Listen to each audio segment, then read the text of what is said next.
Good morning. The sixth plenary meeting of the General Assembly is called to order.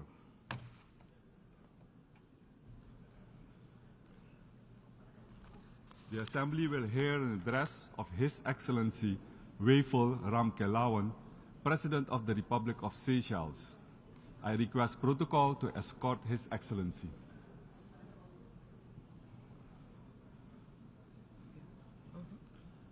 On behalf of the General Assembly, I have the honor to welcome His Excellency Wavell Ramkelalawan, President of the Republic of Seychelles, and to invite him to address the Assembly.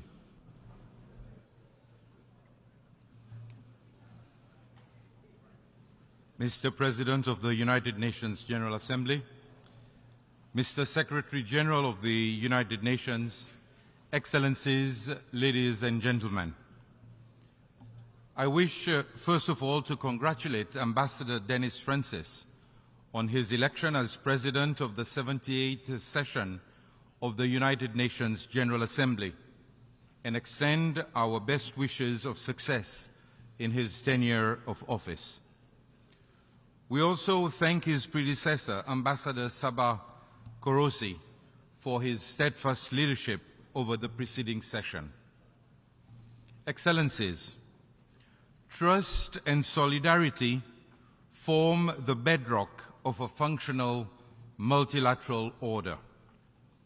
78 years ago, the United Nations was founded with the aim of preventing future global conflicts, promoting international cooperation, and maintaining peace and security among nations.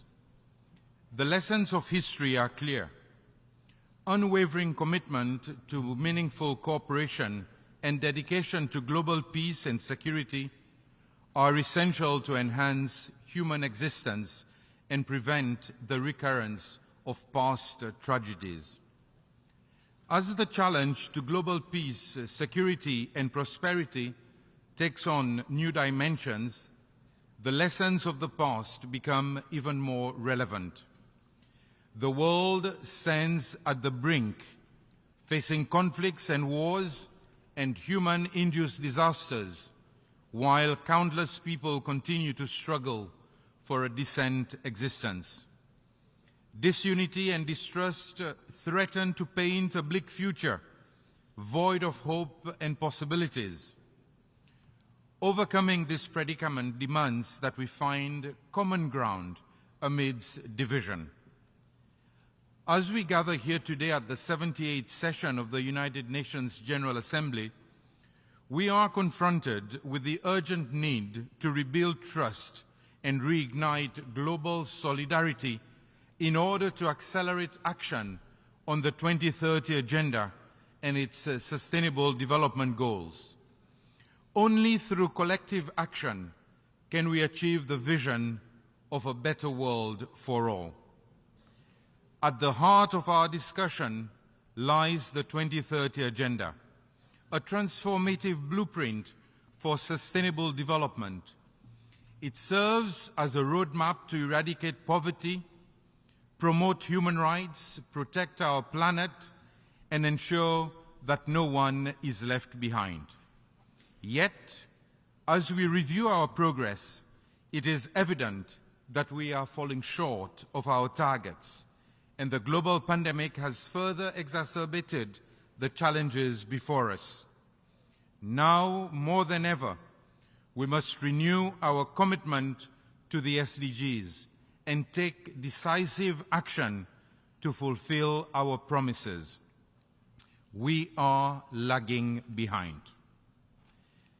At the midway point of Agenda 2030 for Sustainable Development, it is crucial that we accelerate our joint efforts to make transformative advancements on the SDGs. The latest SDG report paints a somber picture of lost progress or regression on over 30% of the targets, with vulnerable countries facing inequality, poverty, hunger, and environmental degradation. Addressing these imbalances and advancing the SDGs can only be achieved through collective action. To accelerate action on the SDGs, we must prioritize implementation at all levels. This necessitates the alignment of national policies, plans, and strategies with the objectives of the 2030 Agenda. It requires robust institutions capable of driving progress and delivering results. It demands innovative financing mechanisms, as well as increased investment in sustainable infrastructure, technology transfer, and capacity building. We must foster an enabling environment for entrepreneurship, innovation, and inclusive economic growth, while also addressing the root causes of inequality, poverty, and environmental degradation. Furthermore, we must harness the power of partnerships. The achievement of the SDGs requires collaboration between governments, civil society, the private sector, and international organizations. By forging strategic alliances, we can leverage resources, expertise, and influence to catalyze change. South-South cooperation, in particular, holds great potential for knowledge exchange and mutually beneficial development. We must also reaffirm our commitment to multilateralism, as the United Nations serves as the cornerstone of our collective efforts towards peace, prosperity, progress, and sustainability. Excellencies, Seychelles, through processes like the African Peer Review Mechanism and the Voluntary National Review, seeks to consolidate gains from prevailing political and socio-economic successes. We stand ready to share our experiences and strengthen cooperation with other countries. However, rebuilding confidence in the SDGs requires transforming words into concrete actions. Firstly, development partners must deliver on the Addis Ababa Action Agenda by scaling up financing and means of implementing the SDGs. Secondly, international institutions should embrace reform to ensure that the unique needs of vulnerable countries are considered in access to development financing. Seychelles firmly believes in the critical importance of adopting a multidimensional vulnerability index that fully responds to the needs of small island developing states. Thirdly, we need to leverage effective financing mechanisms such as impact investments, public-private partnerships, and debt relief to yield greater results for development agendas like Agenda 2063 and the forthcoming outcome of the 4th SEEDS Conference in 2024. The Secretary-General's SDG stimulus aimed at transforming the global financial system is commendable, and international financial institutions must collaborate to support our collective ambition for a sustainable future. Redressing these imbalances and advancing on the SDGs will only be achieved if we work together. If we are to make progress on our development agenda, we can no longer call what we are facing climate change. The point at which lives and livelihoods are lost with frightening frequency due to environmental disasters means that we are living through a climate crisis. Addressing the climate crisis is no longer optional.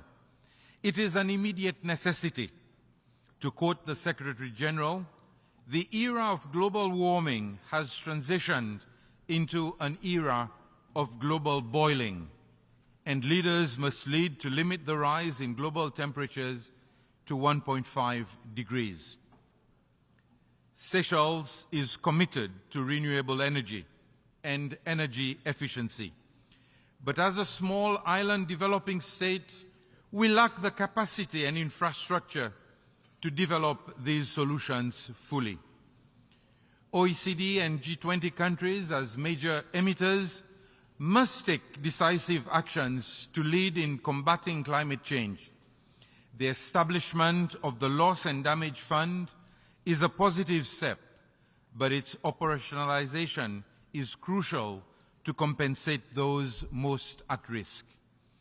Nature-based solutions, exemplified by Seychelles' pioneering of blue bonds and the blue economy, showcase the potential for sustainable development. Transparent ocean governance offers opportunities for development and environmental protection. In this context, I pay tribute to the bold actions of SEEDS such as Bermuda and Tonga, which have purposefully moved to harnessing wave energy as feasible solutions to independent and clean energy futures. Seychelles will continue the same ambitious approach as we assume the presidency of the SEEDS DOC from Tonga. Furthermore, the SEEDS Coalition for Nature, launched by Seychelles, Belize, Cabo Verde, and Samoa, is mobilizing support for ambitious biodiversity targets. This is clear evidence that SEEDS continue to lead by example, doing more than our fair share to alleviate the pressure being exerted on our planet. It is through such trust-building cooperation that we will obtain impactful outcomes, as demonstrated by the recent adoption of the High Seas Treaty.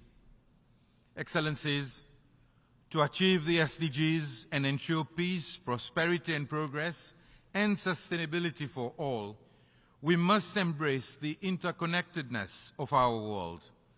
Climate change knows no boundaries, poverty respects no borders, and the quest for peace requires a collective effort. Seychelles, as a nation uniquely positioned amidst the vast Indian Ocean, knows firsthand the significance of global cooperation in addressing climate change, ocean conservation, sustainable development, and maritime security. Seychelles remains committed to its pioneering role in marine conservation, protecting vast areas of our ocean and marine ecosystems. But we cannot succeed alone. We call upon the global community to prioritize sustainability, transition to clean energy, and preserve our ecosystems for the prosperity of all. Last but not least, as we rebuild from the pandemic, we must do so with an unwavering commitment to inclusivity. No one should be left behind. We must invest in healthcare systems, education, and social safety nets that guarantee the well-being of every citizen. We must promote gender equality, empower youth, and create opportunities for marginalized communities. Inclusivity is not just a goal. It is the cornerstone of a just and equitable world. Excellencies, to conclude, rebuilding trust is paramount. Trust is the foundation on which nations cooperate, and it is through trust that we foster meaningful partnerships and collaborations. We must rekindle trust among nations, between governments and citizens, and across various sectors of society. This requires transparent and accountable governance, bolstered by an unwavering dedication to the principles of democracy, human rights, and the rule of law. By doing so, we can restore the faith of our people and mobilize their active participation in the pursuit of sustainable development. Our success hinges on global solidarity. The challenges we face are interconnected and transcend national boundaries. No nation can solve them in isolation. Therefore, We must strengthen our bonds of solidarity, cooperation, and mutual support. This includes sharing experiences, knowledge, and best practices, as well as providing assistance to those most in need. The principle of leaving no one behind should guide our actions, ensuring that the most vulnerable among us receive the support they require. Let us rise above our differences and work together for a better world. Rebuilding trust and reigniting global solidarity is not just an option, it is the only way forward.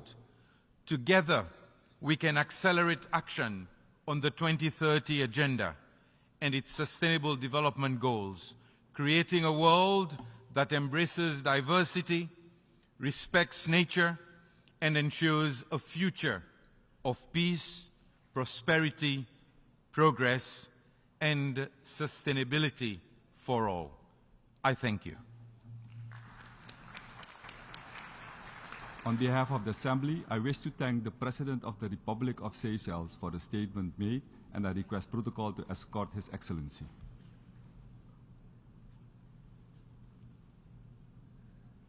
The Assembly will hear an address by His Excellency Paul Kagame, President of the Republic of Rwanda. I request protocol to escort His Excellency.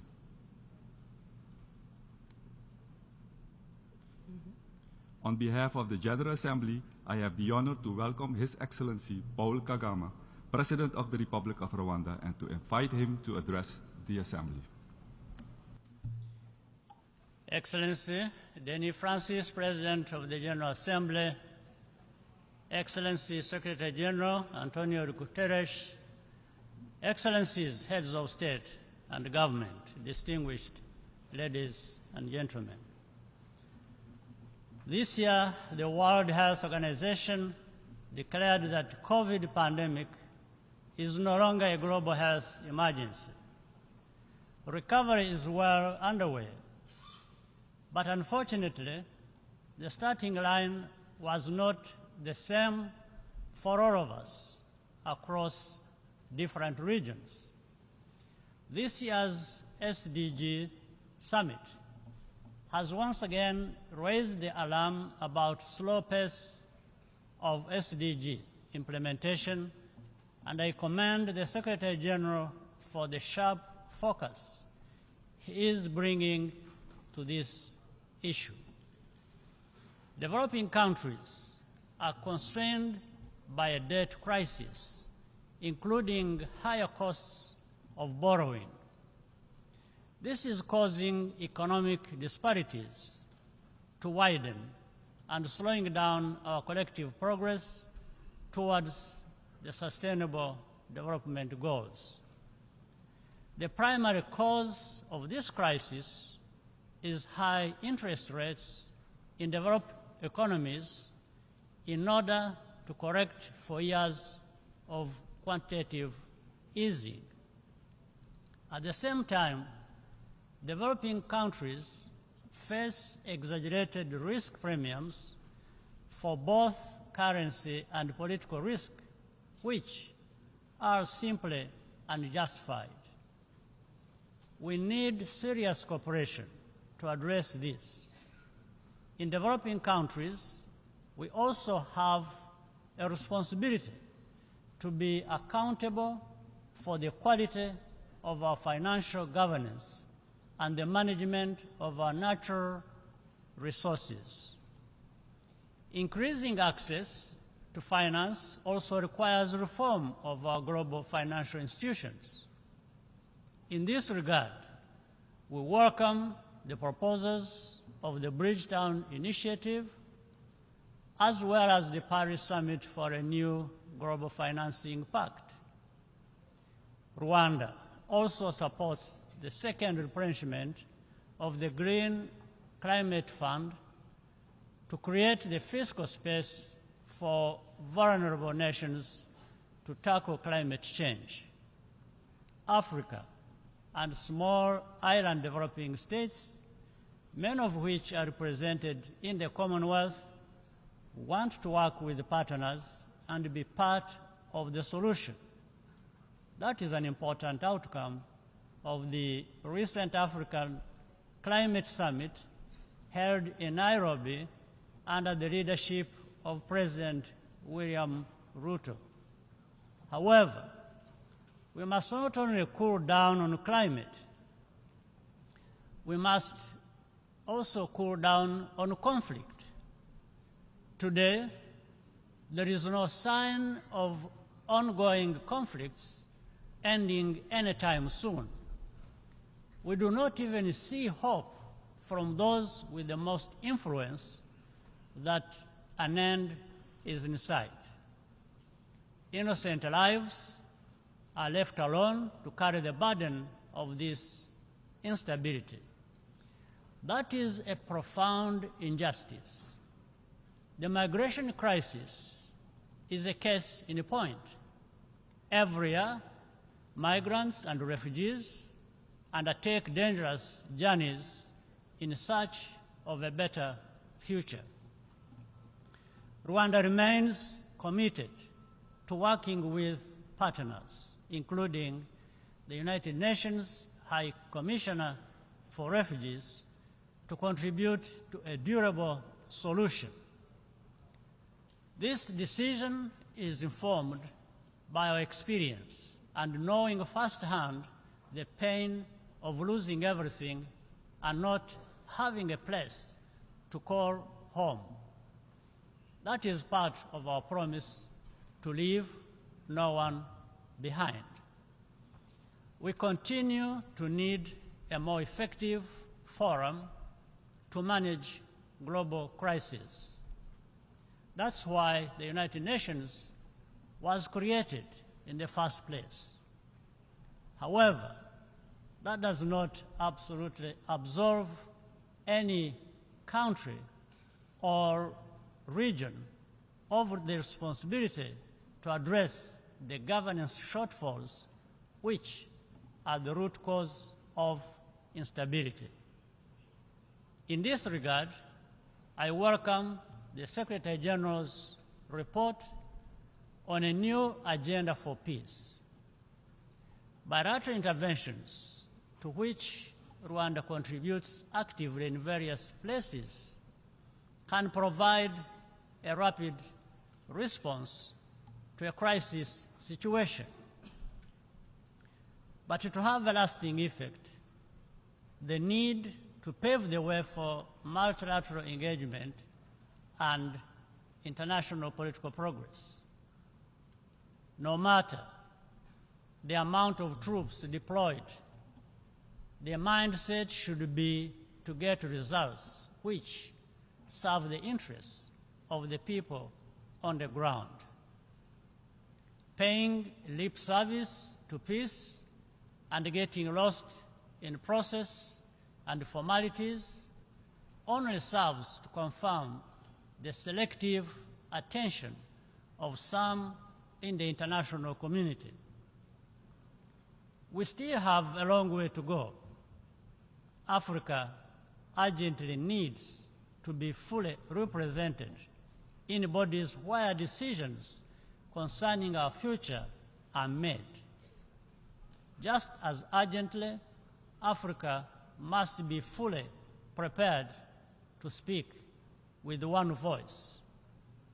Ultimately, a more effective development cooperation framework must give equal weight to everyone's needs and priorities. That is what builds fair and equal partnerships and a more just and peaceful world. That's what we all claim to want, even as we too frequently fall short. In that spirit, allow me to commend the United Nations Development Program, led by Akim Steiner, for the Timbuktu initiative to strengthen the African startup innovation ecosystem. This week, the International Telecommunications Union, led by Doreen Bodan Martin, together with UNDP, unveiled a major new initiative on inclusive digital public infrastructure. Rwanda is very happy to be associated with these efforts, which show the United Nations at its best. For Rwanda, the source of our solidarity comes from our commitment to never allowing a repetition of the tragedy that was inflicted on us nearly 30 years ago. We continue to remain grateful to all who have accompanied us on our journey as we plan to commemorate the genocide against the Tutsi for the 30th time in April 2024. To conclude, I look forward to welcoming leaders at the third United Nations Conference on landlocked developing countries, which Rwanda will host in June 2024. I thank you for your kind attention.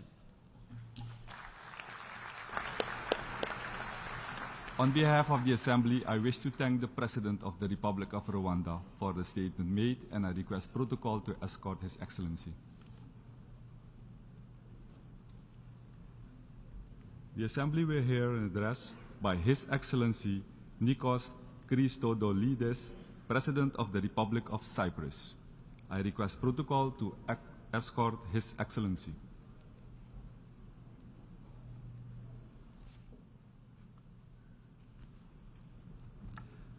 On behalf of the General Assembly, I have the honor to welcome His Excellency Nikos Christodoulides, President of the Republic of Cyprus, and to invite him to address the Assembly.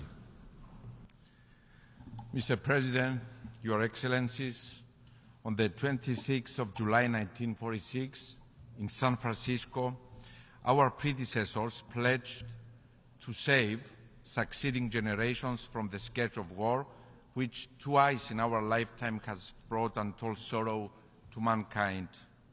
To unite our strength to maintain international peace and security, to settle their international disputes by peaceful means and refrain from the threat or use of force against the territorial integrity or political independence of any state.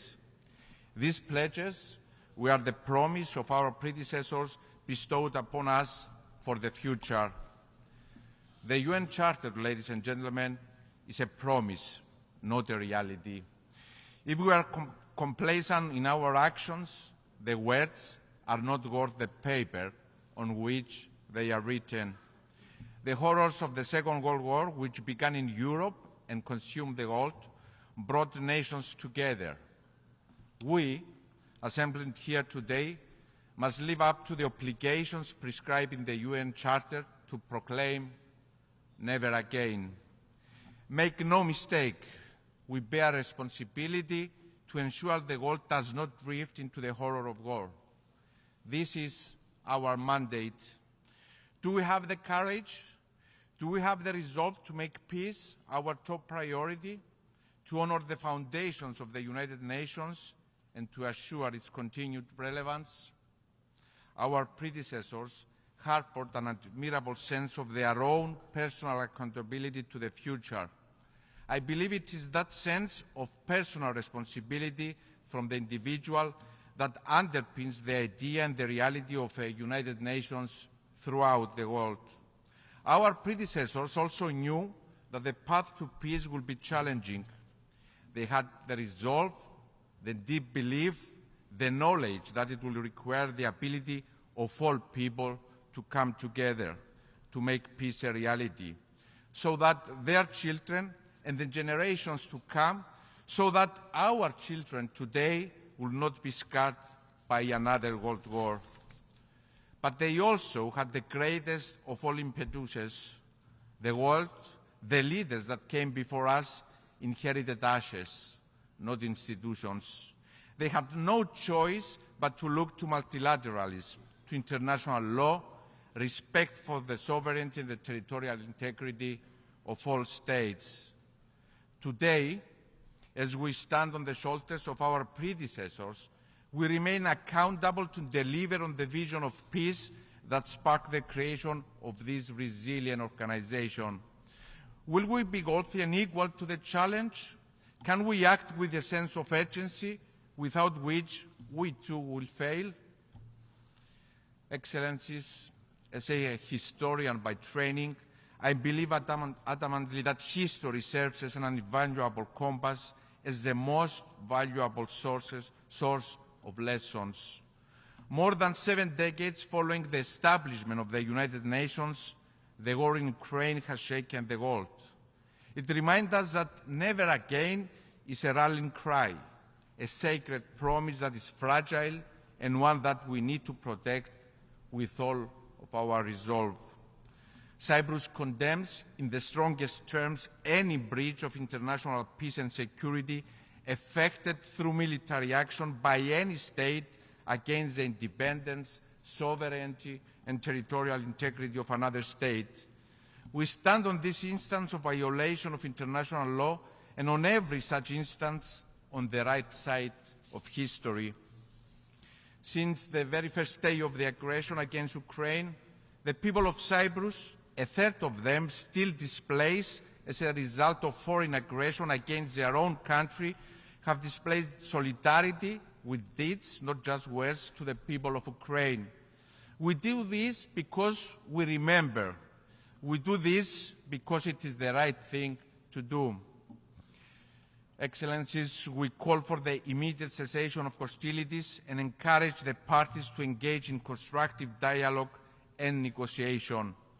The world must support this effort not only because history demands it, but also to ensure the world steps back from the edge of a war that could reduce this institution to rubble.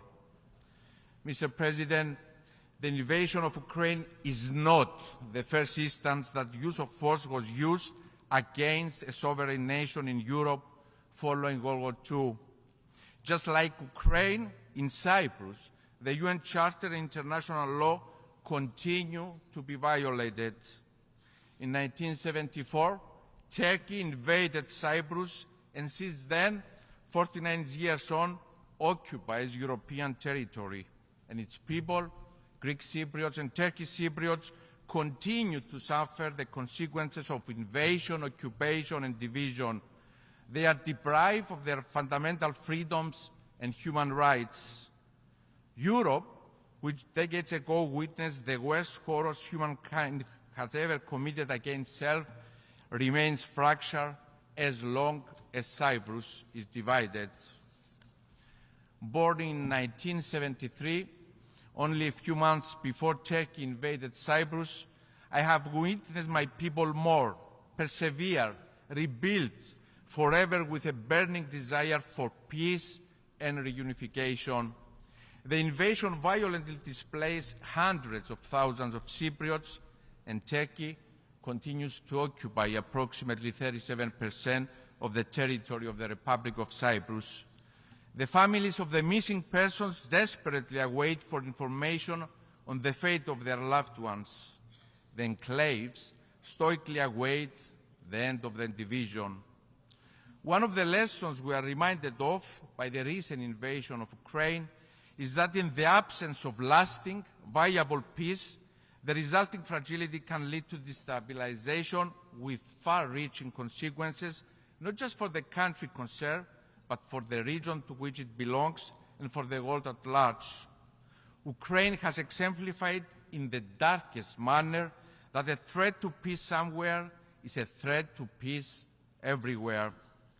In the absence of a peace path and process in Cyprus, there is a serious risk, and one that we have seen materialize in the recent past, of further violations of international law, which create instability and with ramifications well beyond Cyprus.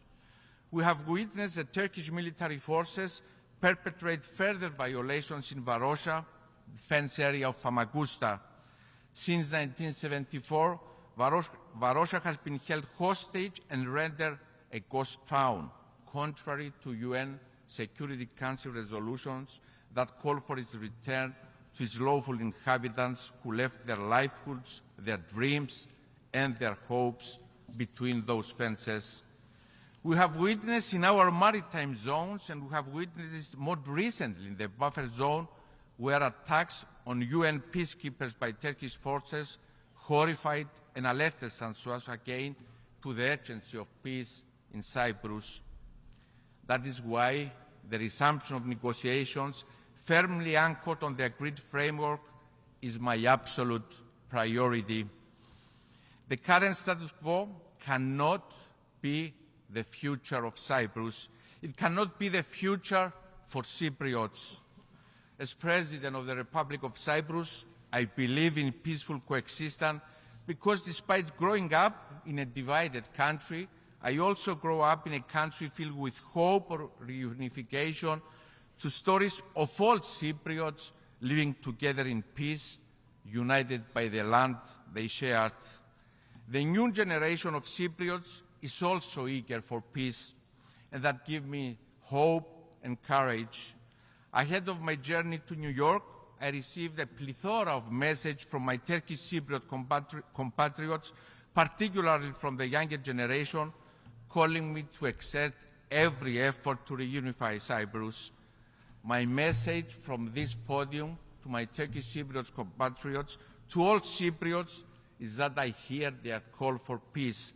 I understand their concerns, and I assure them that I will spare no effort to make our common dream of reunification and peace on our island a reality.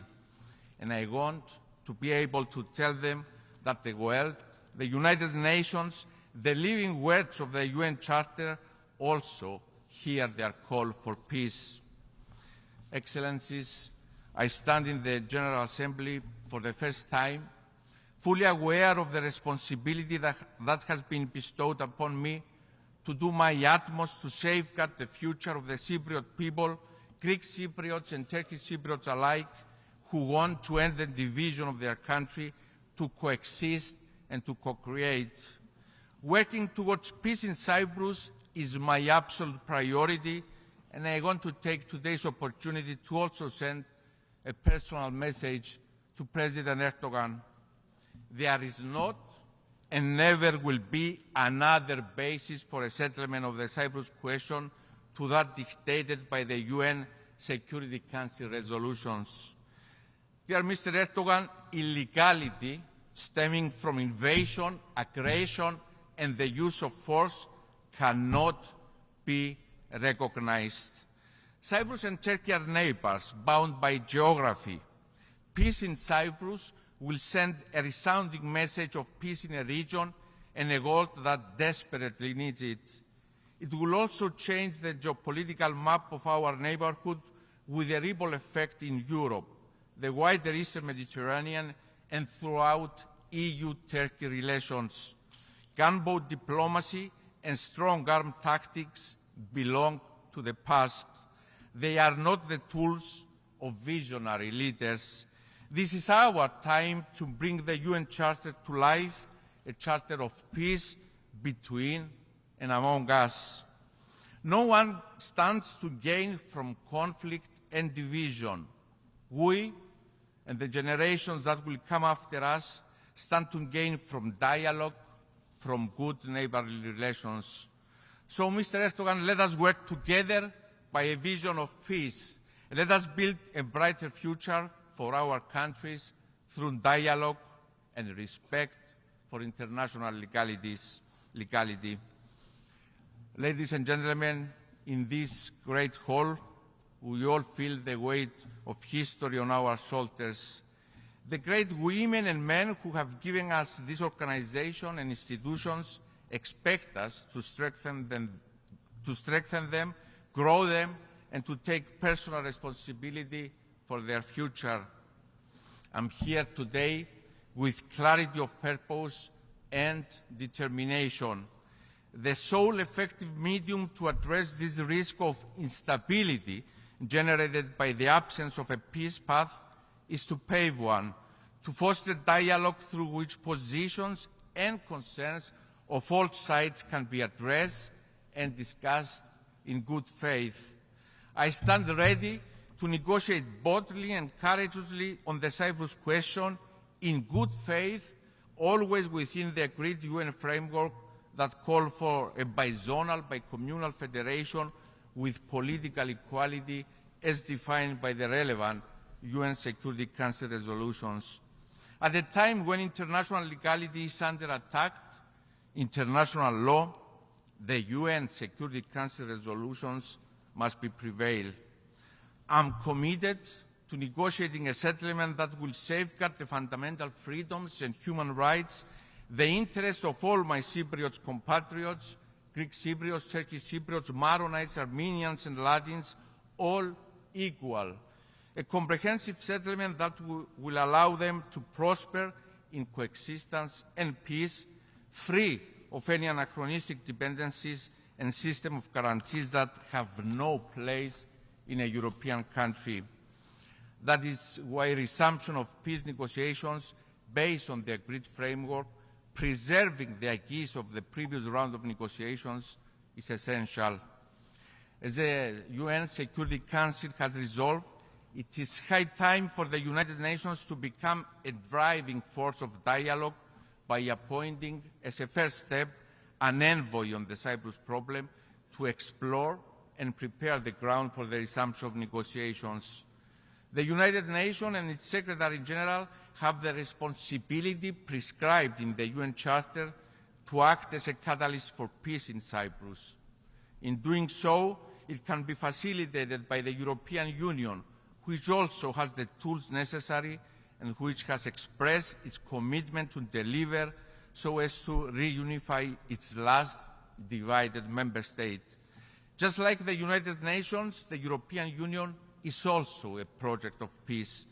The Union can and must act decisively with all means at its disposal to drive reunification of its last divided member state, and in doing so, contribute to peace in Europe, the wider Middle East, and indeed the world.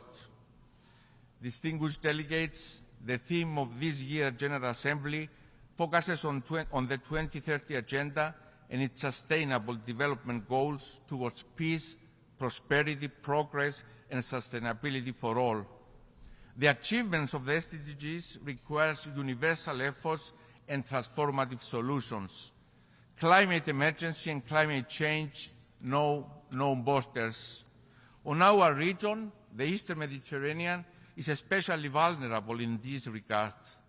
The raging wildfires and the floods during the summer are a somber reminder of the fact that we are failing to act at our own peril. We have regrettably all observed nature's wrath from the storming countries of our region and in countries such as Libya, in which thousands so tragically lost their lives. To this end, Cyprus is actively participating in a new international climate change initiative to address the specific needs and challenges countries are facing in our neighborhood to advance mitigation actions. The Climate Ambition Summit taking place today is a critical milestone in confirming our collective political will towards achieving the transition to a climate-resilient global economy. At the same time, recognizing that human rights are essential for lasting peace and sustainable development, we must ensure that they guide the solutions to our challenges. The International Human Rights Agenda is a priority policy for Cyprus, and it is exactly for this reason that we announce our candidacy for the Human Rights Council for the period 2025-2027.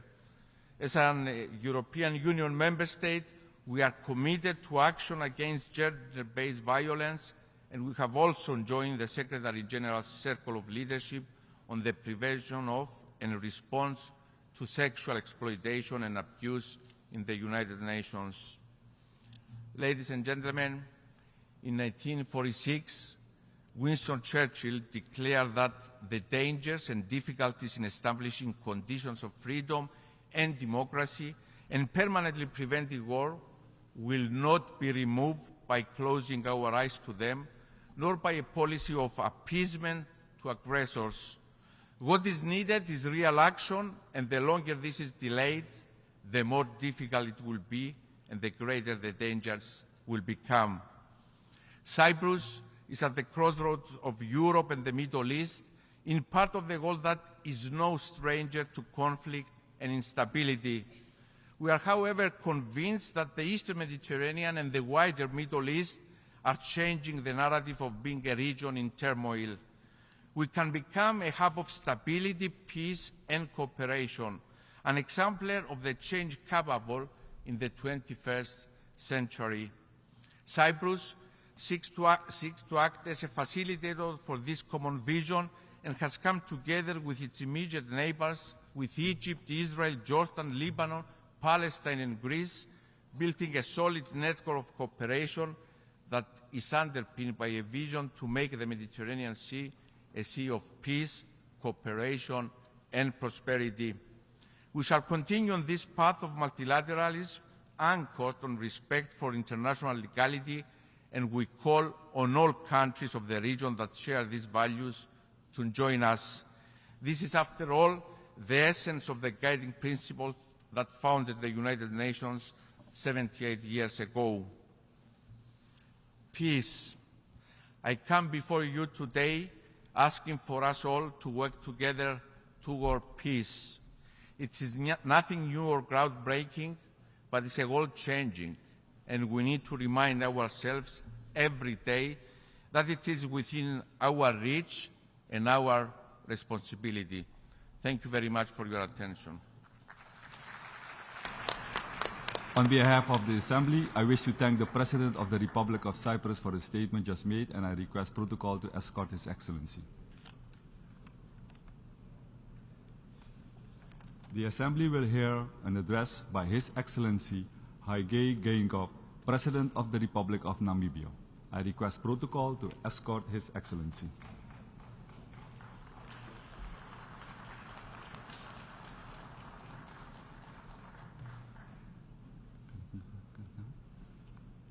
On behalf of the General Assembly, I have the honor to welcome His Excellency Haile Geingob, President of the Republic of Namibia, and to invite him to address the Assembly.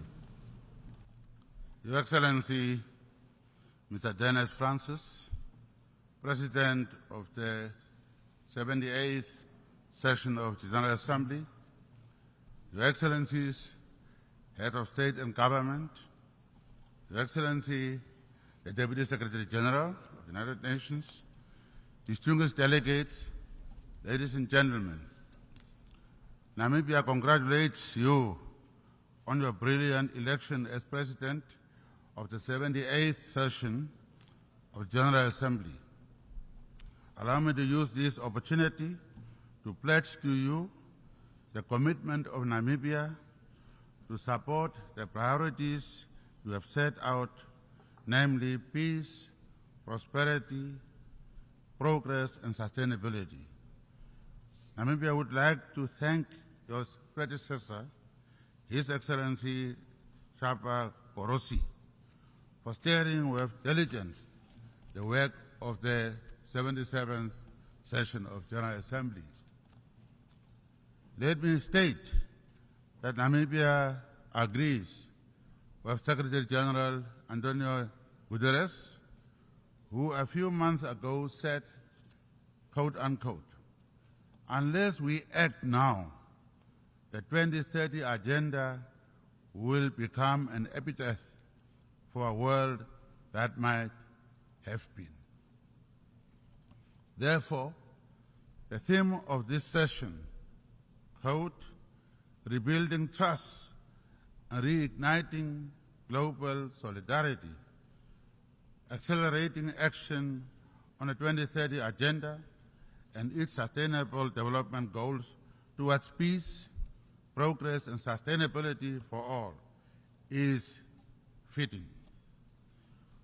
With the onset of COVID-19, the number of people living in extreme poverty rose for the first time in a generation.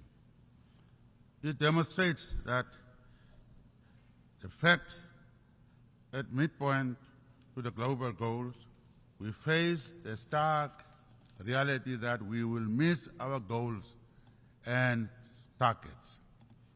This 78th session serves as a clarion call to reset and to work in the true spirit of partnership for better results on the ground. Indeed, the world is in a state of flux, and progress is uneven.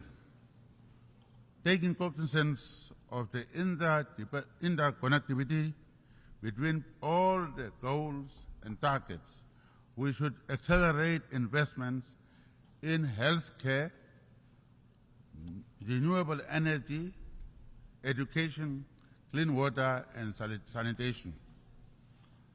The terrifying gap between wealthy and the marginalized is not just a moral concern, but also a threat to political stability and harmony. We are therefore duty-bound to create an environment where prosperity is shared and is inclusive. In our collective pursuit of the 2030 Agenda, Namibia looks forward with hope and optimism to the Summit of the Future next year as an opportunity to prioritize meaningful reforms that can reinvigorate the global goals to give impetus to the broader system-wide UN reform agenda. Namibia also welcomes UN 2.0 and a quantum of change, aiming to provide the United Nations family with the cutting-edge capabilities in data, digital innovation, and expertise in order to deliver better and effective member state support to accelerate development.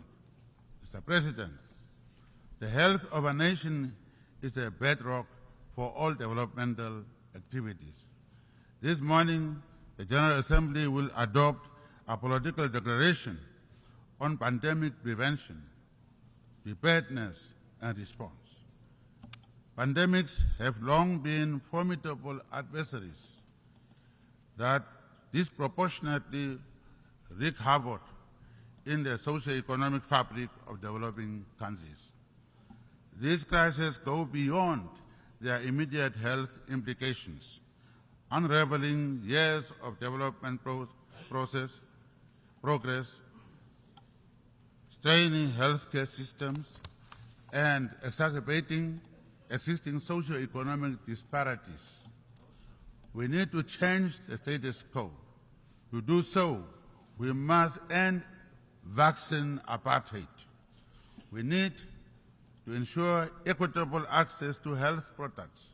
We need stronger commitments from healthy countries on technology transfer and on the removal of intellectual property barriers, and on investments in manufacturing to enable vaccine production in the global south.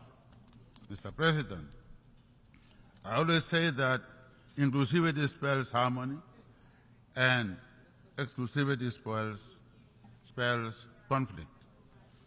The continued advocacy for gender equality is a core in our collective journey towards a just and inclusive world. Therefore, advocating for gender equality is not only a matter of fairness, it is an essential step towards unlocking innovation, diversity, and social cohesion. We are indeed proud to be ranked by the World Economic Forum Global Gender Gap Report of 2023 as number eight country in the world for the efforts to close the gender gap. In addition to having 44% female representation in Parliament, we have women in the positions of Prime Minister, Deputy Prime Minister, and current Deputy Prime Minister has been selected by the ruling party to be the candidate. And very soon after I leave, in a year's time, She may be the one to come and stand here, who is here with us. And 2/3 of our key banking institutions are headed by women. In the same vein, we believe in promoting inclusive and effective governance that ensures that the youth are integrated into decision-making structures to play their part in the future they have helped to shape. Mr. President, rapid advances in technology, quantum computing, and artificial intelligence are transforming the global landscape, offering unprecedented challenges and opportunities for growth and development. Therefore, developing countries should not be left behind in this digital revolution. Access to technology can bridge gaps in education, healthcare, and economic development, propelling nations towards progress. We must navigate technological challenges and harness opportunities by fostering an environment that is conducive to technology transfer, technology adoption, skills development, and collaboration. As we march towards COP28 for the final global stocktake, we are acutely aware that the energy transition is not only a necessity for the combating climate change, but also an opportunity for economic development. Consistent with their pledges made at the Paris Climate Summit in 2015, developed nations must provide financial and technological support to enable developing countries to shift to cleaner energy sources without hampering development. 3 years ago, during the 78th General Assembly, Namibia boldly announced its intention to change its economic structure by leveraging innovative financial tools to mobilize sustainable climate financing to combat climate change. 1 year later in Glasgow, Scotland, on the margins of COP26, we announced the development of large-scale green hydrogen projects that will provide the world with the clean molecules needed to decarbonize hard-to-abate sections. Today, we have more than 5 such projects under development, looking to deploy more than $20 billion in order to develop our world-class renewable energy potential to give our future generations a fighting chance against warming climate. Mr. President, developing a new synthetic fuels industry in Namibia is not just an opportunity to fight climate change, but indeed offers an unparalleled opportunity for green industrialization. Namibia has now attracted new industries that are looking to make use of the cheap, clean electricity and molecules that shall be produced in Namibia. One such pioneering example is the Oshivala project by High Iron, which plans to use Namibian-produced green hydrogen to deliver the first industrial production of iron at net zero emissions. During the first phase of the project in 2024, an annual output of 15,000 tons of direct reduced iron is planned. Oshivala will be one of the biggest primary production sites of green iron worldwide and is expected to sequestrate 27,000 tons of carbon dioxide emissions per year, equivalent to 50% of the carbon dioxide emissions of Namibia's entire power industry today. In order to transport the clean molecules to their final destination, shipping, which is yet another hard-to-abate sector, will also need to deploy innovative solutions. This is why Namibia is now developing green shipping corridors with Marks McKinney Moller Center for Zero Carbon Shipping as we look to map and fund the development of carbon-neutral maritime value chains from production, transportation, storage, and consumption of clean fuels and carbon-free products made in Namibia and traded with the world. We are working with Campaign Maritime Belge, a shipping company from Belgium, with plans to build a clean ammonia bunkering facility in Walvis Bay at a cost of more than €2.2 billion in partnership with Namibia's own Old Haven lease company.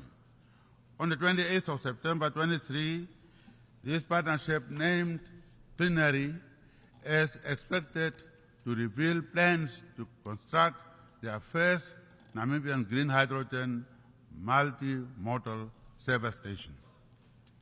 I always say that you do not make peace with your friends. You make peace with your enemies. Punitive measures imposed for over half a century on the Republic of Cuba have brought untold hardships that have disenfranchised the Cuban people. The embargo against the Cuban people remains unjust and must therefore be lifted. Namibia appeals to the United States of America to remove the Republic of Cuba from the list of state sponsors of terrorism, as there is no evidence to support such classification. Selective punitive measures against Zimbabwe and Venezuela must also be lifted, as these measures constitute the greatest obstacle to the implementation of 2030 Agenda for Sustainable Development. The United Nations Charter remains an important source of inspiration, reflecting the commonality, agreed upon values of diplomacy and peaceful coexistence. We regard the Charter enshrined rights to self-determination for all peoples as essential. This rings true for the people of Western Sahara. While our right to self-determination has been upheld, the people of Western Sahara continue to remain under occupation. We recall how Morocco supported our right to self-determination, and now we call on them to do the same for the people of Western Sahara. Similarly, the people of Palestine yearn to transition from the inhuman conditions of oppressive rule. Namibia is therefore pleased with the decision of the General Assembly to submit to the International Court of Justice a request for an advisory opinion on legal consequences arising from the ongoing violation by Israel of the right of the Palestinian people to self-determination. Mr. President, the challenges we face today are not insurmountable. By holding hands and by renewing our commitment to multilateralism, we can reverse the worst effects of the unprecedented global challenges of global warming, global inequality, pandemics, and conflicts. By holding hands, we have it within us to act now and to build the world we want. In that world, no one should feel left out. I thank you. On behalf of the Assembly, I wish to thank the President of the Republic of Namibia for the statement made, and I request protocol to escort His Excellency.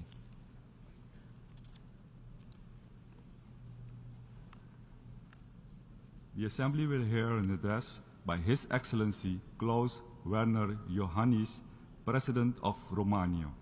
I request protocol to escort His Excellency.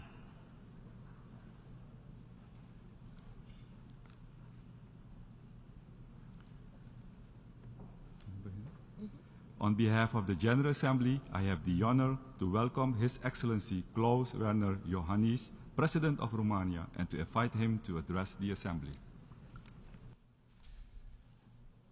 Mr. President of the General Assembly, Mr. Secretary General, Excellencies, the world, as we know it, is enduring profound and rapid transformations under the impact of so many challenges which humanity must face.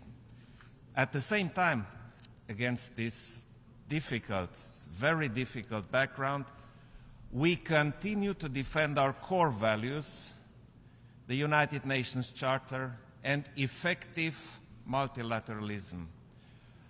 Our decisions are critical for the future of humanity. We, the leaders, are called on now to take decisive actions for the generations to come in a spirit of solidarity and shared responsibility, and stand up for rules-based international order and for the full respect of international law. Ladies and gentlemen, Romania is a direct neighbor to the continued war of aggression of Russia against Ukraine, and we acted with all our energy to bring a solid contribution to regional and international security and stability. This war demonstrated that the Black Sea needs more global attention, as it is of strategic importance for transatlantic security. Romania also stands for more efficient multilateralism alongside like-minded partners across the globe in the fight for freedom and democracy. Since day one of the war, Romania has acted in full solidarity with the brave Ukrainian people. We will continue to provide safe haven and protect refugees coming from our neighbor, as we did for over 6 million Ukrainians who already crossed our borders. We fully support the Ukrainian peace formula as the most suitable framework conducive to a fair, lasting, and sustainable peace. We also support the pursuit of international law and accountability, so that all those responsible for atrocities are brought to justice. Ladies and gentlemen, our region, the wider Black Sea area, must be protected against the effects of Russia's war against Ukraine and its hybrid war and malign interference. Romania has been constantly arguing on the need to keep the so-called protracted or frozen conflicts in the region high on our agenda. Romania has also been at the forefront of supporting, in a multidimensional manner, the vulnerable partners in the region. We have thus offered substantial support to our neighbor, the Republic of Moldova, the country most affected by the war after, of course, Ukraine itself. Ladies and gentlemen, while we work in the present to defend our values, we should also continue to project a sustainable future. We thus continue to actively pursue the 2030 agenda. Food insecurity, energy, and economic instability affect the entire world, and especially the most vulnerable in the global south. By terminating the Black Sea Grain Initiative and by attacking Ukrainian ports, Russia further exacerbates the global food crisis. We once again urge the Russian Federation to cease blocking the initiative. As a direct neighbor of Ukraine and a responsible and solidary international actor, Romania has played an active role in the global efforts on food security. Since the beginning of the war, we have facilitated the delivery of more than 25 million tons of Ukrainian grain. Romania will not let down our most vulnerable partners who need our support, especially those from least developed countries, including from Africa. We also invest and bring our contribution for African institutional resilience, peacekeeping, and capacity building. Ladies and gentlemen, through our Sustainable Development Strategy, we advance an efficient, transparent, and citizen-centered governance. Our second voluntary national review, issued this July, is proof that we are on the right track, as we already achieved 62% of our national targets for 2030. But as we are keenly aware that globally we are lagging behind, we put trust in the Sustainable Development Goals Summit and the Summit of the Future. We are also aware of the importance of financing for development. Romania is committed to increase its official development assistance to 0.33% of its GDP by 2030. Moreover, we will contribute to the European Union's objective to allocate 0.2% of its collective official development aid to the least developed countries. Distinguished audience, the devastating effects of climate change, pollution, and biodiversity loss, as well as energy insecurity and disinformation, are our global concerns. Romania's efforts in combating these challenges are visible. For instance, we are committed to swiftly ratify and implement the Agreement on Marine Biological Diversity of areas beyond national jurisdiction. We were also part of the core group promoting the General Assembly's request for an advisory opinion of the International Court of Justice on the obligations of states in respect of climate change. We remain vocal in supporting climate education, a priority for Romania and for me personally. I also strongly believe that the climate and security nexus should be more prominent on the United Nations agenda, including in the Security Council. We hope that the Climate Ambition Summit and the COP28 will mobilize the political will to keep the 1.5 target alive.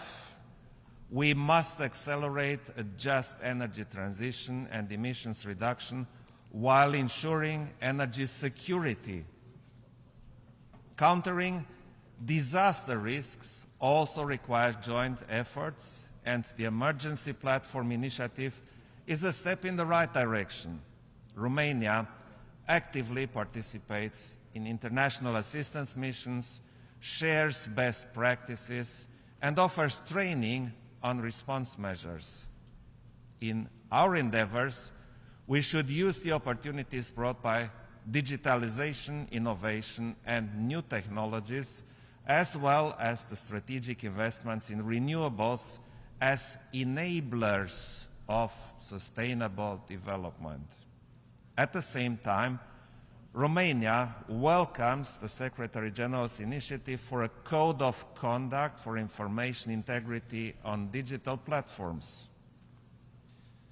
Distinguished audience, in the current geopolitical context, the key for an efficient multilateralism is to ensure its successful reform, which cannot be delayed any longer.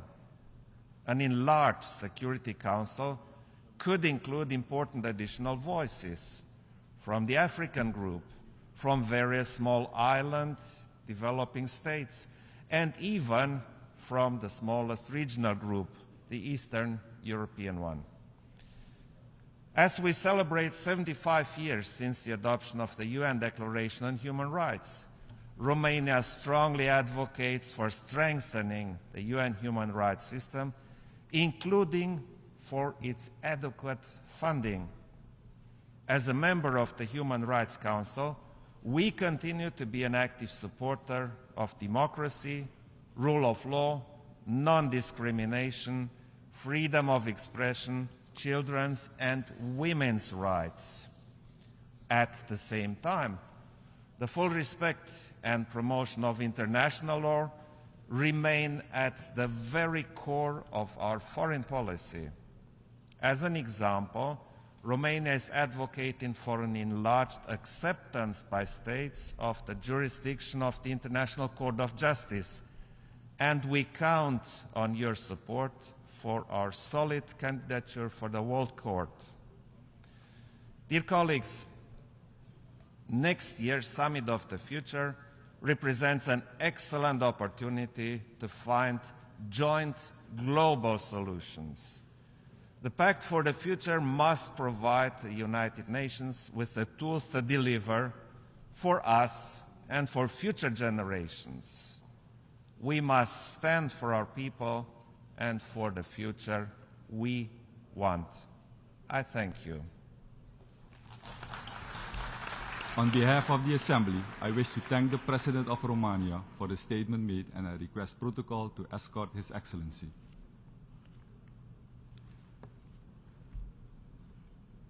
The Assembly will hear an address by His Excellency Chandrika Prasad Santokhi, President of the Republic of Suriname. I request protocol to escort His Excellency.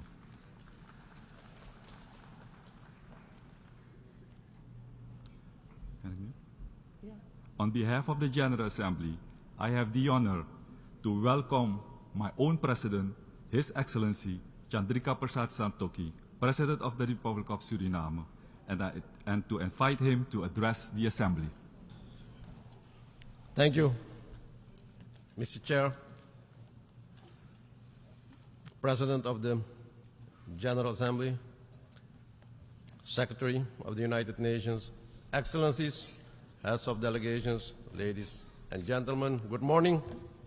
Mr. President, I'm proud to observe that this august body is under dedicated leadership of our Caribbean sister nation, Trinidad and Tobago, and that a distinguished citizen and experienced diplomat of that country is at the helm of the 78th session of the General Assembly. Mr. President, this is my fourth statement to this global body, and since then, I'm afraid to conclude that not much has changed for the better regarding the essential elements of peace, prosperity, and climate in our world. On the other hand, the challenges and crises have increased and deepened. I do not need to mention these crises because we know them all and repeat them every single time we speak to an international and regional audience.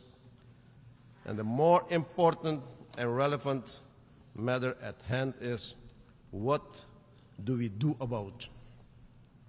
We make promises not often kept. We express noble goals, but the delivery is poor. This cannot go on. Business as usual cannot be our mantra. No country is spared of the effects of this crisis, especially developing countries like my own country, Suriname. And no country can solve these challenges alone. It is worth mentioning that we humans are responsible for these crises, and we must take responsibility for them, and we must also express collective leadership to solve these problems effectively. A new approach of the conceptualizing our relationships is needed to adequately address this crisis. A new kind of multilateralism that is more just, effective, and forces us to unite. One that will demonstrate respect and commitment to international law and cooperation. It is therefore of utmost importance to transcend national interests and look to our common goals, and we must put aside ideological differences to constructively deliver for the prosperity of our people and the protection of our planet. We simply cannot expect durable solutions in a rapidly changing world if we do not reset the buttons. Mr. President, as world leaders, we have stressed that upholding firm commitments to international principles and international law, the principles of the United Nations Charter, and effective multilateralism are a conditio sine qua non to address these global challenges and threats. The role of the United Nations in defense and upholding of these principles through dialogue, constructive engagement, and concrete action remains crucial. Therefore, a strong, determined, and united United Nations is a must. Mr. President, the multiple global and national crises such as debt burden, domestic effects of climate change, the financial economic downturn following the COVID-19 pandemic, the impact of the raging war in Ukraine have put tremendous pressure on the implementation of the SDGs on a major scale. Limited financial and technical resources had to be allocated for many emergencies just to make sure that no one was left behind. Mr. President, let us remember that building resilience and leaving no one behind is not a choice. I want to reiterate that for small developing countries with a low-lying coastal area, the fiscal pressure due to other crises beyond our doing is a real and a daily problem. However, I remain of the view that the earmarked transformation envisioned by the 2030 SDG agenda remains both possible and essential. Mr. President, as we know, food security is a major challenge. And just a few days ago in Cuba, I stressed the importance of science, technology, and innovation to increase food production and optimize the inputs needed to make agriculture more productive. And during my visit, Mr. President, I personally experienced the negative impact of the long-standing embargo, an embargo that does not achieve what it was meant for.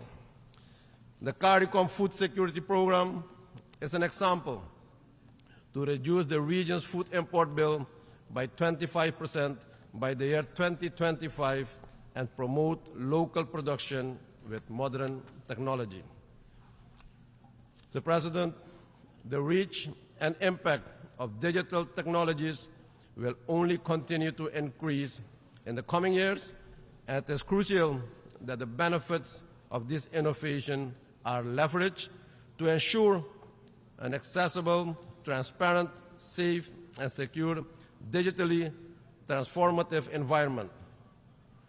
To implement this comprehensive strategy in a coherent manner, my country has recently designed and adopted a National Digital Strategy 2023-2030.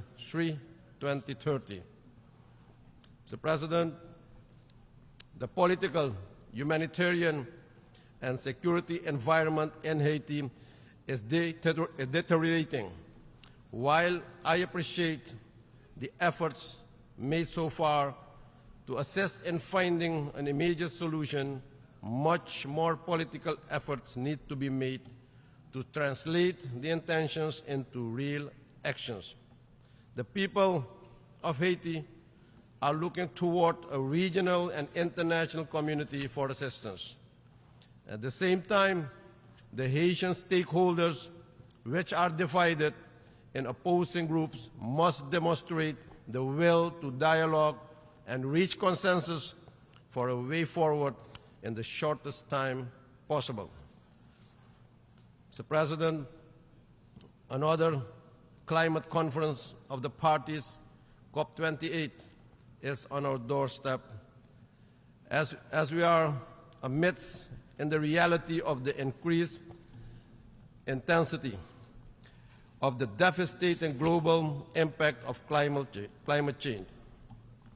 It is regrettable to admit that despite some efforts, the world is still far from reaching the required level of emissions. And to prevent irreversible damage to our global environment and society. And we are bearing the brunt. While Suriname currently is experiencing extraordinary high temperatures, resulting in challenges with regard to the availability of drinking water. Inland areas are increasingly flooded by heavy rainfall, and coastal areas are threatened by the rising of the seawater level. As a consequence, the people living in remote parts of our vast interior are deprived of work, education, basic utilities, and food security is under threat. As one of the only 3 carbon-negative countries in the world, Suriname remains committed and continues to play its part in protecting the planet through national actions, but also through engaging in strategic international public and private partnerships that will contribute to remaining carbon negative for now and also for the future. We cannot go to Dubai in less than 2 months and hear the same analysis, the same stories, the same policies, the same speeches with noble goals, the same promises, and after that, nothing happens. Ladies and gentlemen, yes, it takes too long to make the required decisions that will have a meaningful impact and all will improve our living conditions. We need easier access to climate financing to implement mitigation and adaptation policies. We must walk the talk regarding loss and damage. We must join efforts that call for compensating highly forested countries for the so-called removal credits, as these countries so far have acted as carbon sinks for the whole world without any compensation.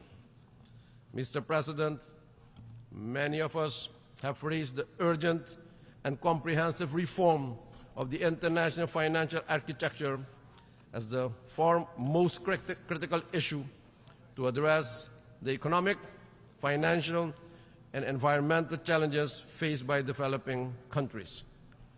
An integral part of this reform process must include the discussion on new ways of classifying countries. And I ask all of us to contribute to the proposed multidimensional vulnerability index. Mr. President, my country, Suriname, is at the cusp of promising commercial development of newfound oil and gas resources. These developments and also the capital generation will allow us to provide for our population a social, health, and education system that will facilitate increased production in other sectors, creating a sustainable future for the current and the next generations. Suriname has, over the past 3 years, gone through a financial and economic reform process whereby my country people, citizens, had to sacrifice in many ways. Coupled with the COVID pandemic, the impact of climate change, the effects of war in Eastern Europe, and a high debt burden, the impact on the people in my country was even worse. I want to assure that the international community that my government is committed to remain a carbon-negative country with an enormous biodiversity pool and a low deforestation level. During the Amazon Summit held last month in Belém do Pará in Brazil, we and 7 other countries have committed to a better management of the Amazon region. We committed to even stopping deforestation by the year 2030. We are committed to the application of high international environmental standards so that the impact of the environment can be minimized. Mr. Chair, we do this to finance our committed transition to an economy that is primarily based on renewable non-carbon-based energy generation by 2060. I announce with a certain degree of pride that we recently registered our carbon credits for the first time on the UNFCCC registry. That was done with our own, albeit limited, capabilities. And we shall see how the market responds to these new resources. All these commitments are made to contribute to saving the planet and life on Earth. But I call on all heavy polluters to start with this process as well, and not to try to manage tax or punish environmental friendly production in developing countries, which are at least responsible for the climate crisis. Real change must particularly come from the more developed countries. In closing, Mr. President, together, let us harness our collective strengths, knowledge, determination to create a world where resilience and inclusivity are not just aspirations, but realities. Only through joint efforts, we can build a future where no one is left behind and where the Sustainable Development Goals become a shining beacon of hope and progress for all. We owe this to the current and future generations, and I appeal to all of us to work constructively and collectively towards a better and a new world order, and to recommit to the original goals of the Charter of the United Nations, but now, ladies and gentlemen, with more dedication, with more passion, and with more love for each other. I thank you, and may God bless you all. Thank you. On behalf of the Assembly, I wish to thank the President of the Republic of Suriname for the statement just made, and I request protocol to escort His Excellency.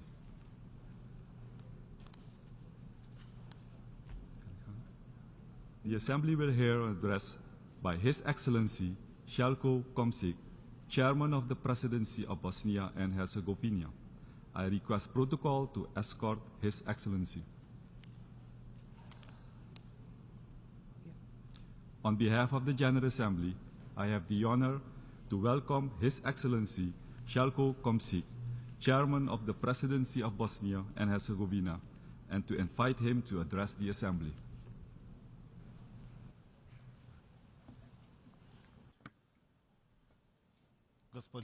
Mr. President, Mr. Secretary General, ladies and gentlemen, Excellencies.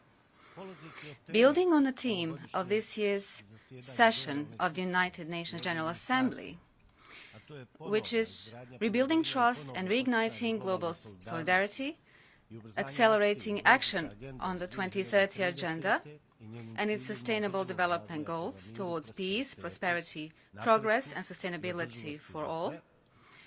At this important place, allow me to talk about important elements from the point of view of a small yet proud state of Bosnia and Herzegovina. For this part, Bosnia and Herzegovina has given support to the 2030 Agenda, especially its goals that to the greatest extent concern the creation of the world and the environment in the United Nations member countries in a way that we as states and their societies are prepared and specially trained to implement all the steps that will lead us to self-sustainable development.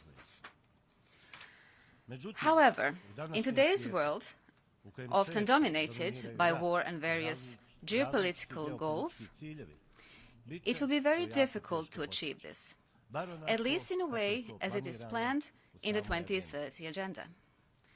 For this reason, I specifically wish to emphasize that the first steps which we must start our activities with is the one that will lead us to permanent peace as the world's priority #1, and then to other mutually related activities in order to have our countries and societies ready for solidarity and progress. These activities are by no means easy, and they require lots of wisdom, planning, and good management of all processes and procedures that can lead us to the implementation of the Agenda 2030. If we start from the premise offered by the theme of this year's session of the United Nations General Assembly, which talks about building trust and encouraging global solidarity, then I feel free to point out in few sentences the elements that could possibly make achieving these goals difficult. At the very beginning, I take this opportunity to remind you that migrations are one of the elements of the Agenda 2030, trying to be dealt with systematically and with specific governance.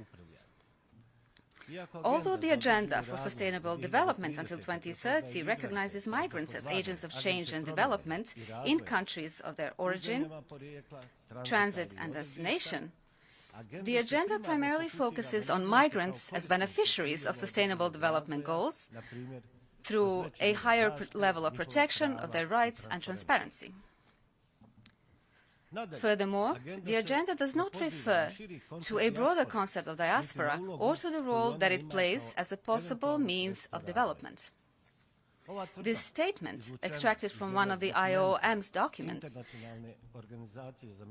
the National Organization for Migration, is most certainly true, but when it comes to the starting point of migration, that is, go out into the field of certain countries, then we will certainly see several things that are undeniably happening.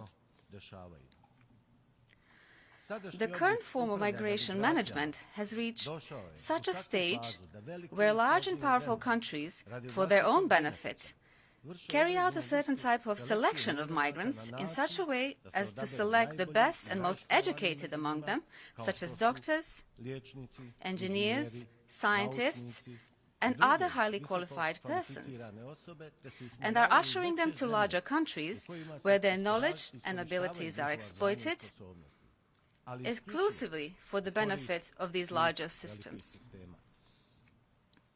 In larger countries and larger systems, such selected migrants can be agents of change or bearers of various improvements, but at the same time, the potentials and capacities of smaller countries from which the migrants come from are being weakened.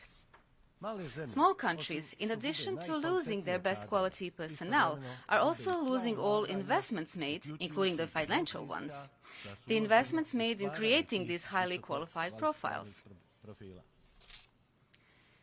Of course, it is completely clear that there is such a form of migration in which large groups of people are trying to escape war and horrors of war. But there is also what we call economic migration, through which migrants are being directed based on their potential and capacity. In both cases of migration, large countries and their larger systems are the ones who are doing the selection and choosing the best profiles of migrants, in line with their needs and aspirations, while at the same time the systemic weakening of small countries from which the migrants come from is taking place. So what do I mean by this? In short, it is difficult to talk about building trust while larger countries and their large systems are taking over the population of smaller countries through migration, and simultaneously the smaller countries are emptying out, resulting in the creation of an environment in which poverty develops and completely prevents any form of development in economic and social sense. Thus, a direct attack is made on the possibility of creating prerequisites for self-sustainable development in smaller countries. From the point of view of my country, Bosnia and Herzegovina, it's very easy to provide additional arguments and proof confirming this matter. In my country, there is a significant outflow of population going to larger and more developed countries, mostly to countries we view as Western democratic countries. While investigating why our people, Bosnian and Herzegovinians, decide to leave their country and look for better living conditions in some other countries, we came to a conclusion that the fundamental reason for their departure is their conviction of the lack of perspective in Bosnia and Herzegovina. When we took into account that our people have stated as one of the basic shortcomings of the perspective in their country, we saw that it refers to how, specifically, the political system in Bosnia and Herzegovina does not entail complete democracy, but rather a form of ethnocracy, or a system in which elections for government institutions, exercise of power, distribution of jobs in the state, even in the real sector, are primarily based on ethnicity as a prerequisite. In such a system, you usually don't have the best people in key positions, people who, with their knowledge and abilities, can build a political, economic and social system in Bosnia and Herzegovina. On the contrary, you have ethnically and politically suitable staff who can hardly be expected to lead the overall progress of the country. This value system has been going on for a very long time. In such a system, the key jobs are not performed by the best and most qualified people, but by the politically and ethnically suitable ones. The current political system in Bosnia and Herzegovina, based exclusively on ethnic and then on political affiliation, completely degrades democracy as an important principle for creating an environment with equal opportunities for all people.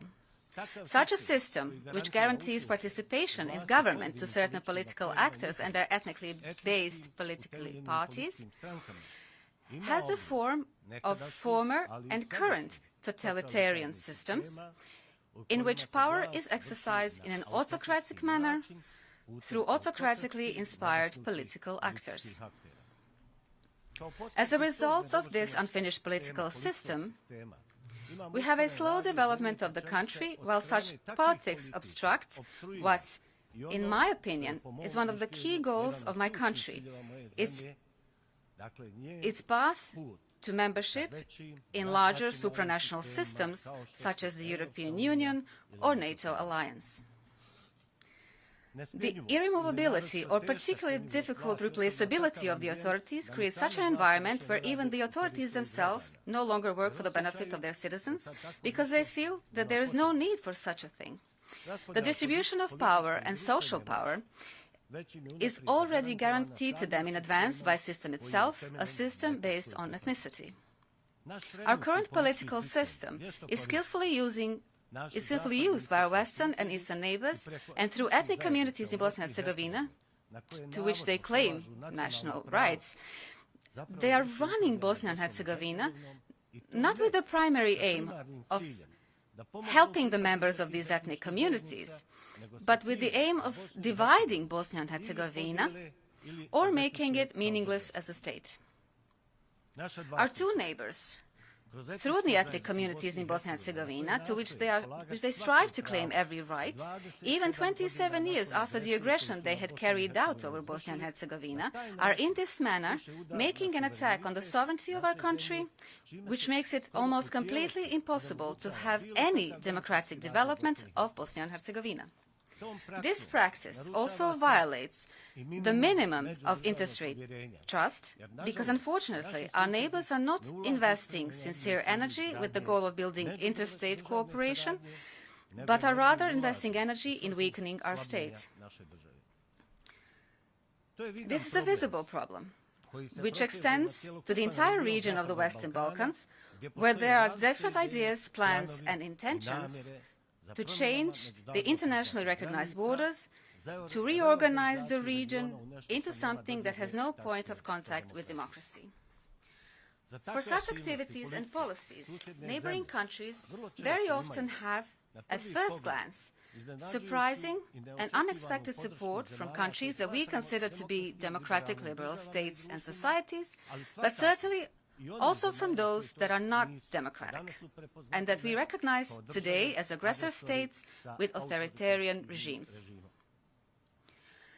Regretfully, there are many, both in the East and the West, who believe that their barely hidden support for those who want to completely control and ultimately divide Bosnia and Herzegovina will bring stability to the Western Balkans.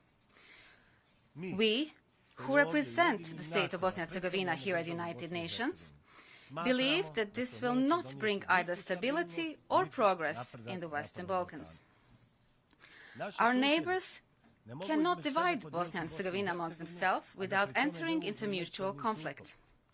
We will certainly not allow the division and disappearance of our 1,000-year-old state at any cost, no matter what anyone thinks about it.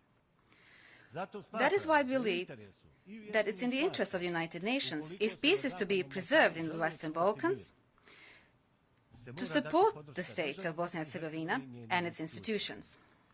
If the United Nations wishes to preserve peace in the Western Balkans, then it should support those who have not violated democratic and civilization norms, who have not committed genocide, who were not part of joint criminal enterprises, did not destroy people's lives because of their ethnicity, did not destroy other people's temples or shrines, did not advocate revanchism or revenge. If such support is absent, then the responsibility and blame for this destabilization does not lie with us, who will certainly not calmly and idly observe some new attempt to destroy our Bosnia and Herzegovina. However, the fundamental problem of Bosnia and Herzegovina lies in the inequality of citizens in the political and electoral system, the result of which is an ethnic system of governing the country, a system that is destined to be conflictual in itself. In addition, the ethnic system of exercising power in my country continuously creates space for nepotism and corruption in all segments of society, especially in government institutions. As a consequence of the ethnic system of exercising power, we have a nepotism in the selection of people to perform the most important political and economic jobs. The ethnic political system in my country is the one that generates and encourages nepotism and corruption the most, and nepotism and corruption destroys social cohesion and trust within a society the most. That is why we, for decades, have not been able to create a society of equals, and with that, a society of equal opportunities, because with the employment through family connections and corruption pertaining to most important positions, one loses hope on the possibility of having positive perspective. From this place, I want to ask an important question, and allow me to do this. How is it possible to build and achieve trust that will lead to the creation of prerequisites for development when we don't actually have enough democracy in our country? When our right to democracy is being taken away, and when an embargo to democracy is being imposed upon us, which leads citizens to great uncertainty and is the reason why they often decide to leave the country.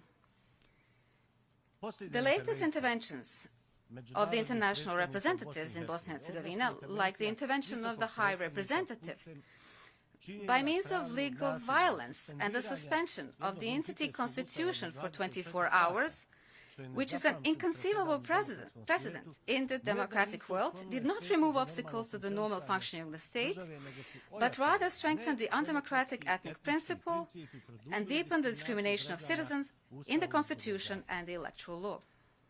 Democracy is the most important segment for building trust, both in our countries and globally.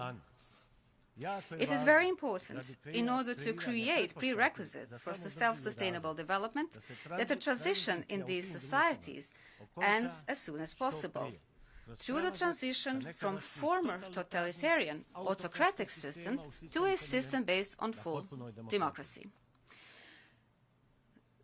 That is why we expect the support of actors from the international community, even though they occasionally resort to undemocratic tools, like they occasionally completely deny the possibility of development of democracy in Bosnia and Herzegovina for the sake of their goals.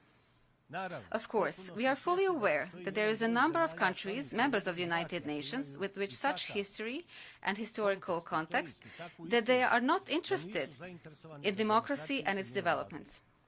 On the other hand, some indicators tell us that over two-thirds of the countries, members of the United Nations, are oriented towards democracy and its development, so my point of view is oriented in that direction as well.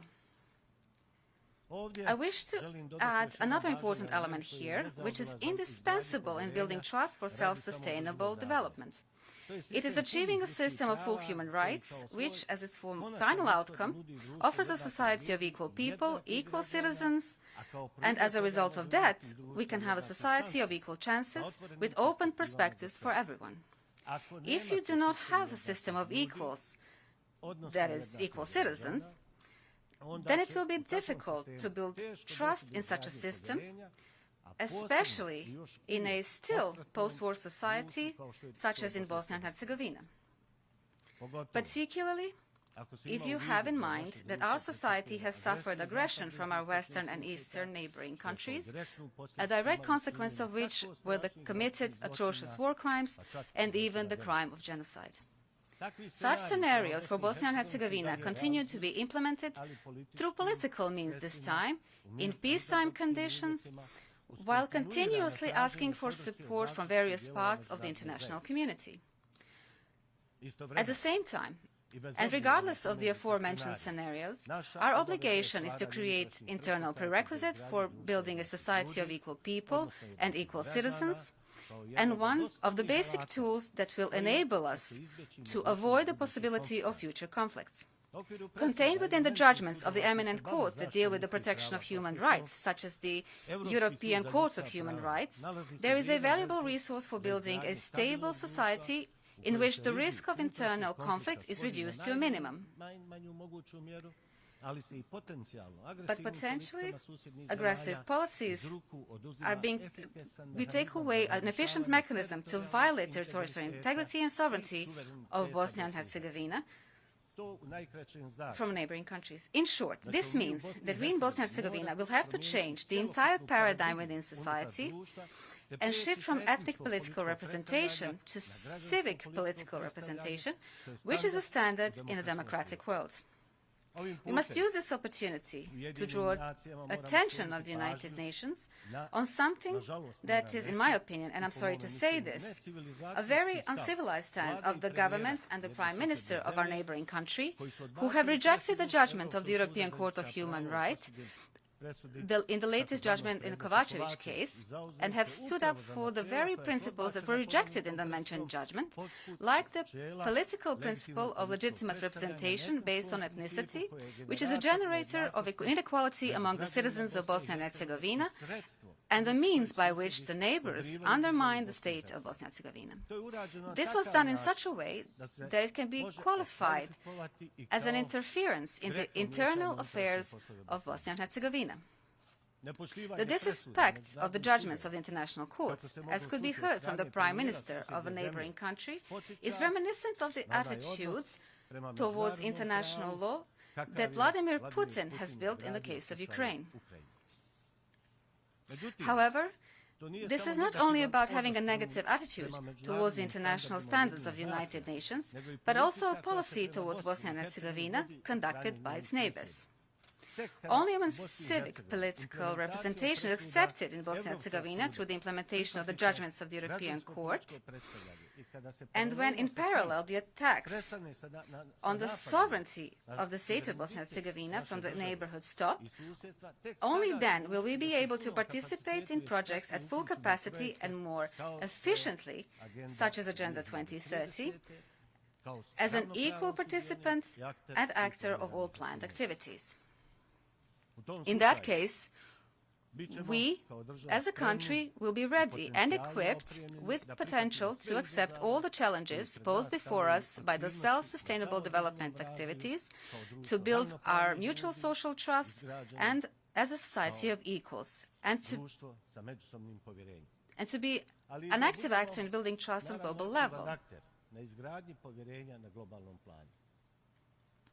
I believe you share my opinion in that, in societies dominated by inequality, you will not be able to be a legitimate actor in promoting ideas of self-sustainable development through building trust and global solidarity for all. For such a thing, it is necessary to, first of all, reform our society in a way in which we'll be able to understand the importance of solidarity for everyone, with people who are equal in everything in that system and who can produce solidarity towards others on an equal grounds.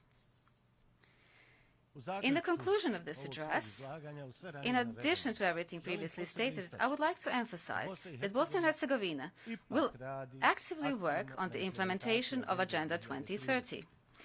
We will work on building trust and solidarity for all. By rejecting the discriminatory ethnic concept, we will simultaneously reject the system dominated by nepotism and corruption, and thus bring our society into the ranks of democratic and mature societies. Then we will become a society and a country that can actively participate in world processes within the framework of the fundamental principles on which the current world order and what we call international community rest. The transition process of our society can and should be relatively short, because the equality of all people is the basic premise of every modern democratic society, and in this respect, we count on the support of that part of the international community that can help us in this. I'm aware of the existence of those parts of the international community which, for their geopolitical reasons, will offer resistance in order to keep Bosnia and Herzegovina, as well as the entire region of the Western Balkans, in a continuous state of destabilization and tension. Such people do not want democracy, but ethnocracy, disorder, and violence. And finally, I can say with certainty that Bosnia and Herzegovina has become a place where democracy and its values are being defended. And there are only two sides here. The one that is in favor of democracy and its values, and the other side that is an opponent of democracy because its goal is the establishment of autocratic systems, undemocratic in their nature. Ladies and gentlemen, Mr. President, thank you for your attention. On behalf of the Assembly, I wish to thank the Chairman of the Presidency of Bosnia and Herzegovina for the statement just made, and I request protocol to escort His Excellency. The Assembly will hear an address by His Excellency Nana Addo Dankwa Akufo-Addo, President of the Republic of Ghana. I request protocol to escort His Excellency.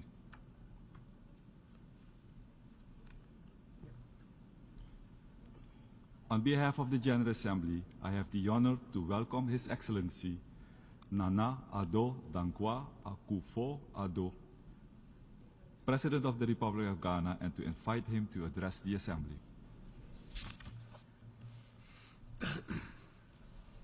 Mr. President, Secretary General, Your Excellencies, Ghana presents her compliments to you, Mr. President, and extends congratulations on your election to preside over the sittings of the 78th session of the General Assembly.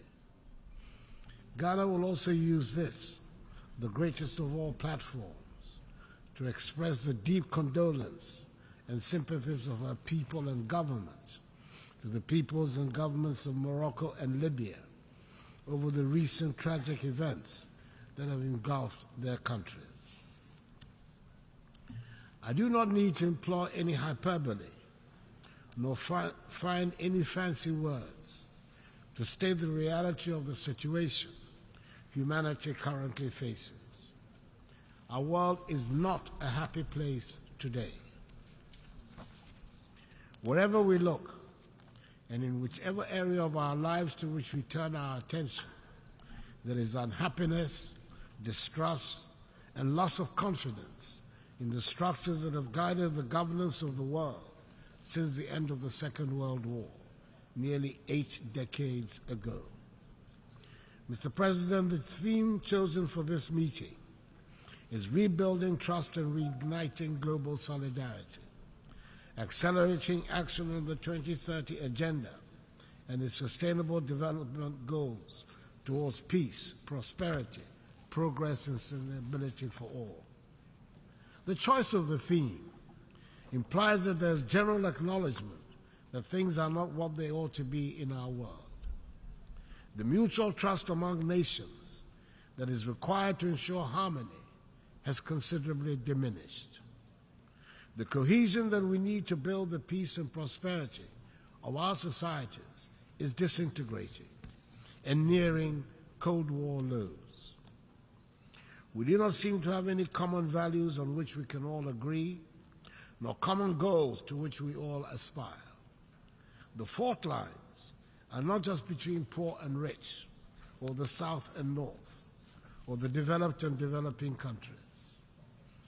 Even within well-established and rich countries, the tensions over trade, climate, political boundaries, and geopolitical spheres of influence are palpable.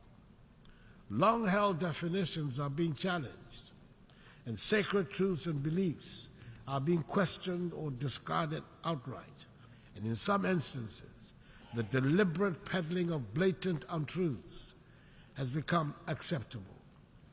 This organization, the United Nations, under whose auspices we, the nations of the world, are gathered for the annual review of the world, was established in the belief that our common humanity would be the overriding consideration in dealing with the problems that would invariably arise when we deal with one another. There is no doubt that the organization has achieved a great deal in its 78 years of existence, of which we can all be justifiably proud. But it is also true that the reluctance by the nations that were the major powers at the formation of the organization to agree to any reform to reflect present realities has led to the undermining of the credibility of the United Nations and some of its organs, in particular, the Security Council. Ghana is currently serving out the second of its two-year term on the Security Council as a non-permanent member.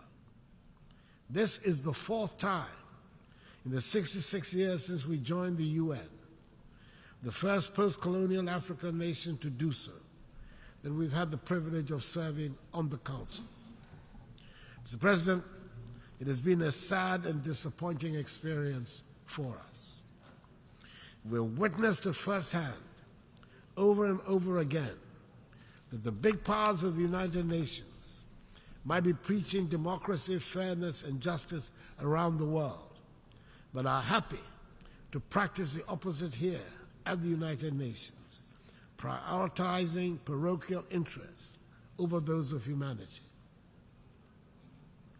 Back in 2017, the first time I addressed the General Assembly as President of my country, I spoke at length on the need to reform of the United Nations and of the Security Council in particular. I said then that the urgent need to reform this organization had been talked about and scheduled for a long time, but somehow we've never found the courage and the will to execute it. I said then that Ghana supports UN reform, especially of the Security Council, as set out in Africa's common position on UN reform, based on the Herzegovina consensus. Mr. President, I said then that the time was long overdue to correct the long-standing injustice that the current structure and composition of the United Nations Security Council represent for the nations of Africa. After serving on the Council at this difficult time in the world, our views on the need for reform have been even more strongly reasserted. We cannot continue to preach democracy, equality, and good governance around the globe. We cannot insist on peace and justice in the world when our global organization is seen by the majority of its members and the people of the world as hampered by an unjust and unfair structure. Mr. President, the Assembly has quite properly chosen the rebuilding of trust as critical in restoring stability and prosperity to our world.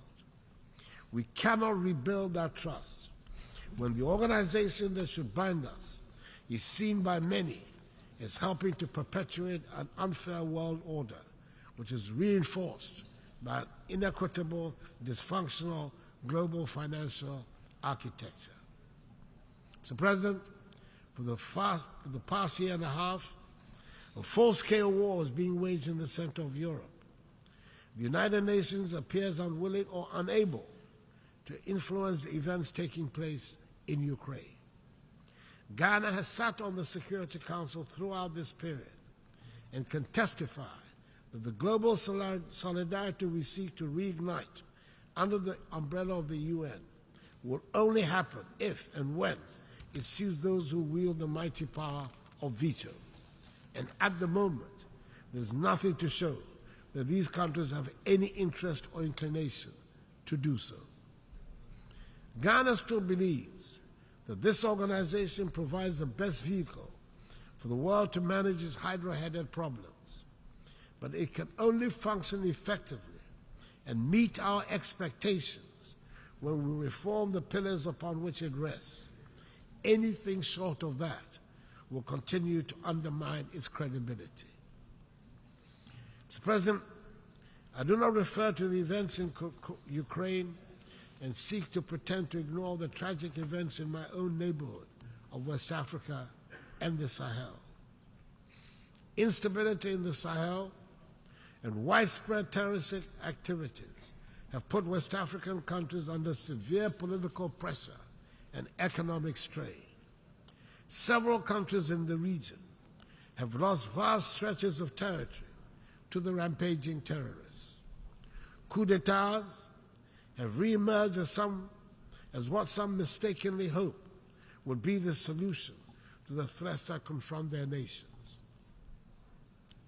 We in the West African region are trying as best as we can, under the very trying conditions we face, to deal with the situation. We are convinced that the conflicts that continue to plague our continent and our region, in particular, would be more satisfactorily resolved if the international community was to support, not undermine, the efforts of our regional and continental organizations to deal with them. Africans fought and died in the Second World War in defense of Europe and her allies, who reset the world towards the path of peace and prosperity that their nations and citizens have enjoyed for decades now. It is surely time for the world to reciprocate in our time of need. Mr. President, we in Ghana are holding firm to our belief in democracy as the best route to build the prosperous nation that is our aim. It is true that the economic dividends that many of our citizens justifiably expect from the democratic process have not come as fast as had been anticipated.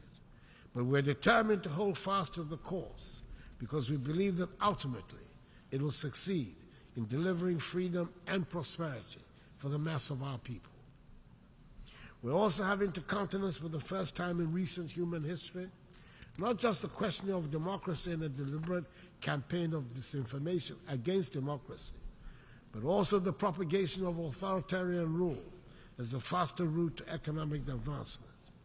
The belief of young people in democracy as the governance model best suited to build peace and prosperity in our society is under systematic attack. The economic impact of COVID-19 pandemic and the impact of the war in Ukraine have only added to the pressure and the anxiety of our young people. We can also certainly do without having to spend the huge amounts of money we currently spend on security at our northern borders in particular. At this time, unhappily, we feel no sense of the international solidarity that we believe we should receive. It is surely in the interest of the whole world that West Africa should be peaceful and prosperous.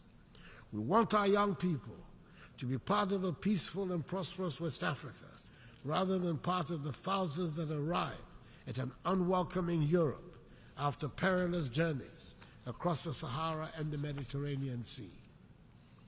Mr. President, we do not seek to shirk any responsibility for the problems we face that are of our own making.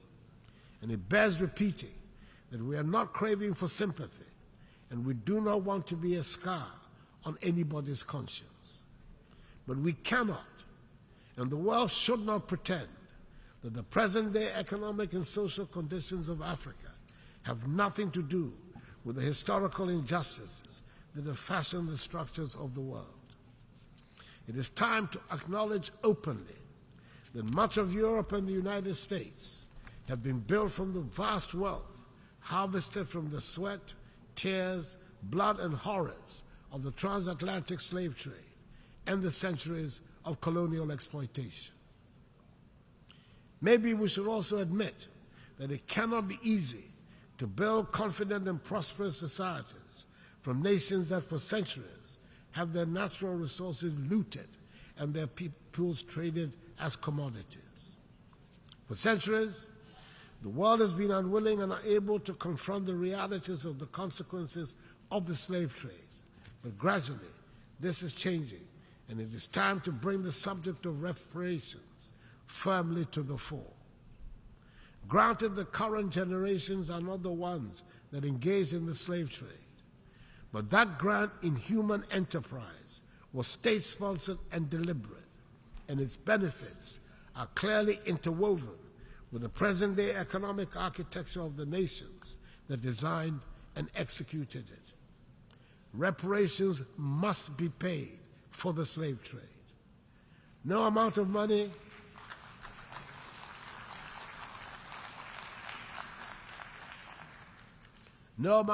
will ever make up for the horrors, but it would make the point that evil was perpetrated, that millions of productive Africans were snatched from the embrace of our continent and put to work in the Americas and the Caribbean without compensation for their labor.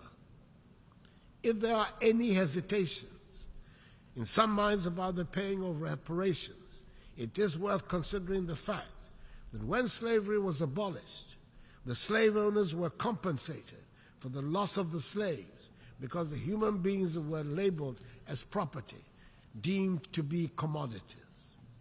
Surely, this is a matter that the world must confront and can no longer ignore.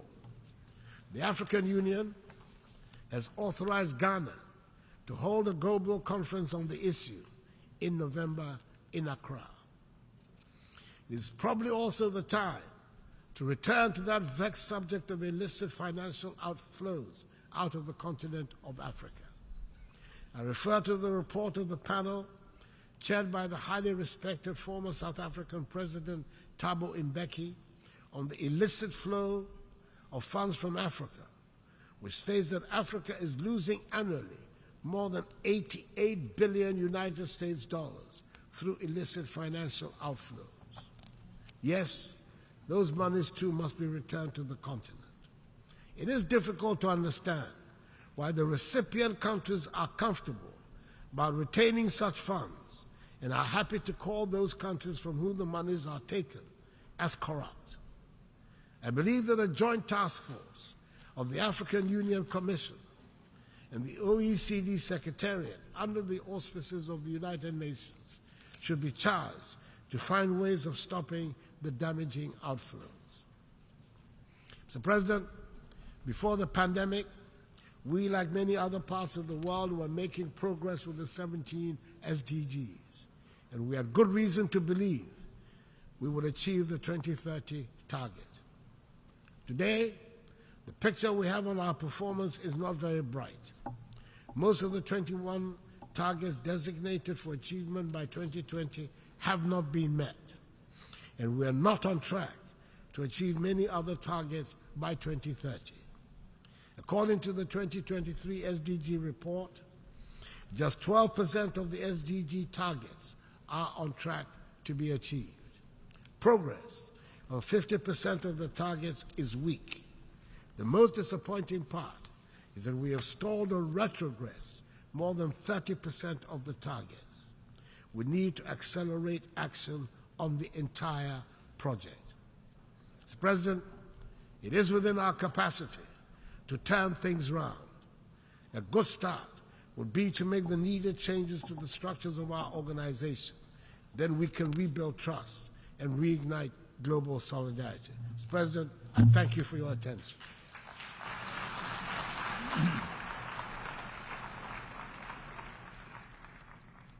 On behalf of this Assembly, I wish to thank the President of the Republic of Ghana for the statement just made, and I request protocol to escort His Excellency.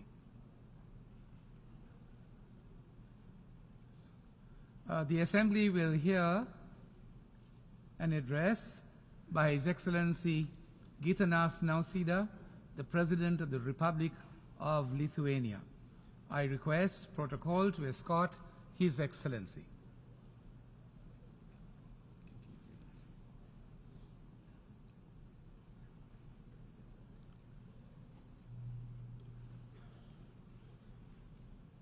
On behalf of the General Assembly, I have the honor to welcome His Excellency Gitanas Nausėda, President of the Republic of Lithuania, and to invite him to address this Assembly. Dear President of the General Assembly, Excellencies, ladies and gentlemen, we are meeting at a critical moment. Before our eyes, political, economic and cultural divisions are deepening. Conflicts, instability and civil unrest are erupting around the globe. Disruption of the world order based on international rules threatens the world we all know and cherish. The time for decisive action is now. We must rise to the challenges and work together to preserve peace, prosperity and stability, to safeguard the rules-based order, democracy and the universality of human rights, to save our home, planet Earth, from the effects of disastrous climate change, to fight hard against global poverty and inequality. For sure, this will not be easy. Global trust will have to be restored, sustainable development goals implemented, meaningful pact for the future negotiated and signed. I stand here to express my great concern about the devastating impact of climate change and to share the Lithuanian experience.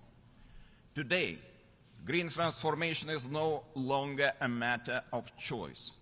We need decisive actions to keep the goals and the spirit of the Paris Agreement alive.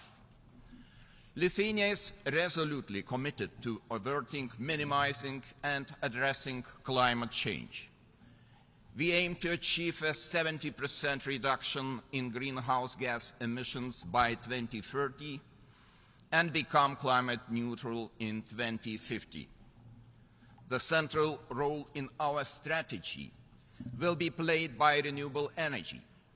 Our ambition is to turn Lithuania from a net importer of electricity to a self-sufficient green energy producer by 2030. The development of solar energy as well as onshore and offshore wind parks should substantially increase the installed capacity of renewable electricity generation. Mr. President, ladies and gentlemen, there cannot be sustainable development amidst a war. Wherever we look, be it Europe, Asia, Africa, or the Americas, peace is an all-important condition for humanity to thrive and to create. An old-style colonial war is back in Europe. Russia's aggression against Ukraine aggravates the global situation across many areas, such as food and energy security, climate, finance, global health, and migration. Established international norms and the whole vision of an open and cooperative world order are currently being held hostage to Russia's imperialist ambitions. The very framework of multilateral cooperation, which sustained peace, stability and prosperity in the post-Cold War era, is being threatened.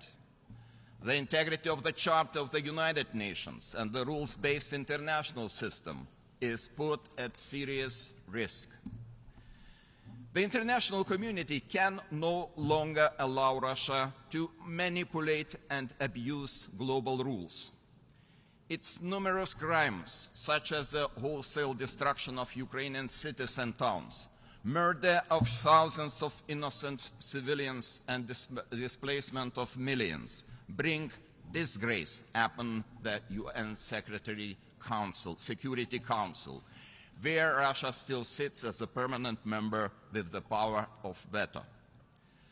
The international community should put more pressure on Russia to stop deliberate attacks on Ukrainian civilians and civilian infrastructure. An unprecedented ecological catastrophe caused by the destruction of the Kakhovka Dam should not be replicated in new and even more dangerous forms. This war of aggression must stop with an immediate, complete and unconditional withdrawal of troops and military equipment from Ukrainian territory. And what I mean here is all territory within the internationally recognized borders and territorial waters in 1991. Lithuania strongly endorses President Zelensky's peace formula. It is a robust foundation for attaining peace aligned with the universal principles of sovereignty, territorial integrity, and independence. Meanwhile, Lithuania calls on all United Nations member states to provide substantial humanitarian, military, economic, and diplomatic assistance to Ukraine. Mr. President, ladies and gentlemen, working for sustainable peace, we should ensure the accountability of those responsible for war crimes and crimes against humanity. While contemplating the issue of justice, we should also address the actions of the regime in Belarus, which participates in this aggressive war by providing military assistance and facilitating the offensive from its territory. Specifically, we should all support Ukraine's efforts in the International Court of Justice and endorse the court's provisional measures ordering Russia to immediately cease its military actions in the territory of Ukraine. Another institution, the International Criminal Court, plays a crucial role in prosecuting war crimes, genocide, and crimes against humanity in Ukraine. Lithuania supports the ICC arrest warrants for Russia's president and the ombudswoman. These mark a promising step towards accountability for targeting children in military conflict. To bring back the Ukrainian children who were forcibly deported to Russia and Belarus is a necessary next step. The initiative to persecute sexual crimes perpetrated by Russian forces in Ukraine also deserves our united support. Lithuania commends the unwavering dedication of the United Nations Special Representative on Sexual Violence in Conflict in addressing this critical issue. What is still lacking is a tribunal specifically designed to prosecute the very crime of aggression committed by Russia's top political and military leadership. Lithuania calls for the establishment of such an international tribunal, supported by a resolution of the United Nations General Assembly. Failure to do so would mean further damage to the credibility of the entire global justice system. Ladies and gentlemen, from the very beginning, Russia's aggression against Ukraine has been a truly global issue. It affects global food security as well as nuclear safety. Russia is currently holding the world hostage, blocking Ukrainian grain exports, looting occupied Ukrainian territories, and devastating local agricultural infrastructure. Unilateral actions, such as Russia's withdrawal from the Black Sea Grain Initiative, endangering at least 82 countries and 350 million people, currently on the food insecurity frontline should be universally condemned. But the solution is not to lift sanctions on Russia. To reinforce vulnerable economies, we must search for geopolitical solutions. One possibility could be the opening of more solidarity lanes by offering alternative transportation for Ukrainian food products, for example, through the trusted Baltic Sea ports.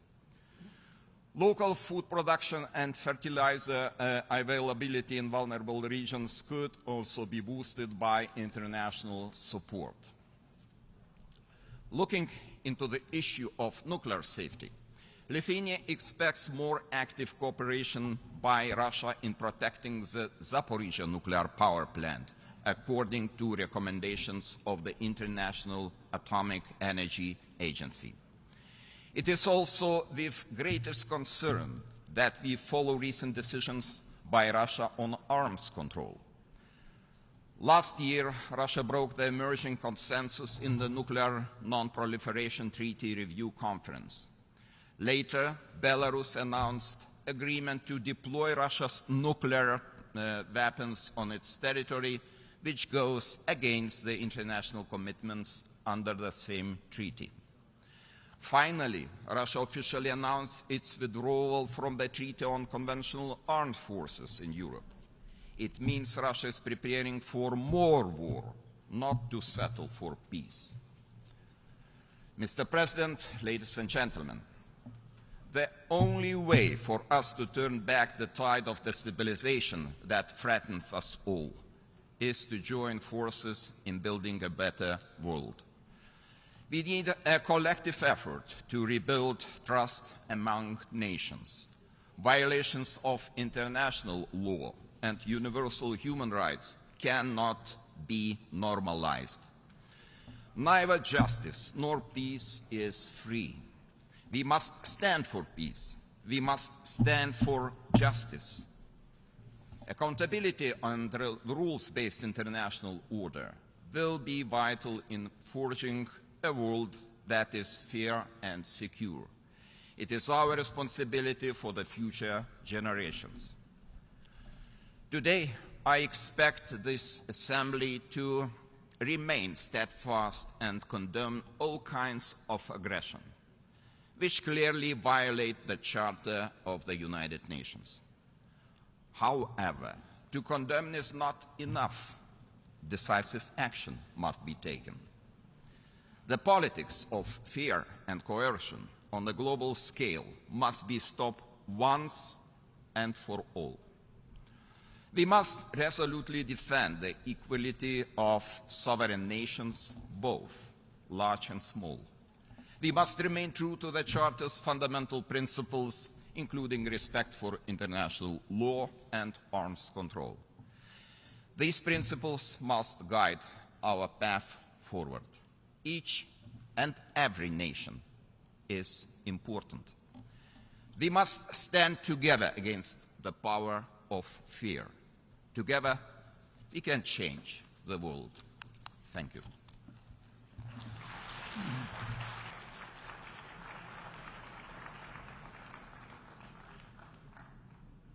On behalf of the Assembly, I wish to thank the President of the Republic of Lithuania for the statement just made, and I request protocol to escort His Excellency.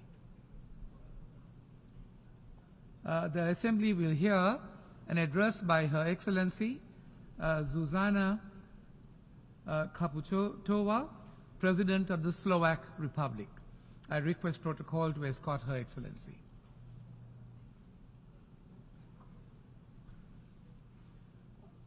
On behalf of the General Assembly, I have the honor to welcome Her Excellency Zuzana Kaputova, President of the Slovak Republic, and to invite her to address the Assembly.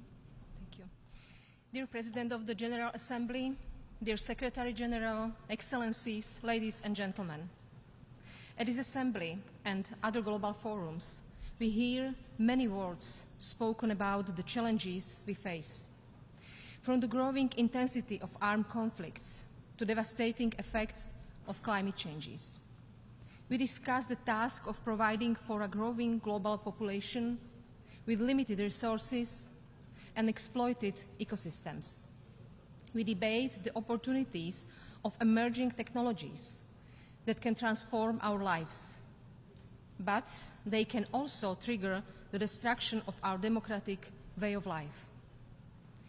These challenges have one common denominator. They are human-made, and it falls to us to deliver human-made solutions. The time for talking, discussions, and promises is over. This General Assembly must start with ultimate purpose for which the UN was founded: restoration of peace. Last year, we recorded more conflict-related deaths in the world than in any year since 1994. Russia's illegal, full-scale invasion of Ukraine, Slovakia's direct neighbor, has greatly contributed to this rise. For more than 570 days, Russia's forces have been killing innocent Ukrainian civilians, kidnapping children, and destroying towns and cities. They bomb infrastructure and ports that export Ukrainians' grain to those who need it in Bangladesh or Egypt. This is why Moscow must let the grain leave Ukrainian ports. Yes, we need a new agenda for peace, as the Secretary General rightly said. But first and foremost, we need action for peace from Russia as a permanent member of the UN Security Council. Excellencies, the Climate Ambition Summit starts today. But when it comes to our planet, time for action is running out. Our cities are becoming warmer, our oceans more acidic, and our land more arid. This is a result of human-caused climate change. This summer gave us another preview of what we can expect if we sit on our hands. Scientific report after scientific report makes the same conclusion. We aren't doing enough. The current pace of reduction of greenhouse gas emissions and of our mitigation measures won't be prevent the 1.5 degrees rise in global temperature by 2100. Globally, our emissions still exceed our Paris Agreement. We can still prevent the worst-case scenarios.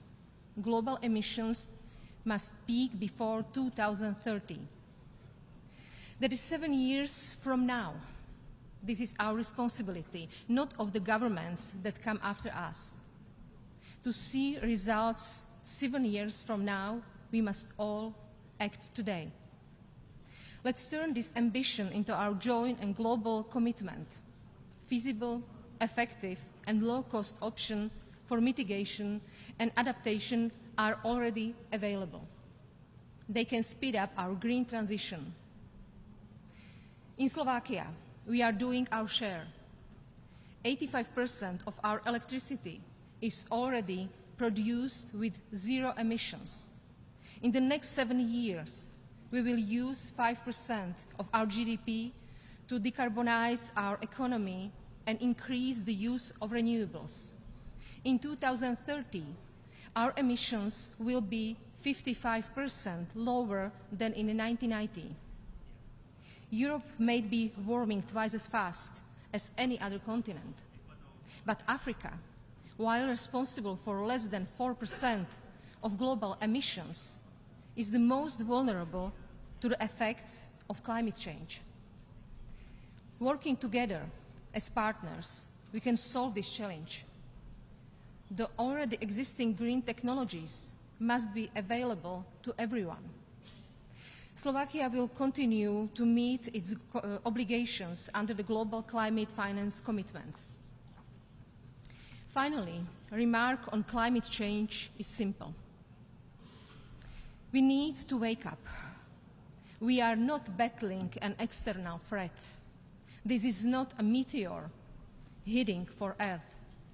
This is an existential crisis that we created and we alone must solve. Excellencies, this crisis hit hardest those who are least responsible for their creation: vulnerable population, women and children, and the poorest. No peace and prosperity can be achieved if they are excluded. We have been seeing for decades that women's rights are human rights. It's time to return these words into action. Our collective wealth allows us to provide dignified conditions for everyone on this planet. But today, halfway to 2030, only 12% of the Sustainable Development Goals are on track. These targets are not advisory guidelines. They are the benchmark for creating a world built on fairness, equity, and stability. 75 years ago, we adopted the Universal Declaration of Human Rights. Human dignity, freedom, and justice must be universally protected.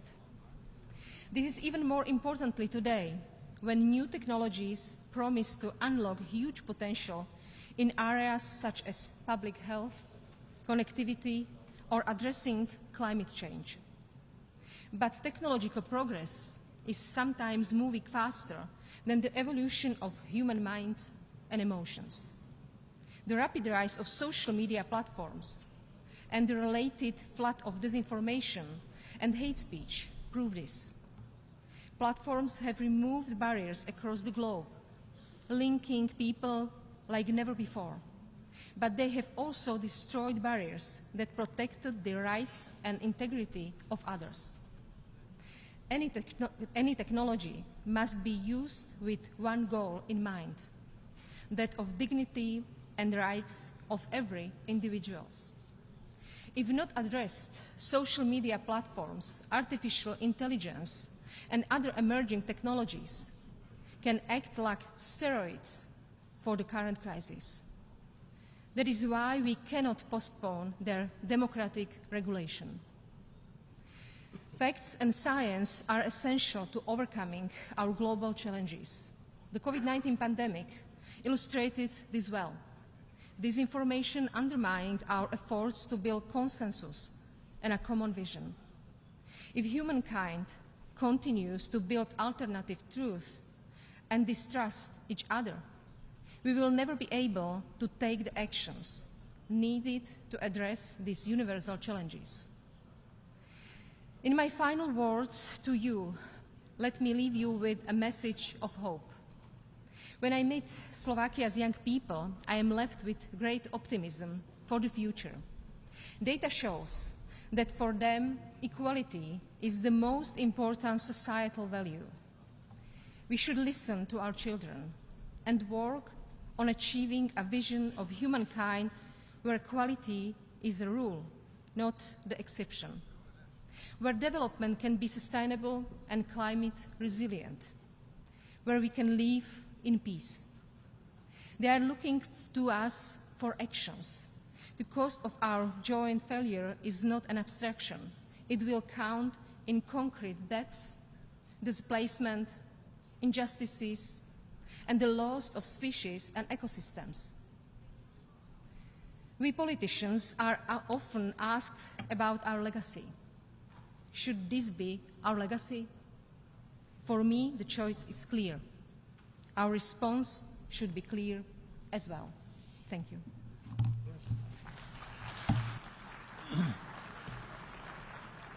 On behalf of the Assembly, I wish to thank the President of the Slovak Republic for the statement just made, and I request protocol to escort Her Excellency. The Assembly will hear an address by His Excellency Sauli Niinistö, President of the Republic of Finland. I request protocol to escort His Excellency.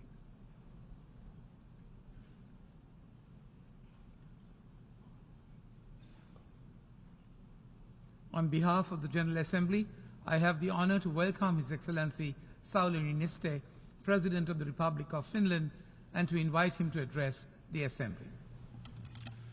Mr. President, distinguished delegates, ladies and gentlemen. More than 10 years ago, when I addressed the General Assembly for the first time as President of Finland, the world seemed complicated. In the Middle East and North Africa, many nations had gone through tremendous changes following a wave of uprisings. Europe was struggling with the deepest financial crisis of its post-war history. People around the world were affected by instability and conflicts. Yet in this whole, our common task was to create a constructive atmosphere, to understand each other, and to find solutions to the challenges we are facing. That is why we gather here in New York, not only to give speeches, not only to be seen, but to collectively ensure that our global community is moving in the right direction. Today, as I address this body for the last time, I have to ask, have we succeeded in our task? The world has grown even more complicated. Global tensions are running high and great power competition is accelerating. Different worldviews now seem to be on a collision course. The topic of this session is rebuilding trust and reigniting global solidarity. This must not remain empty rhetoric. We need to put these words in practice. We all have much to gain from cooperation on equal footing. The many global challenges we are facing, from climate change to pandemics, poverty to wars, can't be solved by one country or group of like-minded countries alone. The opportunities presented by new technologies are also best harnessed together.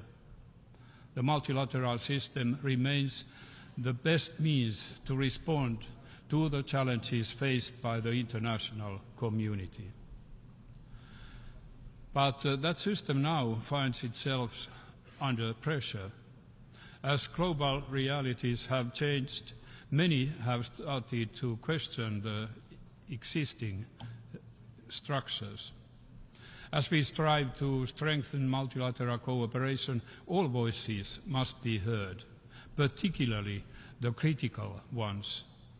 Instead of rushing to judge, we need to learn to listen.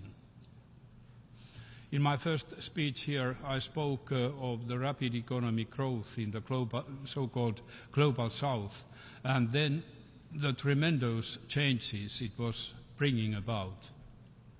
Those changes have been clearly visible for quite some time now. Asian, African, and Latin American countries are powerful geopolitical players. The fastest growing and most populous economies of today are found in precisely those regions. That needs to be reflected in our debates. Ladies and gentlemen, more than 1.5 years ago, Russia launched its large-scale war on Ukraine. Russia's aggression is a direct violation of the United Nations Charter, to which we are all committed. By aiding Ukraine, Finland, together with many others, supports Ukraine's inherent right to self-defense. For many Finns, Ukraine's fight for freedom carries echoes of our own history. We too have fought for our freedom and independence against an enemy far greater in size and paid a high price for it. We do not want to see the world regress to a state where the big consider it their privilege to subjugate the small. While the war is directed against Ukraine, it affects us all, both in principle and practice. It has serious consequences globally. The war in Ukraine must not become one of the many protracted conflicts we see around the world today. Peace that respects Ukraine's sovereignty and territorial integrity is in all of our interests. It must be objective. Finland supports Ukraine's efforts towards a just and lasting peace, but these can't be Ukraine's efforts alone. As wide an international participation as possible is needed. It is essential that the discussions recently held in Jeddah continue. The open debate taking place today in the Security Council is also a very important opportunity to discuss and find avenues forward. Bringing the war to a just end is essential for the Ukrainians, but it may also help to lower tensions on a wider scale. Ladies and gentlemen, we are witnessing the erosion of the international arms control architecture. Important treaties have been abandoned. What is left seems to be in jeopardy. Rebuilding and strengthening arms control in the current international environment is difficult, but we have to understand that a world without mutually agreed open rules and transparency is an unpredictable one. Emerging technologies are further complicating the picture. The risks are mounting. We must come together to tackle these issues. Globally, people's sense of security has decreased to an alarming level. There are over 100 armed conflicts ongoing worldwide. People in Afghanistan, Sudan and Yemen, and in many other countries, continue to face enormous humanitarian needs. We should not lose sight of any of these emergencies. I commend the Secretary General for his vision outlined in the new Agenda for Peace. We must prioritize diplomacy and make full use of the United Nations. Finland has long underlined the importance of the universal and binding nature of human rights. Human rights need to be respected even when our societies face turmoil. In difficult times, the rights of women and girls are often eroded. We need to be decisive in safeguarding these rights. As a member of the UN Human Rights Council, Finland works together with all stakeholders to uphold universal human rights. No country is perfect when it comes to human rights. We can learn from each other. When one of us fails, the international community needs to ensure accountability for violations. Ladies and gentlemen, earlier this week we were rightly reminded that the lack of progress on the Sustainable Development Goals has severe implications, both for people's life and prosperity and for global peace and security.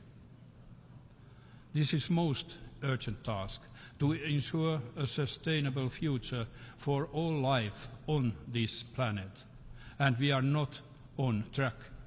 We need to take our commitments much more seriously. If we fall behind on one goal, the effects are likely to be multiplied in other areas. Climate action is a clear example. Important steps have been taken, but more needs to be done. Any progress towards the Sustainable Development Goals will be undermined if we do not manage to cap global warming at 1.5 degrees. Climate change and biodiversity loss are challenges that the global community cannot escape. The past summer was, yet again, the hottest on record. We have seen devastating floods, drought and wildfires, and all parts of the world. We must understand that these are existential questions. It is also important to realize that climate change does not treat us equally or fairly. Those least responsible for it are often the ones who suffer the most. We must raise our collective ambition. New, strong commitments to reduce emissions are urgently needed. These must be backed by swift and effective action. Ladies and gentlemen, as Secretary General Guterres yesterday aptly stated, the United Nations was created precisely for moments like this, moments of maximum danger and minimum agreement. During the years that I have been attending this assembly, we have seen tremendous challenges. We have also seen concrete efforts to make the multilateral system work better in responding to them. Yet we often fail to deliver. We should all take to ourselves to find the root cause of these repeated frustrations. The UN is a sum of its members. It is our task to make sure this system rises to the occasion. Mutual understanding and agreement can only be increased through dialogue and genuine willingness to engage. None of us can afford to dismiss the concerns of the other. None of us has the right to impose our thinking or constructs on others. We, as the global community, have to be prepared to meet each other from a position of mutual respect and with a keen understanding of our common obligation to work together. If we do so, I'm convinced that we will find we have much more in common than we have thought. Thank you.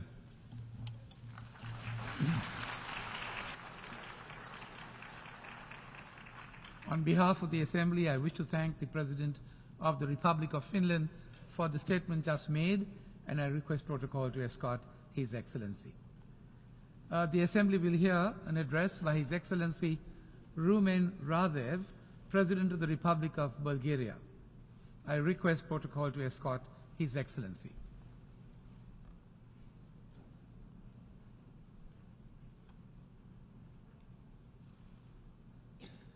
On behalf of the General Assembly, I have the honor to welcome His Excellency Rumen Radev, President of the Republic of Bulgaria, and to invite him to address the Assembly. Mr. President, Excellencies, I am deeply honored to address this prestigious auditorium. I do believe that our commitment will lead us to the answers of the pressing challenges the humanity is facing today. Today we live in a world of increasing risks and uncertainty. The resurrected ghost of self-destruction as a result of the full-scale war in Europe is a nightmare that my generation wrongly believed to be bygone phase in human history. War, conflicts and terror challenge the future of our civilization. So do the higher level of socio-economic distress, the growing food insecurity, the disruption of chains of supply, and the rise of the inflation rates started during the COVID-19 disaster. After the weakening of the pandemic, the hopes for rearranging the broken societal and economic links brought some optimism. But then the war in Ukraine blazed out. It exacerbated all these crises of various kinds and destroyed not only thousands of human lives, but also the optimism that we are able to build back better. The systematic erosion of democracy and human rights and the rise of authoritarianism are completing the picture. The consensus that the humanity may live according to the rules of internationally adopted world order is blatantly violated. These rules that have been forged in this green marble UN hall are now vehemently contested. All these negative developments are about to distract our attention from the challenges that may turn to be equally deadly for the humanity. The triple planetary crisis of climate change, biodiversity loss and pollution threatens the life on our planet. All these risks and challenges must be addressed in full consciousness that the future of our civilization is at stake. The first mission that the leaders must see as their historical vocation at this crossroad for the humanity is to rebuild trust in multilateralism and to uphold the rules-based international order. This order must serve to the firm will of the peoples to live in peace. This is the fundamental precondition to survive and to embark on the path of building prosperity. Restoring peace and security is our most pressing priority. It has been 19 months since a permanent member of the Security Council unleashed a war of aggression against its neighboring country, violating the principles of the UN Charter and international law. From the first day, Bulgaria strongly condemns the aggression of the Russian Federation against Ukraine. Every day of this war threatens the global peace and security. Moreover, it has turned into a war of attrition, challenging the economic and social development worldwide. The last events show an increasing risk of spillover in the Black Sea region, affecting countries neighboring Ukraine. An important priority of the 7th and 8th session should be to find modalities that may pave a way towards restoring the peace in Ukraine. What we need is stronger political will, diplomacy and active talks about comprehensive, just and sustainable peace, based on the internationally recognized UN's chapters. Bulgaria is deeply concerned by the decision of the Russian Federation to withdraw from the Black Sea Grain Initiative. The bombing of the Ukrainian harbor infrastructure and the restriction of navigation in the Black Sea leads to further escalation of global food insecurity, especially in the global south, where the price of the war is particularly high. Ladies and gentlemen, the maintenance of the international peace and security faces challenges all over the world. The attention is to Ukraine, because this conflict has a growing potential to turn into global. Nonetheless, we have ever been deeply concerned by the victims of each and every war and conflict. Human lives are equally precious all around the globe. The Middle East and the use of violence in the Israeli-Palestine conflict are a source of great concern. We call all parties for refraining from the use of force and for the assumption of direct negotiations conducing to fair and sustainable two-state solution. The political solution to the ongoing conflict in Syria marks the only way ahead. Bulgaria maintains its unwavering position in support of the unity and sovereignty of Yemen. We support the international efforts for peace solutions and humanitarian assistance for the entire region. On Afghanistan, we emphasize the importance on preventing terrorist threats and irregular migration. We strongly condemn the Taliban's actions worsening the human rights situation, especially of women and girls, of ethnic and religious minorities and human rights defenders. My country is a strong supporter of the European path of the Western Balkan countries as the most effective way for stabilizing the region. Good neighborly relations, comprehensive reforms, and fulfillment of accession criteria are the core of integration process. Bulgaria is a staunch supporter of further strengthening the global nuclear disarmament and non-proliferation architecture. We call for dialogue among nuclear weapon states on confidence building. Russia's suspension of its participation in the New START Treaty is a cause of great concern. Its intention to deploy nuclear weapons in Belarus undermines the strategic stability and the overall security architecture. We call on Russia to prove its commitment to the January 2022 joint statement on preventing nuclear war and avoiding arms races. We call on Iran to come back to its obligations under the Joint Comprehensive Plan of Action and DPRK to stop challenging the international non-proliferation agreements. Ladies and gentlemen, the SDG Summit is a vital opportunity to get the implementation of the 2030 Agenda back on track. Access to financing and strong partnerships between the United Nations and international financial institutions is a key to achieving sustainable development. Bulgaria is actively participating in focusing their activities on effective financial support for all the countries in need. The Global Digital Compact should harness the potential of the digital technologies to accelerate the achievements of the SDGs. Our digital future and artificial intelligence should be guided by a human-centric approach based on human rights, democracy, and the rule of law. Bulgaria welcomes the adoption of the political declarations at the 3 held summits during this high-level week. These documents of high political commitment will foster the One Health approach, thus contributing to the strength of the national health systems and the global health architecture. The COVID-19 pandemic resulted in a setback in the realization of the 2030 Agenda, especially in education. We support the vision of the Secretary General for the creation of learning societies, for recognizing education and lifelong learning as a public good.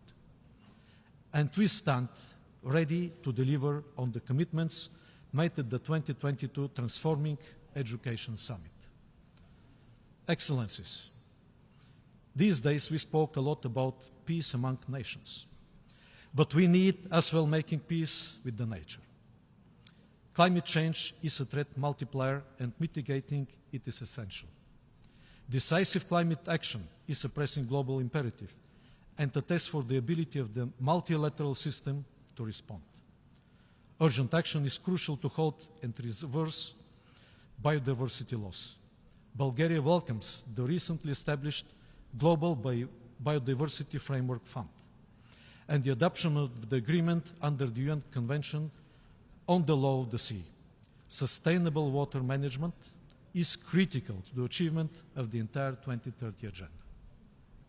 This year, we celebrate the 75th anniversary of the Universal Declaration on Human Rights.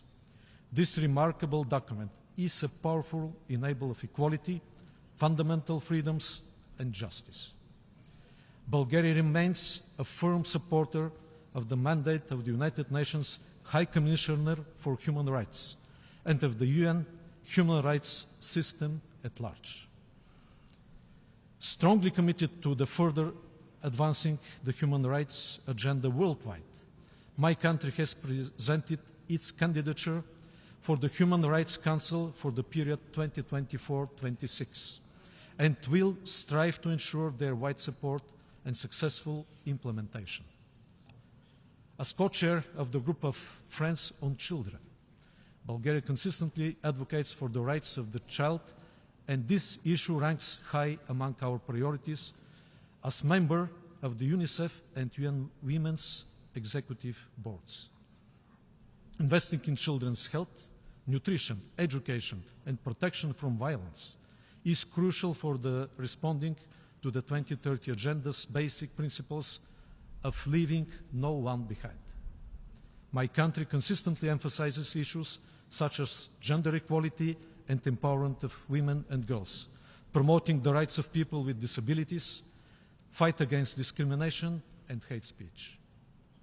This year, Bulgaria also commemorated 80th anniversary of the rescue of the entire Jewish population of my country, counting 50,000 people during the Second World War. This remarkable episode of our modern history inspires us to continue efforts to affirm tolerance and understanding as core values of modern democracy. Excellencies, taking into account the increasing challenges to the fundamental principles enshrined in the UN Charter, Bulgaria welcomes efforts towards increasing transparency and accountability of the Security Council, and is among the co-sponsors of the landmark UNGN resolution on the use of the veto. While the veto initiative empowers further the General Assembly, the real reform of the Security Council remains a difficult and sensitive issue. Bulgaria would like to see the Council being more effective in the performance of its primary responsibility, allocating at least one additional non-permanent seat for the group of Eastern European states in the future reformed Security Council remains priority.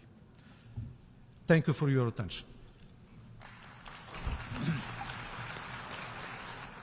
On behalf of the Assembly, I wish to thank the President of the Republic of Bulgaria for the statement just made, and I request protocol to escort His Excellency.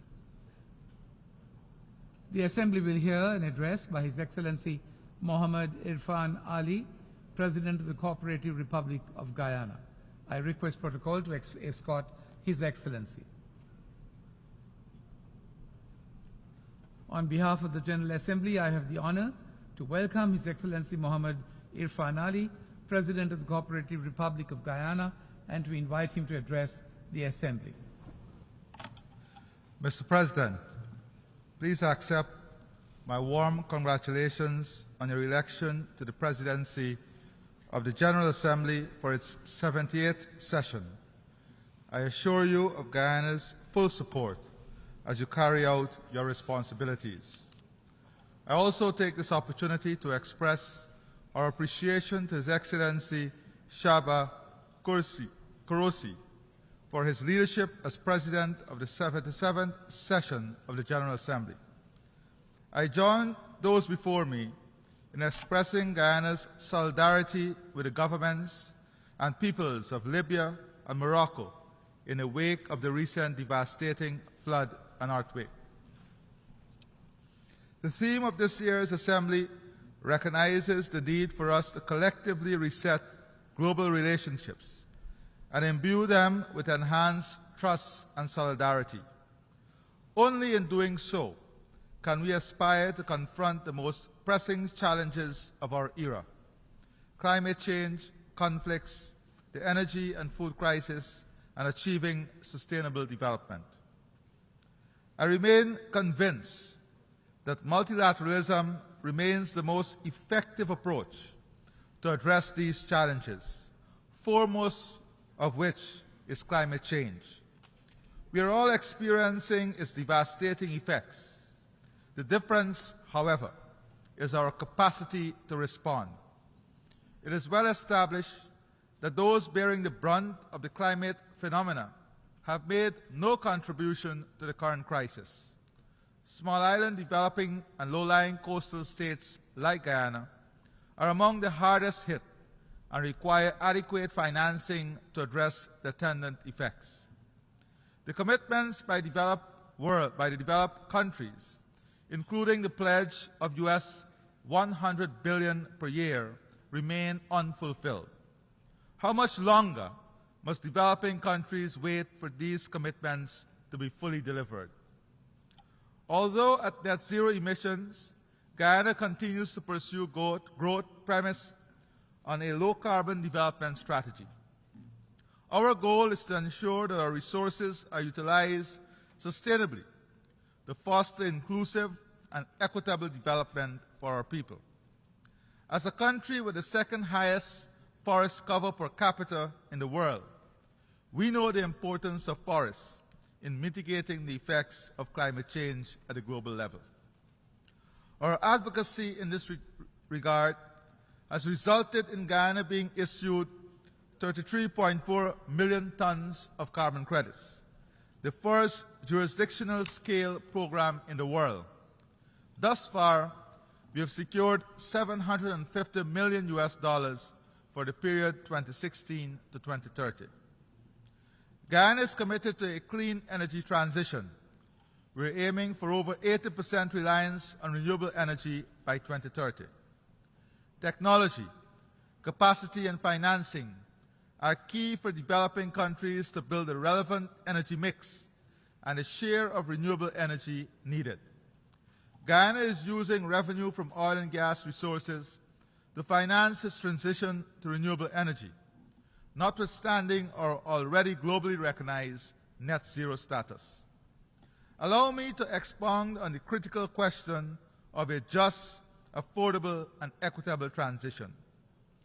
Bloomberg estimates that achieving global net zero emissions by 2050 requires annual investments to more than triple from the 2021 level to $6.7 trillion per year. To limit the rise of global temperature to less than 2 degrees Celsius, the IEA estimates that investment in the energy sector alone will have to be increased by approximately $1 trillion annually.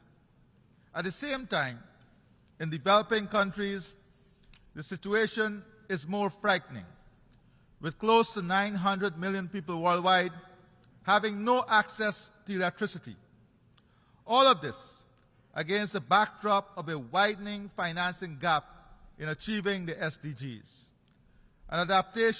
With adaptation alone estimated at $160 to $340 billion by 2030, and $315 billion to $565 billion by 2050, according to UNEP. More than 90 countries have committed to net zero emissions. To achieve this, the IEA estimates that by 2050, more than 85% of buildings must be net zero carbon ready. More than 90% heavy industrial production must be low emissions, and almost 70% of electricity will have to come from solar photovoltaic. Based on these targets, renewable share in the generation of electricity will have to increase from 29% in 2020 to 88% in 2050. Meanwhile, to remove carbon from the atmosphere, the world will need to simultaneously halt deforestation and increase tree cover gain 2 times faster by 2030. This means by 2050, 7.6 gigatons of carbon will have to be captured and stored compared to 0.4 gigatons in 2020. According to McKinsey & Company, it would cost $375 trillion in cumulative spending on physical assets to transition to net zero by 2050. Mr. President, the question is, under these circumstances, how realistic is the transition path to net zero? It is clear that the global ambition of net zero by 2050 is not currently realistic given the cost of transition and the financing commitment thus far. I say all of this not to reduce ambition, but for us to honestly and frankly direct our energies to a more balanced approach towards net zero in a realistic environment. My country, Guyana, is blessed with the best of both worlds. That is the ability to lead on climate change and the use of our expansive oil and gas reserves to contribute to the advancement and development of our country and region. But let me hasten to add, Mr. President, COP28 will not achieve the desired objectives of definitively putting our planet on a net zero trajectory if we continue to address this matter in a doctrinarian way, ignoring the current realities. Given the growth in demand for energy, a significant part of that demand will come from many in the developing world who continue to live in energy poverty. It is also a fact that renewables will not meet the growth of demand in the near future. If the debate at COP28 is framed by two camps, one calling for no cuts in fossil fuel production, including the most polluting form, such as coal, and the other saying that the only solution to net zero is an end to fossil fuel production, then we will fail once again to achieve a viable outcome and not to give our world the energy it needs to grow and prosper. I believe that net zero by 2050 as a target can only be achieved by a combination of measures that include a cut in fossil fuel production, incentivizing the introduction of renewables at scale, exploring advances in technology, in using carbon capture and storage, cutting deforestation and land degradation, and introducing measures to curb demand for energy. As custodians of the rainforests, the size of England and Scotland combined, we are of the view that the lack of financing for standing forests suggests they are worth more dead than alive. That is why we support the expansion of a financial mechanism that appropriately value the environmental services provided by forests, including through the carbon market. We are at the midpoint of implementing the 2030 Agenda, our global blueprint for sustainable and resilient development. Financing is a cornerstone of all efforts to achieve the SDGs and the challenges faced by developing countries, including the funding gaps, which I highlighted in the SDG Summit commitments, including those made 50 years ago to provide 0.7% of GNI in ODA, must be fulfilled. The existing financial architecture is incapable of addressing current global challenges and must be reformed. In this regard, the early adoption of the Multidimensional Vulnerability Index, implementing the measures in the Bridgetown Initiative, and addressing liquidity support, private capital, development lending, trade, and more inclusive governance of the international financial institutions must form part of the reform agenda. Mr. President, the world is presently experiencing a global food crisis marked by soaring food prices, heightened food insecurity, and increasing levels of hunger. Conflict, climate change, and the effects of the pandemic contribute to this dire state. Approximately 198 million people in 26 least developed countries face severe food insecurity since the beginning of 2022. Due to rising food prices and trade restrictions, this situation has worsened. By 2030, it is estimated that nearly 670 million people, equivalent to 8% of the global population, will suffer from undernourishment. Global agri-food systems must be urgently transformed to ensure they are more resilient and that nutritious food is affordable for all. We also condemn the weaponization of food as an instrument of war. Guyana welcomes the convening of the 3 high-level meetings on health and the important commitments in the political declarations. But we must together move rapidly to the implementation if we are to achieve universal health coverage for all and be adequately prepared for future pandemics.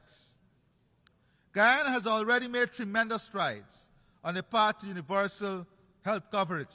In so doing, we have increased our health spending per capita by 64% in the last 3 years.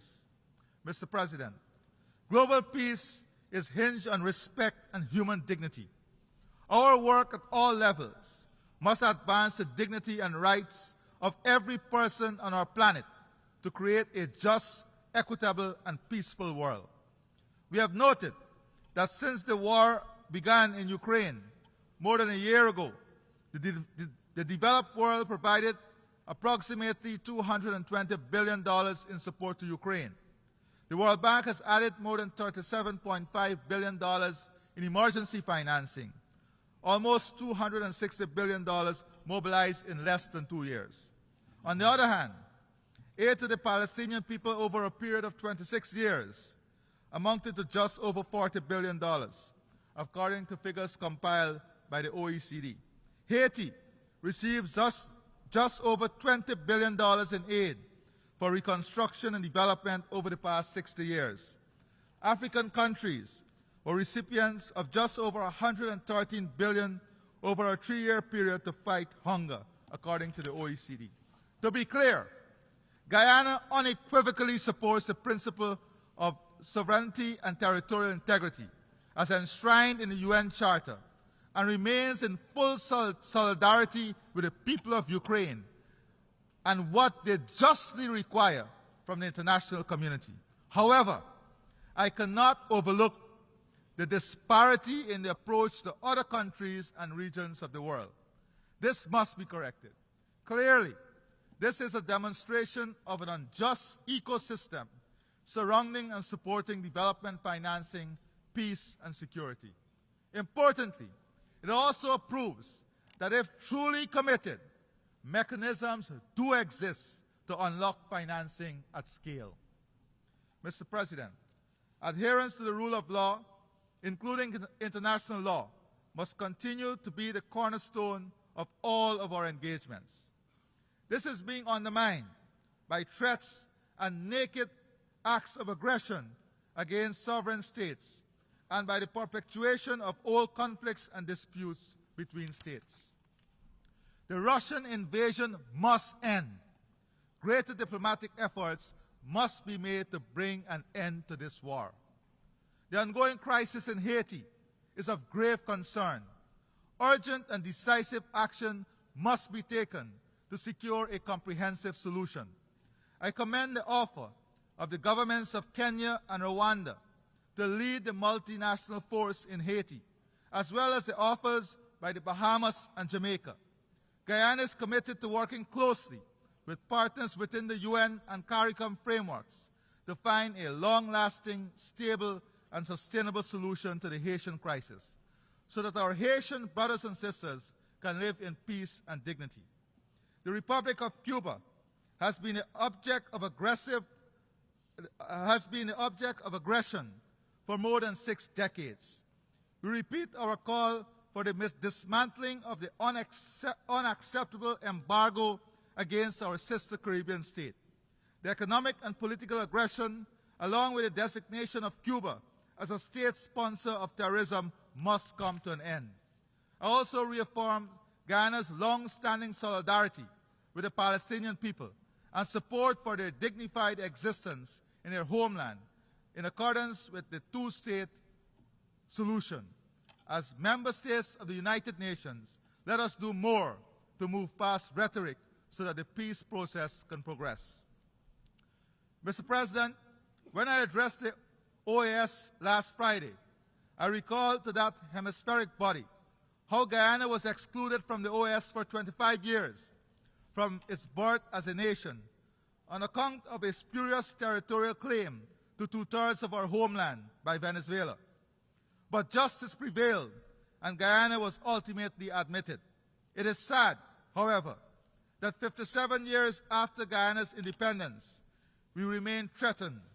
Venezuela's efforts to undermine our freedom, sovereignty, and territorial integrity are today before the International Court of Justice, as decided by the UN Secretary General under the Geneva Agreement of 1966.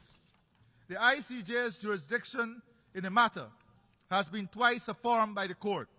We are confident that Guyana's sovereignty and territorial integrity will also be affirmed when the court issues its final judgment. I regret to inform you that Venezuela's threats continue. Just last night, Guyana received a very threatening message from Venezuela. It came in the form of a communique attacking Guyana for putting certain oil blocks in our sovereign waters of forbid. Guyana considers this a threat to regional and international peace and security, as well as to Guyana's investment partners. We demand that Venezuela honors its obligation under the Charter to pursue only peaceful means to settle any disputes, it may have with Guyana, including adjudication before the International Court of Justice. Allowing the court to decide would ensure a resolution that is peaceful, equitable, and in accordance with international law. Guyana will spare no effort in defending its sovereign and territorial integrity. I express appreciation to every member of the international community that has continued to support Guyana's effort to preserve its sovereignty and territorial integrity. Mr. President, as Guyana takes its place next January as a member of the Security Council, those principles of international law and justice, so prominent in the charter of this organization, shall be our guide. And so, I express heartfelt gratitude to the overwhelming support of member states to our candidature to the United Nations Security Council for the 2024-2025 term.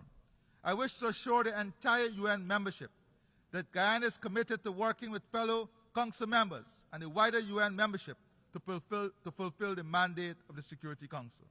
Mr. President, as I reflect on the state of growing insecurity in the world, let me also reiterate the calls made by CARICOM for the early and urgent reform of the United Nations Security Council to make it more effective and inclusive. Mr. President, September is the month dedicated to indigenous people in my country. We are aware that globally, indigenous peoples are often left behind. Not so in Guyana. My government is investing heavily in indigenous peoples' development, ensuring their inclusion and participation in decision-making at all levels. Our land titling program has resulted in indigenous peoples obtaining legal ownership of 16.4% of Guyana's land mass. In addition to regular government investment, 15% of all proceeds from the sale of carbon credits go directly to indigenous villages to finance their development. Guyana is the first country to implement such an initiative. We are proud of our record and stand ready to share our experiences. Mr. President, allow me to conclude by renewing Guyana's solidarity with the peoples of the world, our commitment to multilateralism, our readiness to partner with states large and small in the quest for peace and prosperity for all. I thank you. On behalf of the Assembly, I wish to thank the President of the Cooperative Republic of Guyana for the statement just made, and I request protocol to escort His Excellency. The Assembly will hear an address by His Excellency Zoran Milosevic, President of the Republic of Croatia. I request protocol to escort His Excellency.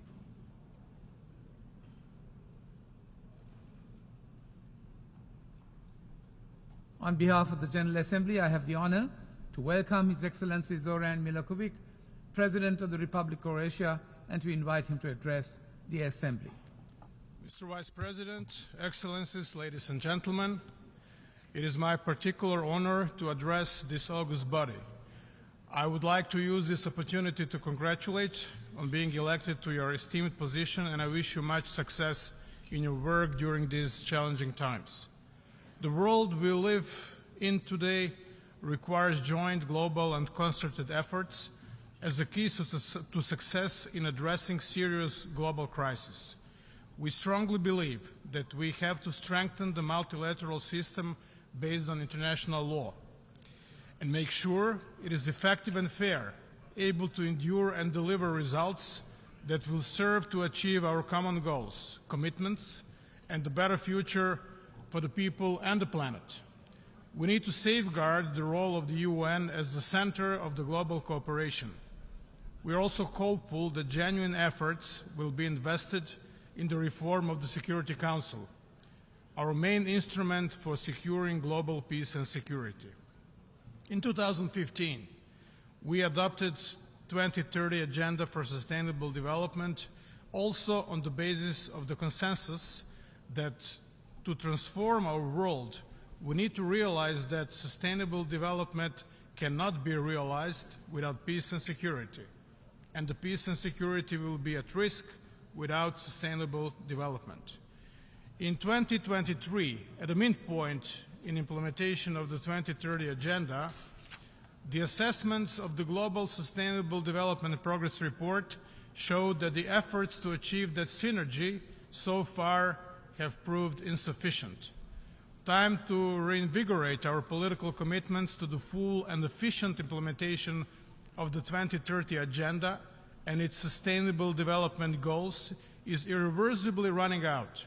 In the meantime, the necessary boost came with the UN Secretary General's vision offered in our common agenda as an overarching roadmap in fighting the multiple crises.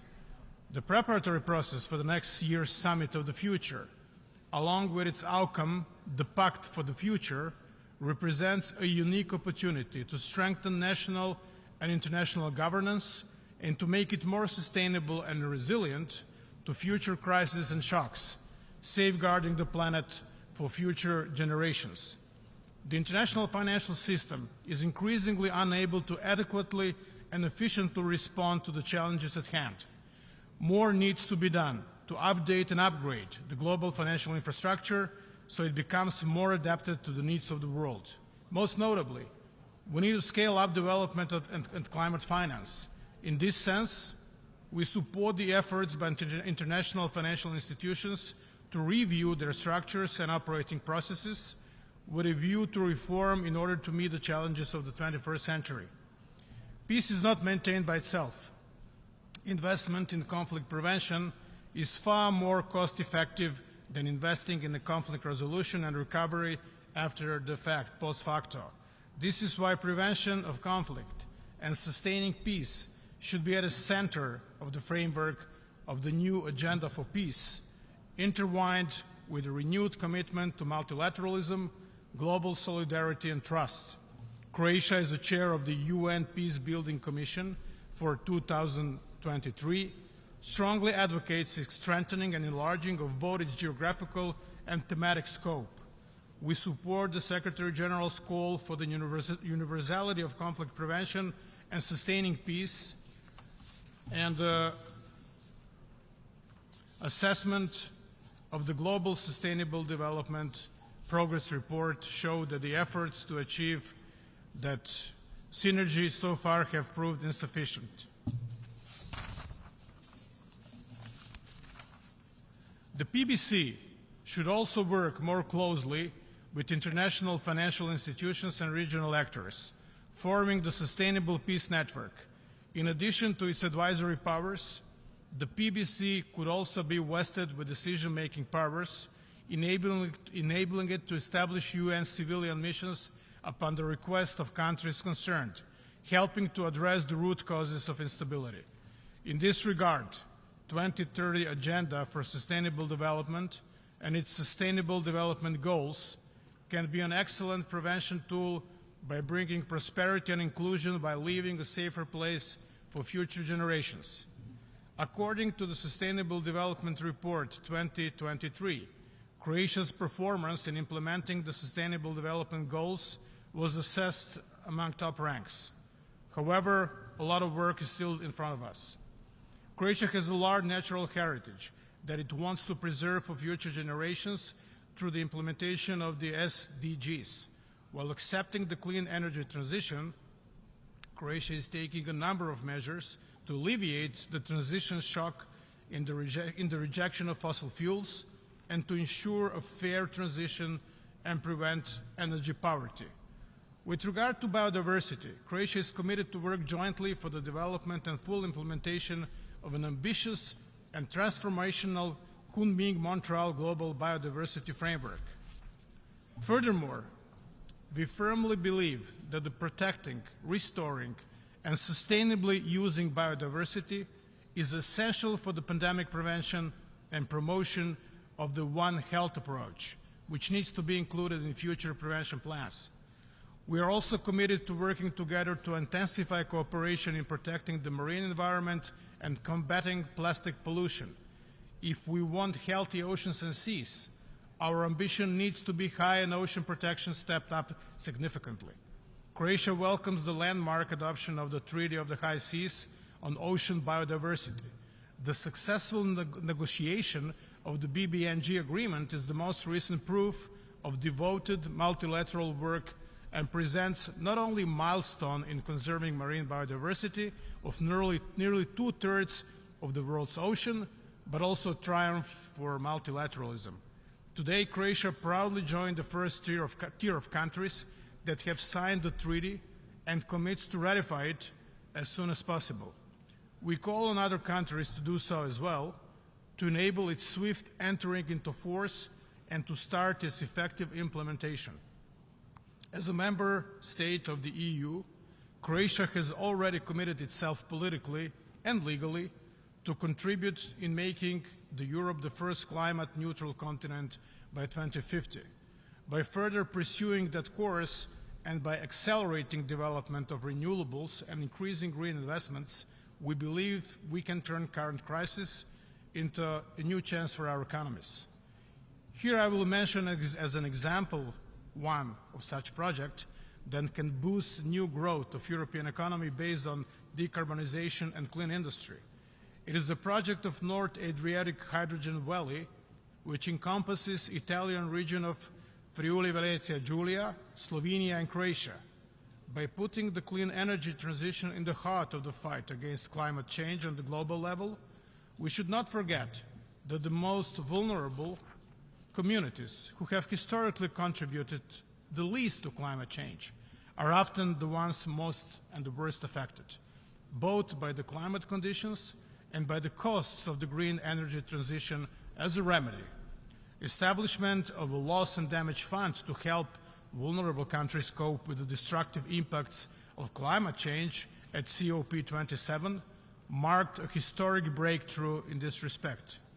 How we go about this issue at Climate Ambition Summit and COP28 will be a true test of trust and solidarity among nations and will impact current and future generations. Creating a world of peace and security that respects human rights and promotes social progress is the very foundation of the UN. The amount of human rights violations and humanitarian crises around the world demonstrates that more must be done in terms of atrocity prevention and the operationalization of the responsibility to protect. Croatia is honored to contribute to this cause by serving as a co-chair of the group of friends of R2P in New York, along with Costa Rica and Botswana. Croatian government remains committed to determining the fate of 1,806 persons that went missing during our homeland war in the 90s. Based on such tragic national experience, we continue to render our unwavering support to all efforts to provide answers to those still suffering the anguish of uncertainty anywhere in the world. We remain committed to combating hate speech, advancing the rights of women and children, protecting minorities, and the abolition of the death penalty. Gender equality is the foundation of a peaceful, prosperous, and sustainable world. In that vein, we highlight the importance of education and equal opportunities for girls and boys. We will continue advocating against discrimination and hate speech, including anti-Semitism.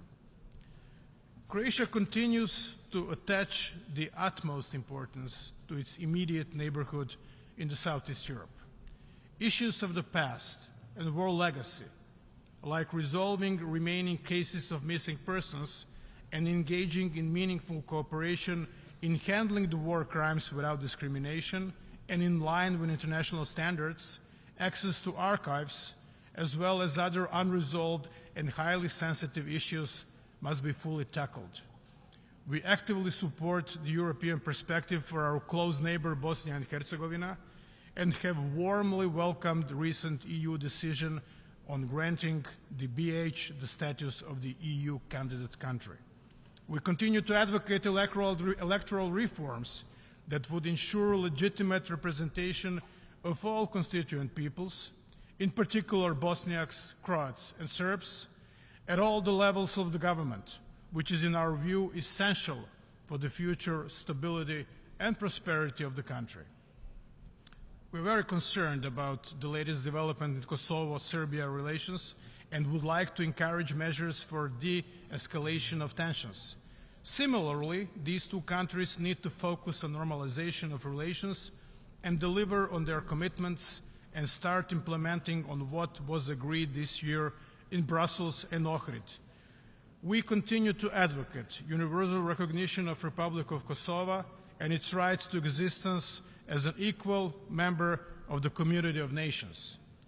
It is in our interest to promote stability and further development of this region, as well as the process of European integration, which we believe remains crucial for the future prosperity of our neighbors and for which we are hopeful will be accelerated in the coming years. Thank you.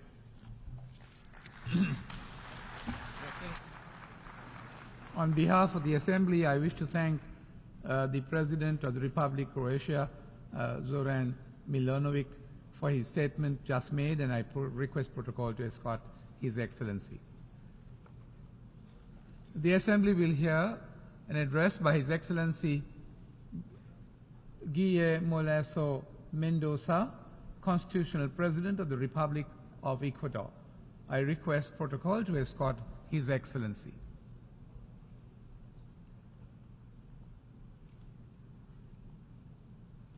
On behalf of the General Assembly, I have the honor to welcome His Excellency Guillermo Lasso Mendoza, Constitutional President of the Republic of Ecuador, and to invite him to address the Assembly.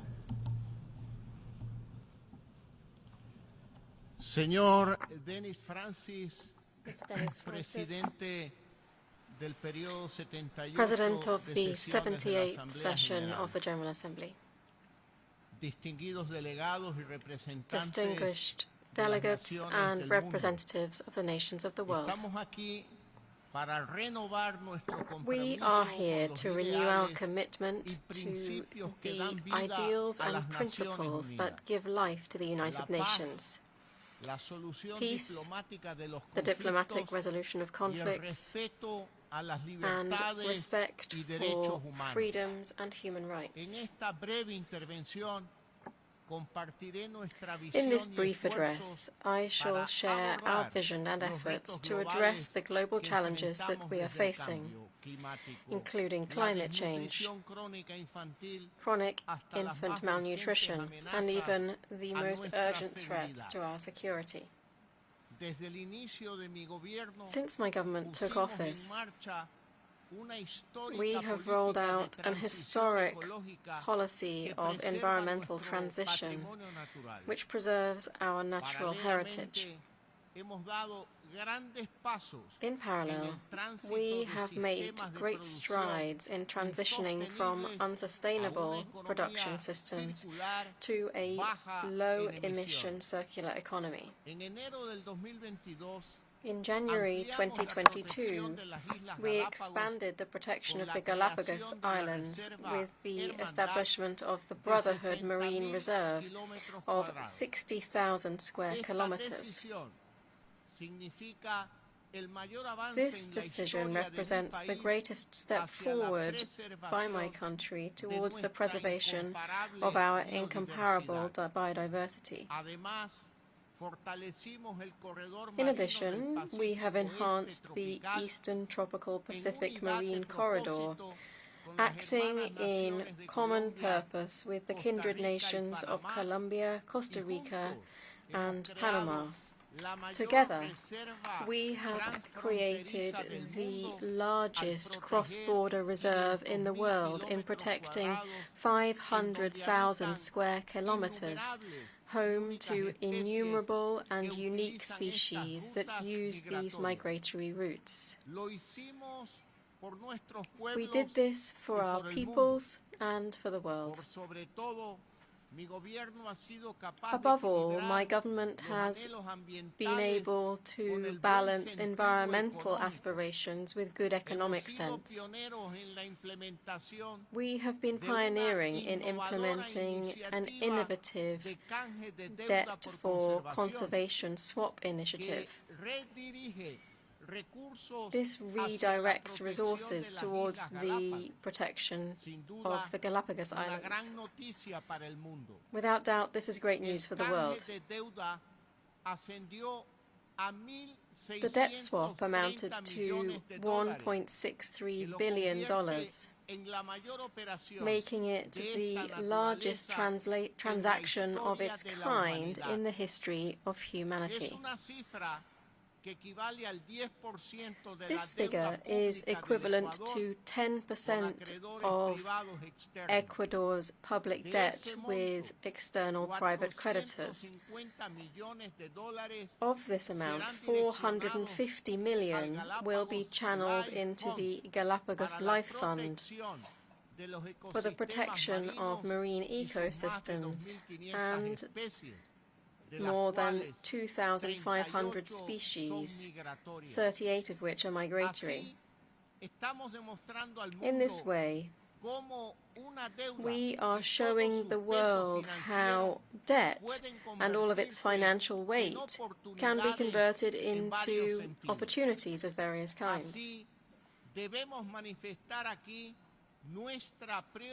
Further, we wish to express here our concern at the upcoming and ever more likely El Niño phenomenon, which could cause devastating flooding in Ecuador and the region.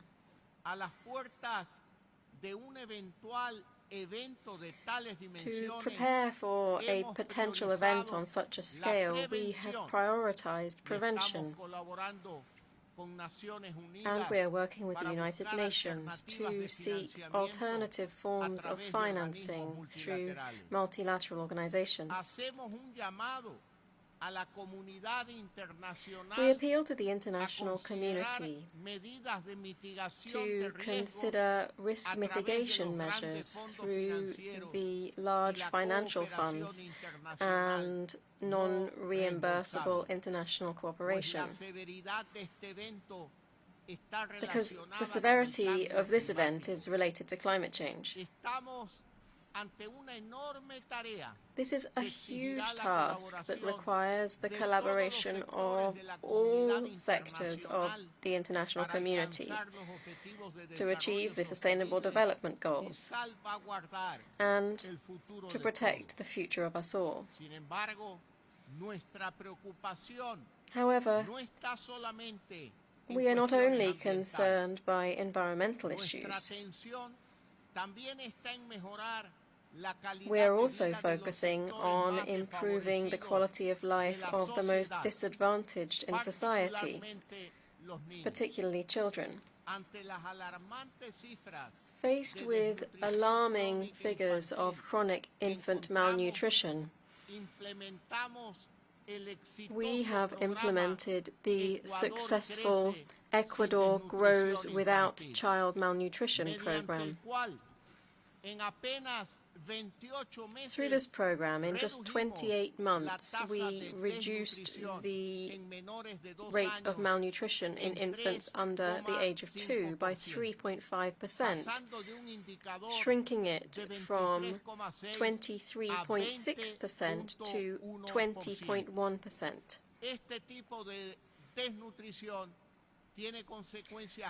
This type of malnutrition has serious and irreversible consequences on the children affected by it. It affects their neurological development, their ability to learn, to communicate, to think, and to relate to others.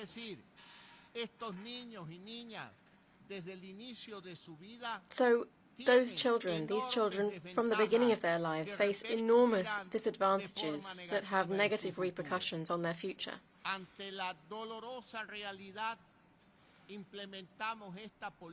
In light of this painful reality, we have implemented this public policy strategically to provide care to pregnant women and to children in their first 1,000 days of life with medicines and vitamins.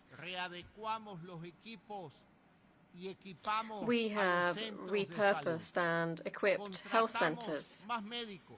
We've recruited more family medicine specialists, more obstetricians and nurses, and we've further hired 50,000 community workers who go into neighborhoods to detect cases of malnutrition in time. Thanks to this, more than 20,000 children under the age of 2 are now free of chronic malnutrition.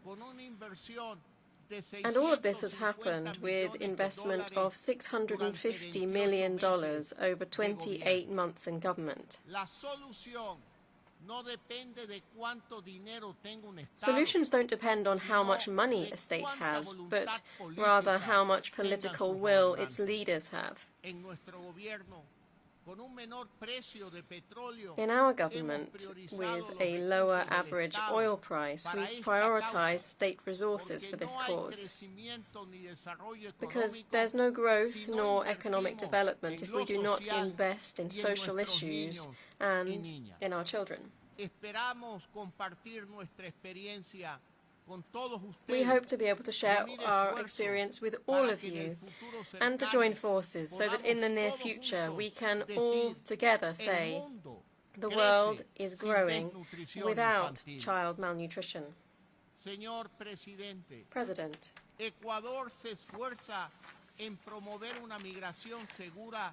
Ecuador strives to promote safe and responsible migration. We are one of the few countries that experiences all facets of migration. We are a country of origin, of destination, a transit country, and a country of return and even of refuge. Migration in recent years has been a challenge for the region because it has meant facing complex situations posing enormous challenges with cultural, economic and social impacts. Ecuador has hosted thousands of migrants of different nationalities. In light of this, it was essential to identify their needs, their circumstances, activities, and experiences, and this became a fundamental goal of our innovative approach.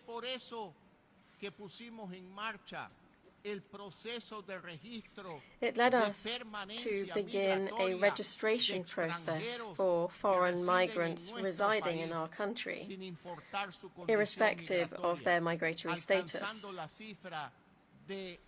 And we have now registered 201,711 citizens. Most of them are Venezuelan citizens who reached Ecuador fleeing hunger and authoritarianism. We want to give them a better future, guaranteeing all of their rights, giving them a humanitarian visa so that they can regularize their stay in our country and find it easier to integrate into society. Our arms have been open wide to protect this population that is asking for refuge from us. With or without documents, children are being enrolled in schools. Everybody is treated in public hospitals. Nonetheless, the open doors policy requires the valuable support of the international community. We have acted coherently and in a spirit of solidarity, and we humbly hope that this will be reciprocated. Ladies and gentlemen, after 31 years, Ecuador has taken up the challenge of returning to the Security Council.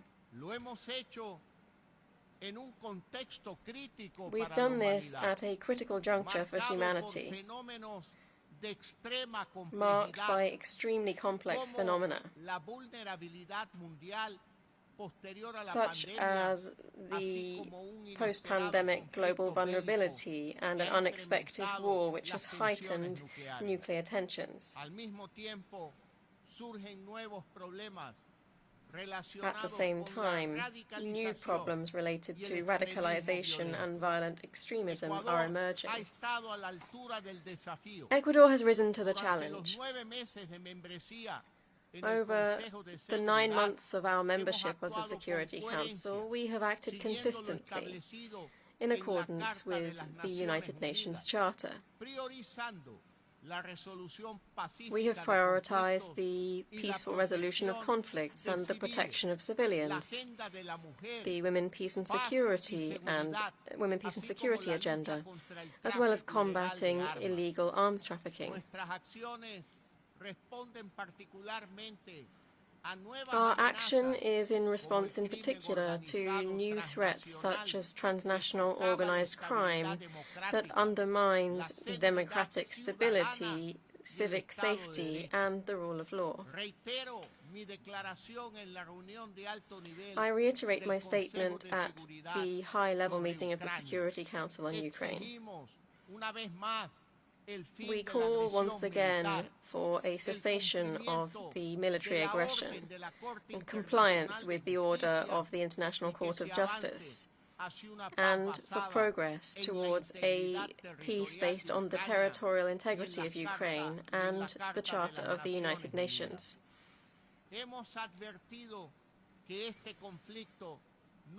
We have warned that this conflict not only inflicts pain and destruction on the people of Ukraine, but also worsens global food insecurity and destabilizes the global economy, particularly in developing countries. For this reason, we insist on the resumption of the Black Sea Grain Initiative. All wars and conflicts must cease. Excellencies, I dedicate the rest of my statement to a topic which is of the utmost concern to Ecuador and the world. I have been called upon to be the head of a state at a momentous time in history, which, like few others, is under violent siege by an enemy whose allies move between the porous borders that still divide the legitimate from the illegal world. I'm referring to transnational organized crime, particularly drugs trafficking, and its dangerous and increasing effects on public life. My government has beaten records in the confiscation of drugs. In just 2 years, we have seized more than 500 tons. This is a figure that far exceeds that seized by previous governments. What we are seeing today is the result of the blow that we have wrought to the income of the criminals. Such is the impact of our policy. Last year, the United Nations recognized Ecuador as the third country in the world in drug seizures, after the United States and Colombia. Just a few weeks ago, Ecuador experienced a hitherto unheard-of event, the assassination of a presidential candidate. I'm referring to Fernando Villavicencio, a clear-sighted and brave Ecuadorian who denounced outright the activities of organized crime and its links with political mafias. Transnational organized crime is a corrupt and murderous system which penetrates society and the state, which defies the democratic stability of our countries, and which is progressing at great speed. It's not a problem exclusive to Ecuador. It's a global problem. Indeed, across the world, we see expansion of the same phenomenon as Ecuador is suffering: drugs trafficking, weapons trafficking, people smuggling, forced migration, and illegal mining. If we do not fight together, we will continue to suffer them alone. If the enemy is able to multiply itself, states must also be able to multiply our efforts, even more so. It's vital for the future survival of states that we forge lasting, robust and effective mechanisms to bring an end to criminal organizations and those who support or sponsor them. Because if we want to fully share in the bounties of a globalized world, we must also face together the very adversities that this brings with it. Excellencies, in this and in each and every battle which we face together, you can always count on Ecuador's unswerving commitment. Thank you very much.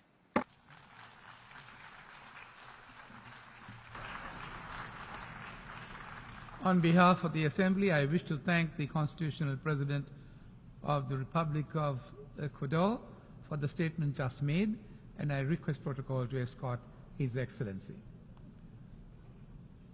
The Assembly will now hear an address by His Excellency João Manuel Gonçalves Lourenço, the President of the Republic of Angola. I request protocol to escort His Excellency.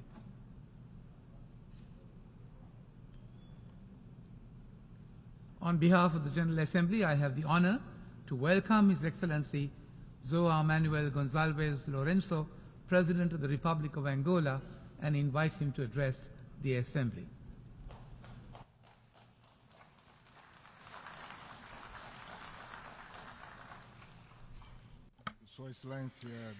Your Excellency Denis Francis, President of the 78th Session of the United Nations General Assembly, Your Excellency Antonio Guterres, United Nations Secretary General, distinguished heads of state and government, heads of delegations, ladies and gentlemen. It is with great pleasure that I take floor at this August Assembly of the United Nations within a context where the world is facing a highly complex situation, which requires this organization to strengthen its role and capabilities in crafting the most adequate responses and tackle the serious challenges facing the world. I would like to wish you, to Your Excellency Denis Francis, all the best wishes during your term of office starting now as the President of the 78th Session of the United Nations General Assembly.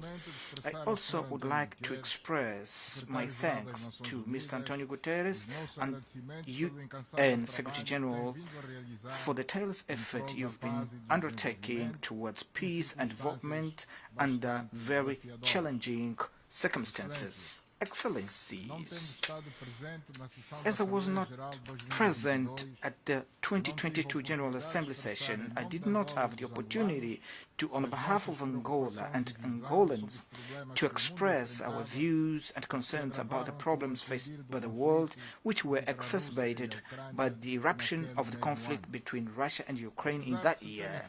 Despite of the great efforts made in order to create a more peaceful and prosperous world, we recognize that after 78 years of foundational organization, it's not been possible to build a solid base of trust among nations in order to prevent the emergence of tension hotspots here and there that degenerate in open conflicts in Africa, Asia, Latin America, Middle East, and now in Europe, where it would be less expected to have a war of great proportions, such as that one is happening right now.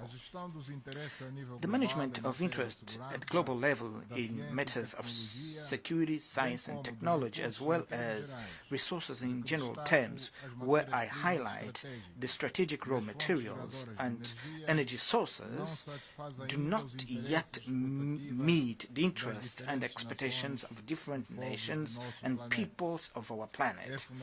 It is therefore fundamental to do our utmost to promote continuously the respect and upholding of values enshrined in the UN Charter and in the international law, so that we can correct the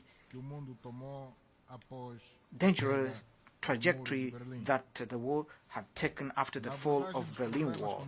In discussing the contemporary problems of international relations, we highlight the importance of looking objectively the nature and origin of conflicts, as well as the perspective of their resolution, upholding always the universal norms that govern relations among states. Excellencies, we have to recognize that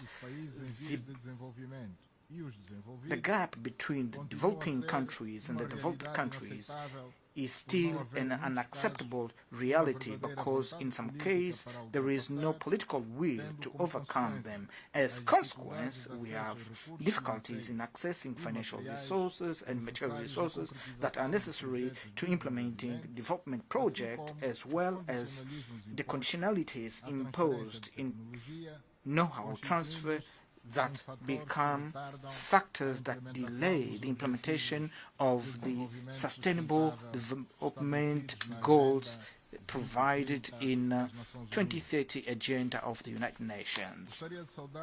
I would like to welcome the call of the Secretary General on the reform of the global financial architecture and stimulus of SDGs of at least $500 million per year in order to face the emerging challenges, as they are not adequately represented in most of global governance institutions. The developing countries are not in position to express their views and make their stand prevail at appropriate level and contribute in formulating realistic solutions to their problems. This situation generates anxiety and frustration of the most vulnerable population, who, by not seeing their expectations met, they become easily prone to negative and dangerous influences to the order and stability of their respective countries. Excellencies, over the past decade, Africa has witnessed transformations that galvanized changes with impact in the upcoming generations. Many African countries have resolved their conflicts, invested as much as they could in social and economic development, and have promoted the education of their citizens, making them more informed and ready to contribute to the economic and social development of their respective countries. Democratic transitions have become regular, and essential institutions for consolidation of democracy have become more active and therefore more capable of giving support and solidity to the democratic conquest achieved in our nations. It is a record that should be highlighted, and we are convinced that all must be done in order to prevent the return to models that govern previous the advent of democracy in Africa. Nevertheless, the lack of perspective that is observed in many of our countries in social and economic fronts creates a fertile land for unrest and weakening of the recent democracies on our continent. Therefore, it is urgent and imperative that real support is given to development through financing in favorable conditions for the construction of power, production, distribution infrastructure, as well as water, roads, railway infrastructures, basic sanitation, construction of schools, as well as providing direct private investment on the African economy, so that Africa can have a major share in the global economy. In Africa, we've been seeking ways that would help us get out of the current status, such as the initiative of establishment of the African Continental Free Trade Area with more than 1 billion consumers that constitutes an important boosting platform for the progress of the continent. International partners of Africa must believe and invest in our market, because surely they are going to have a satisfactory return on their investment in the different sectors of our economies where they decide to invest. We would like to meet the expectations of the young Africans who are forced to try to realize their dreams out of the continent in context of adaptation, which are always difficult, apart from the high life risk many of them face on making dangerous crosses through the Mediterranean. Angola has been as a booster of dialogue who, in our opinion, should not limit in political and diplomatic space, but it should include also a wide range of stakeholders, namely civil society organizations, enterprises and individuals, and giving a highlight to the youth, which is the true engine of transformations that we wish to achieve, so that we can ensure the progress of our nations. It is within this spirit that Angola decided to host the Pan-African Forum for the Culture of Peace in Africa, organized in partnership with the African Union and UNESCO, whose third edition will take place in November this year in Rwanda. The forum, also known as Luanda Biennale, constitutes a good platform for exchange amongst different cultures, religions, social models, through interactive and constructive sessions aimed at identifying, promoting and diffusing feasible and inclusive models of peaceful resolution of conflict on the African continent, which could serve as potentially inspiring landmark for other regions of the world. Excellencies, the Republic of Angola has been seeking to contribute with its experience in terms of peace building, harmony and national reconciliation to the resolution of conflicts that are striking the African continent, with special emphasis with that happening in the Democratic Republic of the Congo, where we believe that we will be able to build a base of trust between the warring parties that would contribute to slowing down the tension in the Great Lakes region and lead us to so much awaited peace. These steps aimed at containing the expansion of terrorism and other destabilization actions imply financial costs that our countries are not always ready to bear. Therefore, it can compromise the success of peace-building operations that are being carried out and topple down all the hope that is made around these processes. That's why it is essential for us to reaffirm the need of adequate, sustainable and foreseeable financing in the efforts aimed at fighting terrorism in the continent. Therefore, it is opportune to renew our call to the United Nations, particularly the Security Council, for the use of fixed contribution for peace-keeping operation mandated by the African Union. Up until relatively short time ago, the Sahel region was struck only by actions of terrorist groups helped by terrorism, who have found a vacuum of power in Libya. They have spread to the neighboring countries. To this situation we add, which is already dangerous, in almost the same region, a new wave of unconstitutional change of power came out, which is carried out by the military. These new powers should not be rewarded with the possibility of sharing with us the same political stages. Otherwise, would be conveying a wrong message, which is contrary to the principles that we advocate. We are increasingly convinced of the existence of an invisible hand that is interested in creating instability in our continent, only concerned with expansion of their sphere of influence, which we know will not bring the necessary guarantees for the economic and social development of the African countries.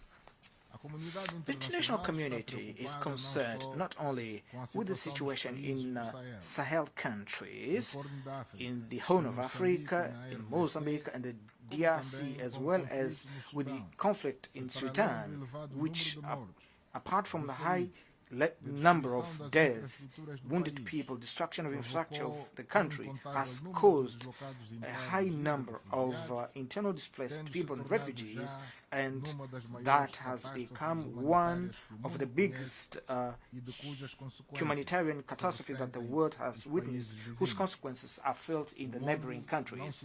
The world should not forget the suffering of the Palestinian people or ignore the need of enforcing the resolution of the conflict in the Middle East, highlighting the Israeli-Palestinian conflict, whose formula of two-state living side by side peacefully has been found by the United Nations years ago without having any positive evolution, whereby we are lacking implementation. The international community runs the risk of being accused as giving different treatment and privileged treatment to the conflict in Europe to the detriment of others, because they are in Middle East and Africa, whereby the one of Sudan is so deadly and devastating as that of Ukraine, but which receives less coverage of international media and less attention of the biggest center of decision on global peace and security.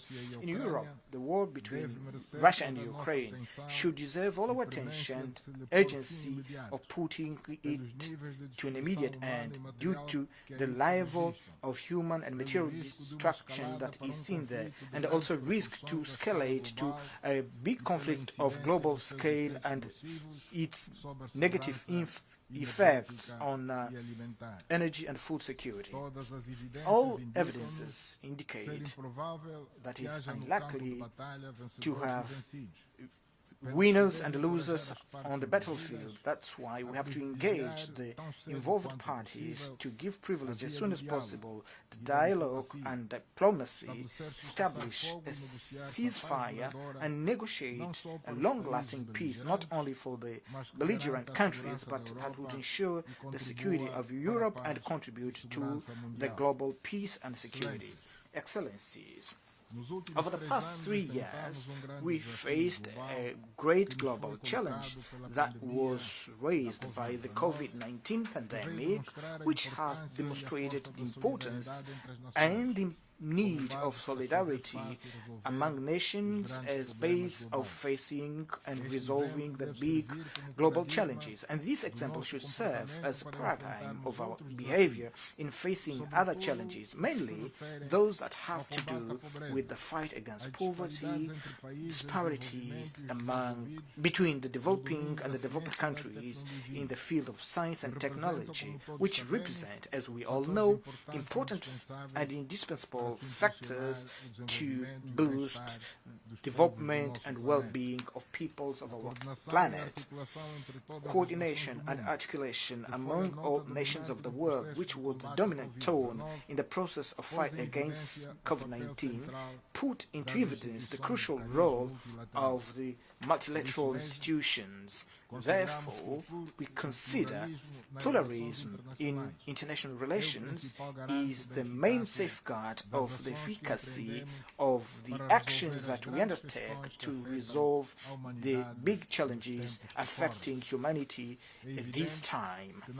It is true that in the perspective of multilateralism, the United Nations have to empower itself in order to assume an effective role in fulfillment of its task, and imposing urgently the need of UN Security Council reform, whose reform should reflect the reality of current times that is totally and deeply different from that reality right after the end of the Second World War.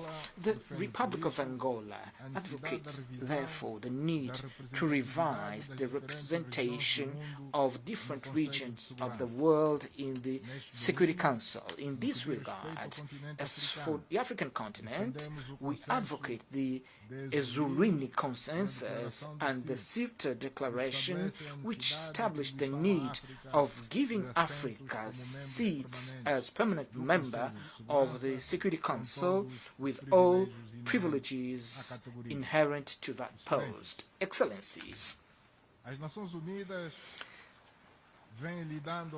the United Nations have been dealing along decades with a number of situations to which they have adopted a number of resolutions that are simply ignored and disregarded without any consequences to the protagonists.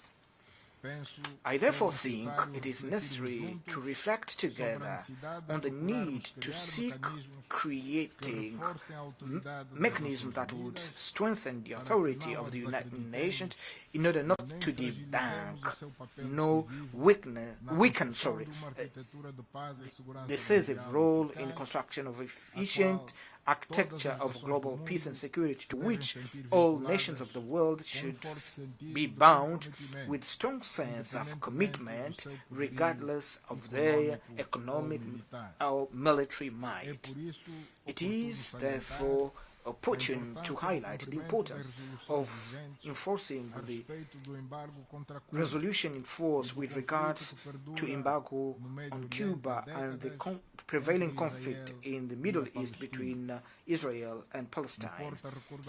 One should recall that in 2021, I participated in this city of New York at a meeting of the Security Council with the purpose of discussing the issue of lifting arms embargo on the Central African Republic. No progress since then has been recorded in this matter, which affects seriously the exercise of a fundamental right of countries of having their own national armies to ensure the defense of independence, sovereignty, and normal functioning of the institutions of the country. I once again reiterate the pertinence of putting this issue on the agenda of the Security Council of the United Nations so that a decision is made that will allow the Central African Republic to comply fully with their role as an independent state and not having need to resort to hiring of foreign paramilitary forces for indefinite time. Excellencies, the Republic of Angola is chairing the Summit of Heads of State of the Organization of African, Caribbean and Pacific States, which gives us the responsibility to discuss some aspects related to that organization. The negotiation of the partnership agreement between the Organization of African, Caribbean, Pacific States Organization and the European Union was concluded, whose signing ceremony will take place shortly, which will mark a game-changer of cooperation tailored to the reality of to the current reality and aspiration of member states of this organization. This important tool, which will govern the cooperation between the OACP and EU member states, defines the basis on which we are going to project actions in most various fields, with special focus on environmental sustainability, climate changes, human and social development, migration and mobility. As your excellencies know, OCPS includes 79 member states from 3 continents, 3 oceans, and represents an enormous potential for cooperation for those who establish partnerships in priority fields for the member states that will generate reciprocal benefits. I seize this occasion to make a call to investors in order to look at the OACP's countries as a safe destination nation with important advantages for their businesses. Excellencies, allow me once again to seize this opportunity to, in few words, talk about climate change issues that represent, in current time, the main concern of humanity, of governments and society of all our countries. The international community should seek to comply within its reach. The pledges made in the two last edition of COP on environment funds, so that at the next COP summit that will take place in United Arab Emirates, this topic must absorb a meaningful part of our agenda so that we can discuss concurrently on the need to implement the measures to be taken with a view to reducing polluting gases, reduce deforestation, reduce global warming, and save our planet Earth while we still have time. Allow me to seize this occasion to, on behalf of the Angolan government and people, to express our deep condolences to the authorities and peoples of Morocco and Libya for the loss of thousands of human lives and valuable national heritage as a consequence of natural disasters. Our total solidarity goes to the families and beloved ones who feel the pain of loss of their beloved ones. Thank you very much for your attention. Au nom de l'Assemblée générale, je tiens à remercier le président de la République d'Angola de l'allocution qu'il vient de prononcer et je prie le protocole de bien vouloir accompagner son Excellence. I thank the President of Angola for that statement, and I request protocol to escort His Excellency. The Assembly will now hear an address by His Excellency. I ask protocol to escort His Excellency. On behalf of the General Assembly, I have the honor to welcome His Excellency Mr. Edgar Venkovic, President of the Republic of Latvia, and I invite him to address the Assembly. Mr. President, Excellencies, distinguished delegates, first of all, I wish to congratulate Mr. Dennis Francis of Trinidad and Tobago on assuming the post of President of General Assembly. I assure you of Latvia's full cooperation along the way. The topic of this year's general debate invites us to focus on rebuilding trust and global solidarity. Rooted in the United Nations Charter, both concepts are crucial for effective multilateralism. Today, I would like to highlight the following points. We are at a transformative moment for the global order. Russia's unprovoked war of aggression against Ukraine continues to challenge the world in many ways. It is a test for the rules-based multilateral system. The Russian Federation's brutal invasion of its neighbor runs counter to the United Nations fundamental principles to refrain from the use of force against the sovereignty and territorial integrity of states.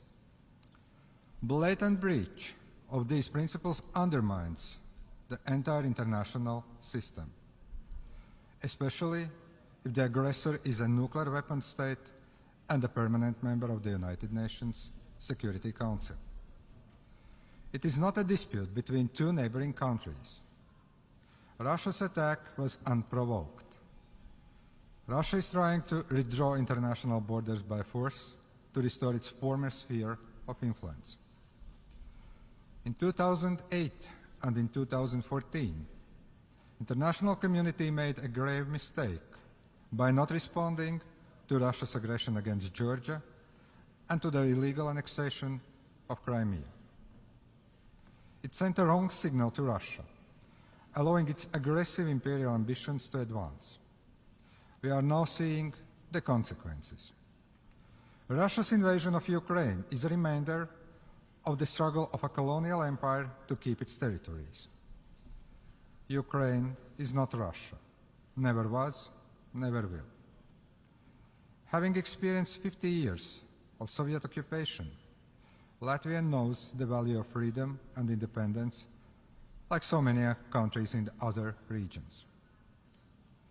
The international community must firmly stand together against Russia's attack on the principles and norms of the international law.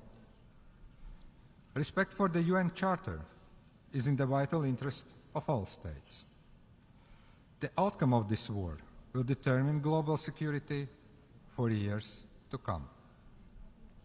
Latvia condemns in the strongest possible terms Russia's ongoing aggression against Ukraine, aggression that has been enabled by Lukashenko's regime in Belarus. We cannot talk about restoring international trust until Russia ends the war and withdraw from Ukraine. Russia must withdraw all its forces and military equipment from Ukraine within its internationally recognized borders. Russia must stop its terror and atrocity crimes. In response to those who call for ceasefire and peaceful dialogue, I wish to remind that only Ukraine can decide when to start negotiations about peace. Latvia supports Ukraine's peace formula. Sustainable peace must be based on Ukraine's sovereignty and territorial integrity. I call on all members of the United Nations to support those principles. Ukraine has shown remarkable determination in exercising its right to self-defense against Russia's aggression. I urge the international community to continue providing all necessary support to Ukraine and its people. Latvia will support Ukraine for as long as it takes. Our assistance to Ukraine has already exceeded 1.3% of Latvia's GDP. Together with private sector and civil society, we have sent humanitarian aid to Ukrainian regions. Latvia continues to give safe refuge to Ukrainian people. We provide rehabilitation to wounded Ukrainian soldiers and victims of sexual violence. Comprehensive support to Ukrainian people to rebuild their country will be required. It is important to lay the ground for the reconstruction of Ukraine already now. Distinguished delegates, even in times of war, the rules of the international humanitarian law apply. The evidence of Russia's deliberate attacks on civilian population and infrastructure in Ukraine is mounting. Innocent civilians, including children, are killed. More than 11 million people have been forced to leave their homes. Forcible deportations and illegal adoptions of Ukrainian children to Russia are of serious concern. We call on the United Nations to take a more active stand on this issue. Latvia knows all too well the heavy toll deportations and repressions of the occupying regime have brought upon generations. Russia must bear full legal and financial responsibility for its aggression. We must ensure complete accountability for all crimes committed in Ukraine. It means responsibility of Russia as a state for violations of international law. And it means individual liability for the most serious international crimes. I commend the steps taken by the International Criminal Court to investigate atrocity crimes in Ukraine. Latvia has provided financial contribution to ICC, including to the Victim Support Fund. We support other international mechanisms documenting and investigating Russia's violations. However, the International Criminal Court or any other existing mechanism cannot exercise jurisdiction over the crime of aggression against Ukraine. Every effort should be made to hold Russian leadership and military personnel accountable. What is at stake is whether impunity or abiding to international rules of law will prevail. Latvia reiterates the need to establish a special international tribunal for the crime of aggression against Ukraine. The creation of a tribunal under the auspices of the United Nations would provide the strongest international legitimacy. I encourage other countries to support this proposal. The Register of Damage created by the Council of Europe is an important step towards a future international compensation mechanism. Currently holding the presidency of the Council of Europe, Latvia has launched the register. We hope more countries beyond members of the Council of Europe will join this important initiative. By blocking Ukraine's exports and destroying its agricultural sector, Russia has disrupted grain deliveries worldwide. Yet it claims to care about global food security. There is no doubt that Russia is directly responsible for the suffering of the people worldwide. Increase of costs and food insecurity affects all regions. The Black Sea Grain Initiative was paramount for global food security. We condemn Russia's single-sided termination of this initiative. Food and energy are instruments in Russia's warfare, fueled by disinformation. Lies must be countered with truth and facts. Russia's invasion of Ukraine has caused shortage of food and fertilizer supplies. Those were not the sanctions. Sanctions do not block the export of mineral fertilizers and grain from Russia. The truth is that Russia is benefiting from higher prices. Access to food is a human right, and hunger must never be used as a political tool. International efforts to facilitate Ukrainian exports for global food security must continue. Latvia cooperates with the World Food Programme to improve food security worldwide. I urge the United Nations to resolve the removal of the remaining Russian-owned fertilizers from the territory of Latvia, so they can be delivered to the countries in need as soon as possible. The UN system must respond more effectively to humanitarian needs. Mr. President, the concept of solidarity has defined the work of the United Nations since the birth of the organization.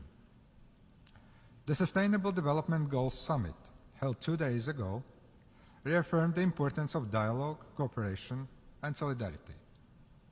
At the same time, the summit acknowledged stark reality. The achievement of global goals by 2030 will be very challenging for many countries. International cooperation will be key. The Global SDG Index ranks Latvia in the 14th place among UN member states for overall achievement of global goals. Latvia is convinced that strengthening of innovative and eco-efficient economy, quality education, and good governance will contribute to our development. Participation of the non-governmental sector and youth has become an integral part of our national decision-making processes. In the spirit of solidarity, Latvia's development cooperation policy is becoming more global. Notable part of our development support has been provided to Ukraine and countries of the European Eastern Partnership and Central Asia. Latvia now extends cooperation projects to countries in Africa. We are willing to contribute to the promotion of peace, good governance, economic growth, digitalization, and gender equality. Latvia recognizes the climate-induced challenges that small island developing states face. Strengthening resilience remains at the core of its sustainability. Latvia is committed to contribute to successful preparation of the UN SIDS conference next year, including financially. We will follow an evolving work of the International Law Commission on the legal aspects of the sea level rise. Moreover, Latvia is already engaged in international legal proceedings addressing the obligations of states regarding climate change. Resilience against disinformation is an area where Latvia has meaningful experience. We must address accountability of the actors in the information environment also at the global level. Distinguished delegates, the United Nations is not a perfect institution. Inability to stop the aggression or conflicts has often called this organization's effectiveness into doubt. Still, as the only truly global organization, it is the core of multilateral system uniting all sovereign states. It is especially important for smaller countries like my own country, Latvia. Revitalization of the United Nations system and meaningful reforms of the Security Council are necessary. The inability of the Security Council caused by the abuse of the veto is a serious concern. That is why Latvia supports efforts to make the Security Council more transparent and accountable for its inaction. Veto power was not created as a privilege, but as responsibility. Latvia supports a more just, equitable representation of the regions on the Security Council, including countries from Africa and SEADS. Latvia remains a responsible and reliable partner. We will continue to be involved in peacekeeping and peace-building efforts. Determination to protect the fundamental values of the United Nations Charter guides Latvia's candidacy for the Security Council elections in 2025. This organization will be as effective as the collective will of its member states. It is in our hands to safeguard and to improve it. I thank you very much.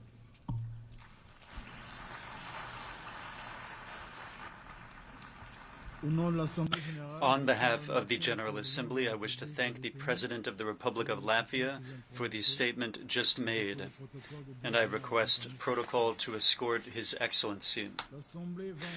The Assembly will now hear an address by His Excellency Mr. Yoon Suk Yeol, President of the Republic of Korea. I request protocol to escort His Excellency. On behalf of the General Assembly, I have the honor to welcome His Excellency, Mr. Yoon Suk Yeol, President of the Republic of Korea, and to invite him to address the Assembly. Mr. President, Mr. Secretary General, distinguished delegates, I extend my congratulations to His Excellency Denis Francis on assuming the presidency of the 78th session of the General Assembly. Let me also pay tribute to Secretary General Antonio Guterres for his dedication to global peace and prosperity. This year marks the 70th anniversary of the Korean War armistice. After the invasion by communist totalitarian forces, the fate of the Republic of Korea hung in the balance. Thankfully, with the support of UN forces, the nation dramatically defended its freedom. The determined decision of the first UN Secretary General, Trygve Lie, who viewed the armed invasion against the Republic of Korea as a challenge to world peace, and led the efforts to convene the Security Council to adopt the resolution intervening in the war, remains deeply ingrained in the minds of the Korean people. Over the past 70 years, Korea has risen from the ashes of war to blossom into liberal democracy and a market economy. Now, Korea intends to responsibly contribute to the international community with a goal to promote social progress and better standards of life in larger freedom, as championed in the UN Charter. The theme of the 78th session of the General Assembly is rebuilding trust and reigniting global solidarity. The war in Ukraine that has been going on for 2 years has deepened the division in values and ideologies within the international community. Additionally, the economic repercussions of the COVID-19 pandemic have been exacerbated by the war in Ukraine, causing a contraction in the global economy and leading to food and energy crises in many parts of the world. In difficult times, it is the vulnerable who suffer more. In the face of today's multifaceted global crisis of an unprecedented scale, divides among countries are widening across various areas, including security, economy, technology, health, environment, and culture. To narrow these divides and ensure harmonious coexistence among all nations, the international community must stand united with the United Nations at its core. Today, I wish to address the divide issue in three key areas: the development divide, climate divide, and digital divide. Many countries around the world still lack the essential infrastructure necessary for everyday living. Development is unattainable without basic infrastructure, such as water and sewage systems to process and supply drinking and daily use water, energy facilities to provide electricity, and healthcare facilities to treat the sick. To narrow the development divide, countries with financial and technological capacities must assume responsible roles. Korea is set to boldly increase its official development assistance volume. Despite this year's fiscal austerity measures, the Korean government has raised the ODA budget planned for the upcoming year by over 40%. As a result, compared to the fiscal year of 2019, Korea's ODA budget is expected to more than double next year.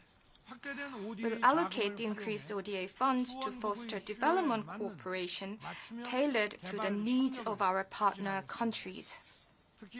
In particular, we'll actively channel our ODA efforts into education and training to help partner countries build the capacity to progress economically and socially on their own.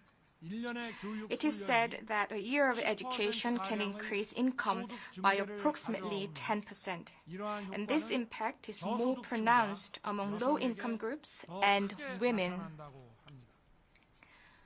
We must expand these benefits on a global scale. The climate crisis is another challenge that exacerbates the economic divide between nations and impedes humanity's sustainable development. This past July, we experienced the hottest summer ever recorded on Earth. On this boiling Earth, extreme weather events such as heat waves, torrential rains, and typhoons have become the norm. Climate change is causing geopolitical shifts in agriculture and fisheries, worsening the crises in countries vulnerable to food shortages. To assist the countries vulnerable to climate change in reducing their carbon emissions and accelerating their transition to clean energy, Korea will scale up its green ODA. In particular, we'll contribute an additional $300 million to the Green Climate Fund. We anticipate the international community's active financial support for the Green Climate Fund. We also hope that the international community's collective resolve to bridge the climate divide would lead to tangible actions. Korea will not only harness renewable energy, but also extensively employ high-efficiency, carbon-free energy, such as nuclear power and hydrogen, as a realistic measure to hasten our pursuit of carbon neutrality. We also plan to share these energy sources with countries vulnerable to climate change, ensuring they too can benefit. To this end, Korea aims to pursue an international joint research on carbon-free energy and facilitate technological innovation and investment from the private sector. Moreover, Korea will launch a carbon-free alliance, an open platform that anyone in the world can join to promote the adoption of carbon-free energy. Next, Korea plans to play a leading role in bridging the digital divide, utilizing our strength in information and communications technologies. Today, with advancements in digital technology, cultures and industries are shifting towards digital-based paradigms. The digital divide is a major cause of economic divide. Therefore, bridging the digital divide will be a positive attribute in resolving the challenges faced by the Global South. Korea will support the digital transformation of countries with limited digital penetration and utilization. This will enhance their citizens' access to education, healthcare, and financial services. Last September at New York University and last June at the Sorbonne in Paris, I stressed that digital advancements can only be achieved when fair access to AI and digital technologies, as well as the safe use of digital technologies, are ensured. I have also proposed the establishment of an international organization under the UN to discuss and set forth rules regarding digital ethics. If we fail to curb the spread of fake news resulting from the misuse of AI and digital technologies, our freedom will be at risk. The market economy anchored in liberal democracy will be in peril, and our very future will be under threat. Korea plans to introduce a digital Bill of Rights soon to put forth a desirable future of the digital order. To support the creation of an international organization under the UN and provide concrete directions for the development of AI governance, the Korean government plans to host a global AI forum. Furthermore, we plan to collaborate closely with the high-level advisory body on AI being established by the UN to provide a network for communication and collaboration among global experts. Mr. President, Mr. Secretary General, distinguished delegates, without international peace and security, development and prosperity remain elusive. During my visit to Kyiv last July, I saw the sorrow in the eyes of children being treated at the National Children's Hospital. Children are our future, yet children are oftentimes the first victims of war. In line with our commitment to the Ukraine Peace and Solidarity Initiative, the Korean government will implement a comprehensive support program that encompasses security, humanitarian assistance, and reconstruction. Furthermore, as I pledged at the G20 summit just 2 weeks ago, Korea will actively support Ukraine's reconstruction by providing $300 million next year and a mid to long-term support package exceeding $2 billion. The nuclear and missile programs of the Democratic People's Republic of Korea pose not only a direct and existential threat to the peace of the Republic of Korea, but also is a serious challenge to the peace in the Indo-Pacific region and across the globe.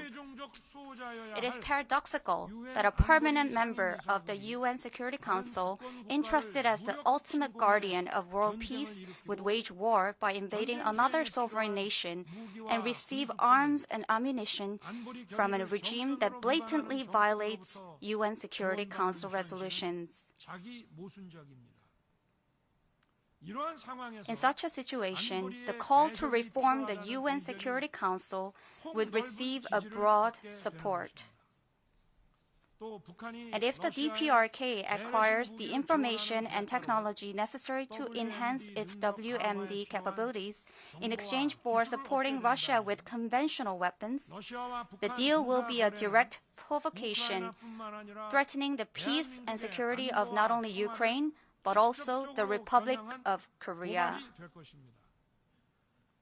The Republic of Korea, together with its allies and partners, will not stand idly by. Mr. President, Mr. Secretary General, distinguished delegates, While military strength may vary among countries, by uniting in unwavering solidarity and steadfastly adhering to our principles, we can deter any unlawful provocation. As a member of the UN Security Council for the 2024-2025 term, the Republic of Korea commits to playing a responsible role in promoting and building global peace as we work closely with fellow UN member states. Passing on to future generations an international order grounded in justice and the rule of law, along with sustainable freedom, peace, and prosperity, is a historic responsibility shared by all of us here today. The Republic of Korea, together with the United Nations, shall readily take on this responsibility. Distinguished delegates, the Republic of Korea aspires to host the World Expo 2030 to fulfill its responsibility and contribute to the international community.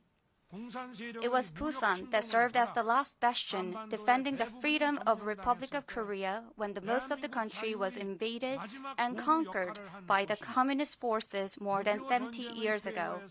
It was also Busan that rose from the ruins of the Korean War and became the second largest transshipment hub in the world, leading the miracle on the Han River.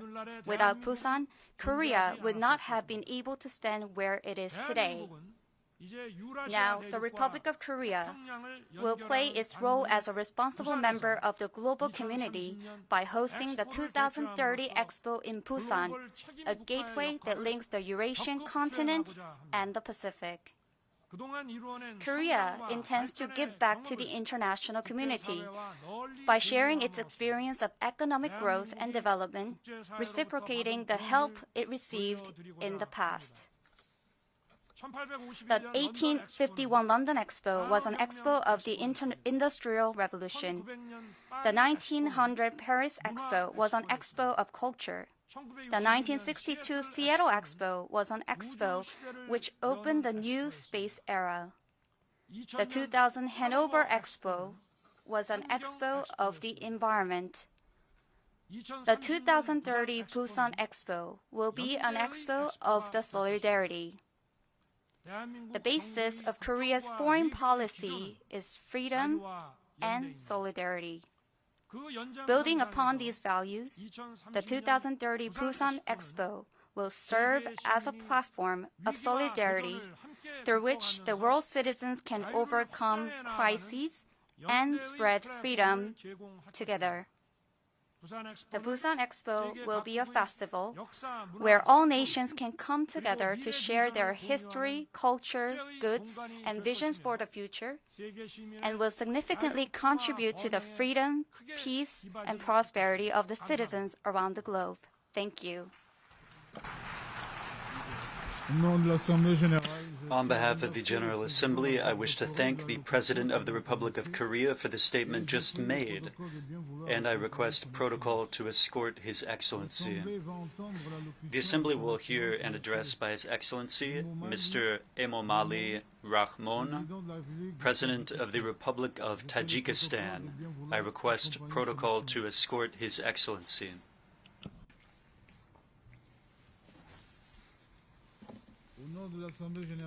On behalf of the General Assembly, I have the honor to welcome His Excellency, Mr. Emomali Rahmon, President of the Republic of Tajikistan.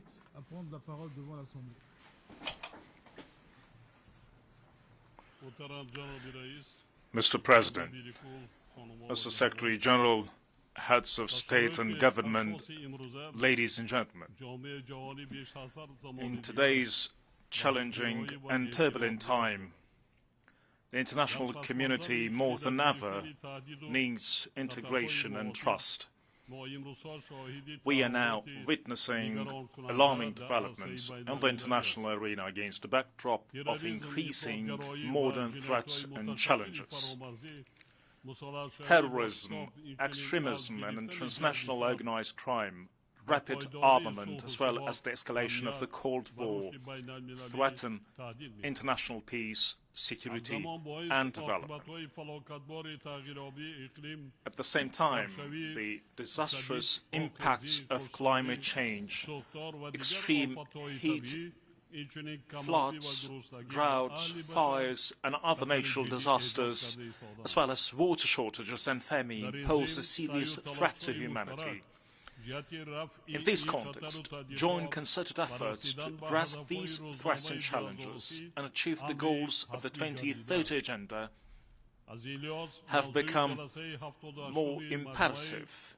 To this end, we welcome the theme of the 78th session of the United Nations General Assembly, Rebuilding Trust and Reigniting Global Solidarity, Accelerating Action on the 2030 Agenda and SDGs towards peace, prosperity, progress and sustainability for all.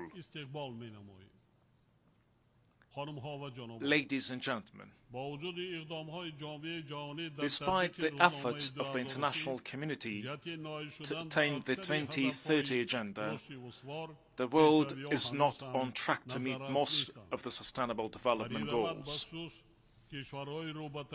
Unfortunately, developing countries, least developed countries and small island developing states are bearing the brunt. Despite significant progress made on some SDGs, in particular SDG 1, SDG 7, SDG 12 and SDG 13, Tajikistan still faces challenges in fulfilling its promise to attain SDGs by 2030. Therefore, we understand that solidarity, financing, implementation of commitments and other practical measures should be strengthened, and this requires truly fundamental shift. Therefore, Tajikistan supported the Secretary-General's proposal of a common agenda to reverse the course and turbocharge the SDGs. We also welcome the Secretary-General's SDG stimulus to deliver Agenda 2030 and call for at least $500 billion to be made available to developing countries, least developed countries and small island developing states annually to accelerate progress towards the 2030 Agenda. We also welcome the call to reform international financial architecture to ensure the mobilization of stable and long-term financing scale for investments needed, among other things, to achieve SDGs and tackle climate issues. Distinguished participants, as we all observe, climate change impacts are increasing across the globe. This year, we witnessed the highest air temperature over the entire period of observation. Asia is warming faster than the global average, as a recent World Meteorological Organization latest report, State of the Global Climate, indicates. The negative consequences of this process, such as droughts, floods, landslides and fires in different regions of the world, including Tajikistan, are very alarming phenomena. Tajikistan, with 93% of its territory covered by mountains, is experiencing the impact of climate change firsthand and considered one of the world's most vulnerable countries to climate change's impact. Frequent climate-related disasters in the forms of landslides, mud flows, floods and droughts in Tajikistan result in human and infrastructure loss annually. To this end, Tajikistan attaches particular importance to the Sendai Framework for Disaster Risk Reduction 2015-2030, which is called upon to promote the improvement of early warning systems, to increase investments in programs on natural disaster risk reduction and to render financial assistance to developing countries. Tajikistan is one of the pilot countries to implement the United Nations Secretary General's Early Warning for All initiative. Ladies and gentlemen,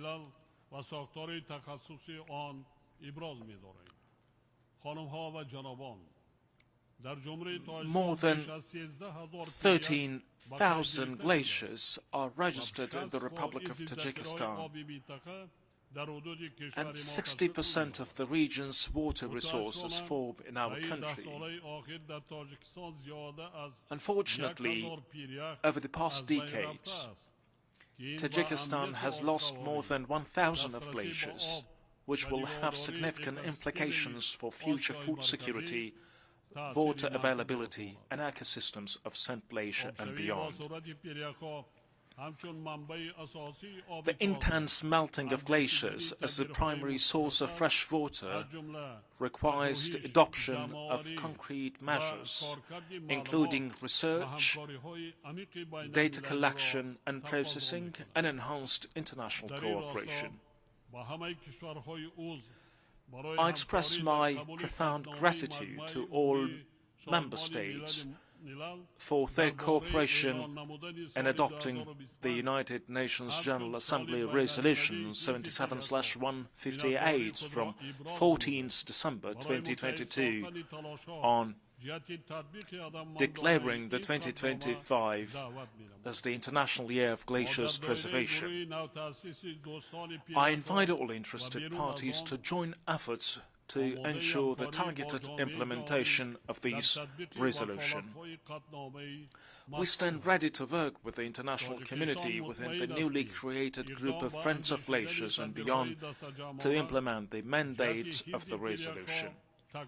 Tajikistan is convinced that this initiative will give a powerful impetus to a new global movement to take necessary collective action and to protect glaciers from intense melting. I would also like to highlight the successful outcomes of the United Nations Conference on the Midterm Comprehensive Review of the implementation of the objectives of the International Decade of Action, Water for Sustainable Development 2018-2028. I do believe that fulfilling the commitments made by the international community at the conference will contribute to achieving SDG 6 and addressing other internationally agreed water-related goals. Recently, the General Assembly unanimously adopted another resolution following this conference, proposed by Tajikistan, the Netherlands and Senegal. We hope that member states and other partners will join our efforts in this process. It is worth noting that Dushanbe will host the third high-level conference on the implementation of the Decade for Action, Water for Sustainable Development in 2024 and the International Conference on Glaciers Preservation in 2025.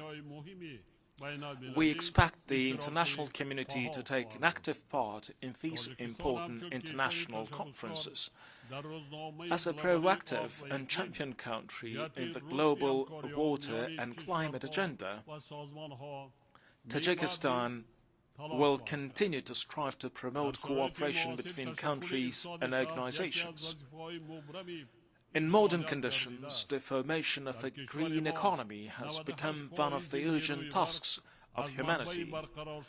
In our country, 98% of electricity is produced from renewable sources, that is, hydropower, and according to this indicator, Tajikistan ranks the 6th in the world. Effective and rational use of Tajikistan's tremendous hydropower resources can provide a favorable ground for the development of green energy generation throughout the region. We consider the role of the Green Climate Fund to be positive and constructive in the process of addressing environmental challenges and adapting to climate change, in support of the Fund's strategic plan for 2024 and 2027, we invite member states, especially developed countries and other stakeholders, to contribute to financing its implementation. Dear friends, regional solidarity and integration is of paramount importance in today's interconnected world. It enables countries to address shared challenges, promote peace, and respond effectively to emergencies. Currently, as a result of joint measures taken by the countries of Central Asia, a favourable atmosphere has been created for strengthening regional integration. It was fully demonstrated during the 5th consultative meeting of the heads of state of Central Asia, which took place on 14th and 15th of September 2023 in Dushanbe. This initiative will contribute to a stable atmosphere of peace, cooperation, sustainable development and prosperity in our region. Ladies and gentlemen, security, stability and regional cooperation in Central Asia are directly linked with the situation in neighbouring Afghanistan. Afghanistan continues to face a difficult political, economic and social situation. As the United Nations Secretary-General puts it, 97% of Afghans live in poverty. In these challenging times, Tajikistan reaffirms its commitment to continue providing humanitarian assistance and allowing its infrastructure, as well as 6 bridges on the border, to support the Afghan people. Taking this opportunity, I would like to once again appeal to the international community to increase the volume of humanitarian aid to the suffering people of Afghanistan. We, in this regard, are ready for further increased cooperation with international partners and other interested parties. We continue to consider the establishment of intra-Afghan dialogue and the creation of a truly inclusive government with the participation of representatives of all peoples, nations and political and social groups as an important ground for achieving lasting peace and genuine stability in Afghanistan. Drug trafficking, especially from Afghanistan, has increased dramatically over the past 2 years. During this period, the competent authorities of Tajikistan confiscated more than 10 tons of narcotics on the border with this country, which is several times more than in previous years. The government of Tajikistan is continuously taking practical measures within the framework of the National Strategy for Combating Terrorism and Extremism for 2021-2025. We, in cooperation with the international community, intend to hold the next International Conference on Counter-Terrorism and its Financing in Dushanbe in 2024. Tajikistan reiterates that the response to the growing threats of terrorism, extremism, trafficking in narcotics and other global modern threats and challenges must be comprehensive and uncompromising. We, in this connection, do believe that the United Nations Office for Counter-Terrorism can and should contribute effectively to the integrated and balanced implementation of the United Nations Global Counterterrorism Strategy and other relevant documents to address all aspects of these threats and challenges. The efforts should also be focused on preventing the use of the Internet for radicalization, recruitment and propaganda of extremism and violence. Tajikistan welcomes the adoption in June 2023 the 8th review of the United Nations Global Counterterrorism Strategy. We believe it provides a robust framework in further guiding our counter-terrorism efforts. Distinguished participants, the fabric of our societies is woven with the thread of different cultures, traditions and faiths. This solidarity is a good basis for peaceful life in a space of mutual understanding between different cultures and religions. In this regard, manifestations of discrimination, racial and religious hostility with an understanding of their negative consequences are absolutely unacceptable. These actions, as well as the politicization of religious issues, undermine the very essence of our international community. Insulting religious sentiments, hatred and violence against any religion or belief have tragic consequences. In most cases, such provocative actions trigger intolerance and mistrust, causing divisions and conflicts among civilizations. In this sense, Tajikistan strongly condemns any insult to the religious sanctity of the people, including the Holy Quran or other cultural and religious values of humanity. As a co-sponsor of the recently adopted United Nations General Assembly resolution entitled Promoting Interreligious and Intercultural Dialogue and Tolerance and Countering Hate Speech, Tajikistan reiterates the importance of promoting dialogue and mutual understanding among civilizations for peace and harmony in the world. We believe spreading the values of tolerance and peace is the best way to confront hate speech, fanaticism, extremism, violence and incitement. Let us stand united against actions that seek to divide us and instead work towards a world where mutual respect and recognition are the cornerstones of our global society. Ladies and gentlemen, as a nation that has demonstrated resilience, stability and commitment to peace, Tajikistan seeks to secure a non-permanent seat on the United Nations Security Council for 2028-2029. I take this opportunity to call on the United Nations member states to render their valuable support for Tajikistan's candidacy during the 2027 elections. To conclude, I would like to once again emphasize that achieving all our agreed goals is possible only based on mutual understanding, coordination, integration and tolerance.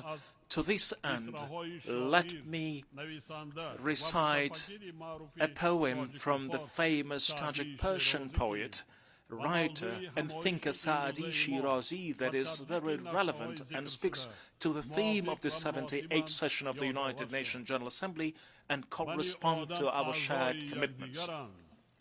Human beings are members of a whole in the creation of one essence and soul. If one member is afflicted with pain, other members uneasy will remain. I thank you for your attention.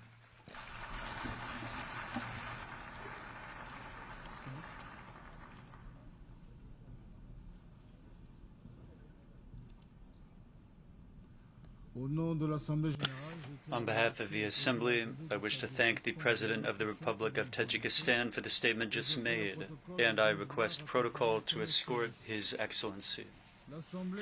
The Assembly will hear an address by Her Excellency, Ms. Iris Xiomara Castro Sarmiento, President of the Republic of Honduras. I request protocol to escort Her Excellency.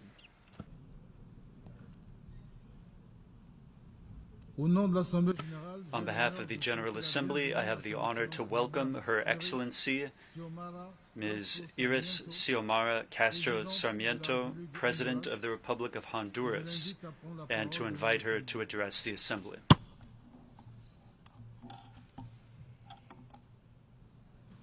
Distinguido señor presidente de esta Asamblea General. President of this General Assembly.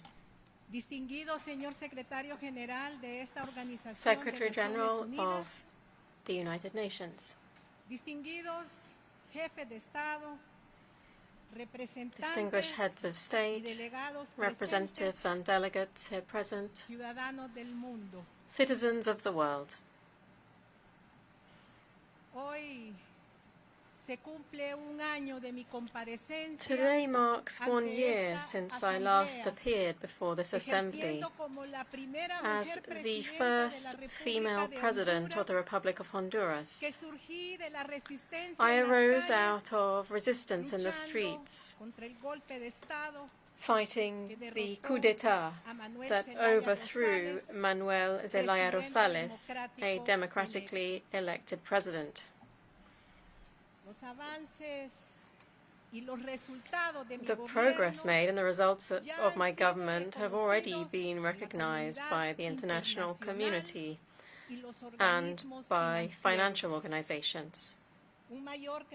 We have seen greater economic growth, rescued public finances through the cancellation of corrupt trust accounts, a single window system, fiscal discipline,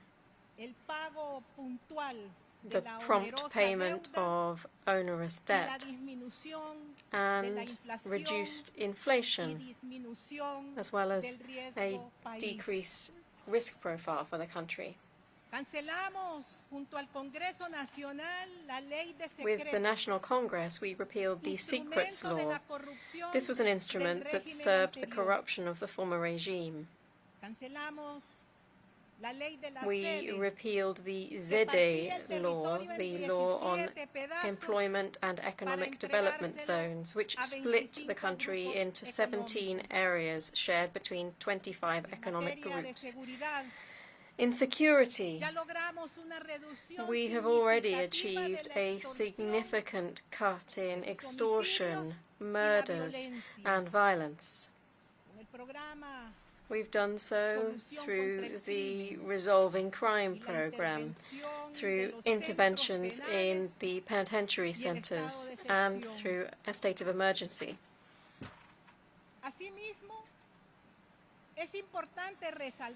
Furthermore, it's important to note, for the benefit of my gratuitous opponents, that I have ordered and overseen the greatest increase in the budget of social sectors to reduce poverty, to improve education and healthcare.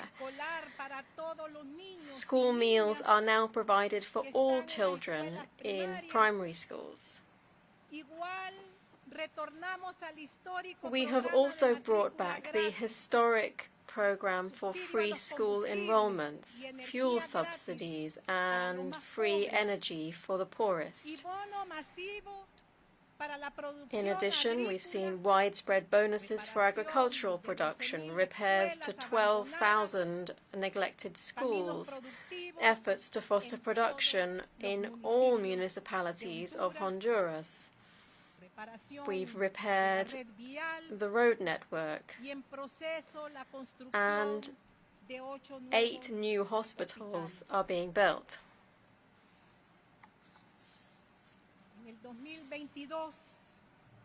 In 2022, the former president of Honduras was accused by the United States of conspiring and organizing for more than a decade in the trafficking of thousands of tons of drugs, of leading a criminal organization involving different people from the underworld, state authorities, such as mayors, ministers, deputies, generals, and police chiefs, some of whom have already been convicted. These assailants who hijacked the state are today conspiring against my government. They are organized in an alliance of corrupt politicians and alleged civil society with the aim of holding back the proposed structural changes that the people requested from me at the ballot box. They are the very same people who assassinated Morazan, and today they are opposing the adoption of the fiscal justice law.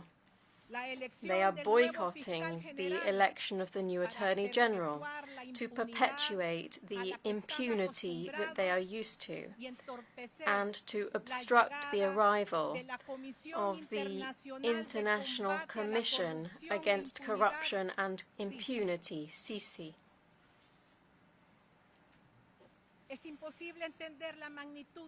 It's impossible to understand the magnitude of the tragedy that has befallen the majority of Honduran people and the constant caravans of emigrants that reach the United States if we overlook the 13 years of dictatorship overseen by the international community that was responsible for a six-fold increase in public debt and the highest rate of poverty in the history of Honduras, 74%. The Honduran people, in its noble aspiration for justice, has given me a robust mandate to combat and dismantle the narco-state and public-private corruption that plundered and destroyed our institutions, that corrupted popular will with electoral frauds, and which imposed state terrorism via death squads.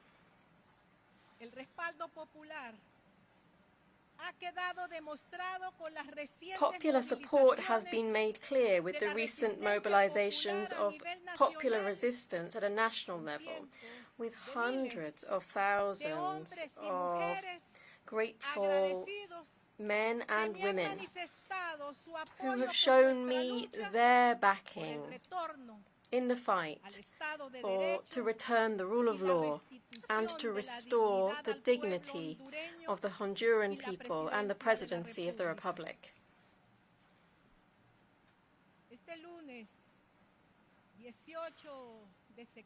This Monday, the 18th of September, upon my arrival in New York, after attending the summit of the G77 in China in Havana, Cuba, in line with the commitment made in my plan of government and in line with the Memorandum of Understanding signed with the UN in 2022, I gave the United Nations Secretary General the official proposal for an agreement to establish the International Commission Against Corruption and Impunity in Honduras, CICI.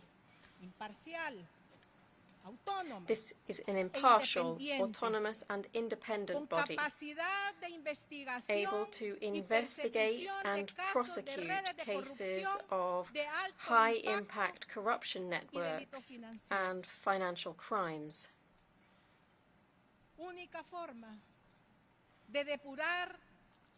This is the only way to clean up a state in which public institutions, the pirates of the political class, public-private partnerships have been infiltrated by organized crime.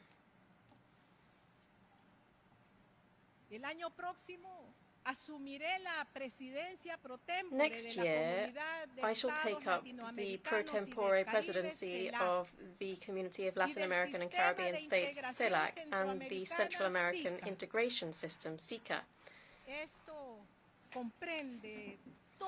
This includes all of the great homeland dreamt up by the liberators and those of us who fight for the unity of South America, Central America, the Caribbean, and Mexico.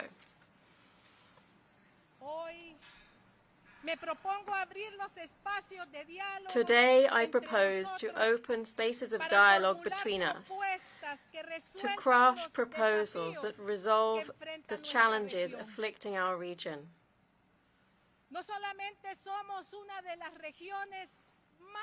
We're not only one of the most unequal and poorest regions, we are also one with the lowest economic growth and most technologically backwards, and all issues affecting our ability to tackle the threats that we're facing. Only by supporting each other will we be able to move forwards.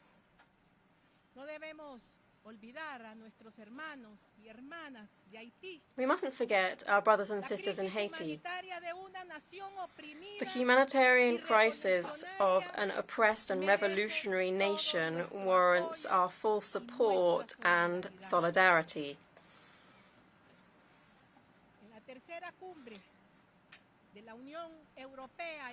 At the third summit of the European Union and CELAC, held in July this year, I clearly expressed the views of Honduras on international matters, which, as I've mentioned here, need to be urgently resolved. On SICA, Central America, I wish here to state how important it is to boost the integration process. This is a process that has seen sluggish development over the last 30 years.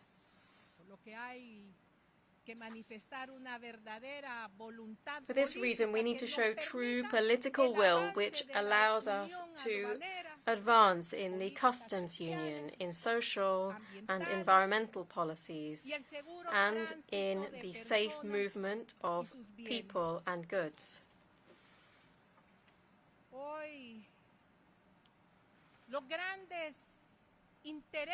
Today, the great economic interests are coming face to face in the war in Ukraine. In the end, always, the poorest countries and peoples on earth are those most affected, crushed by inflation, food shortages, and high fuel prices. The complex military industry accounts for the majority of budgets in developed countries, with trillions and trillions of dollars. But this is in contrast to their indifference and incapacity to contribute to humanity and to protecting nature.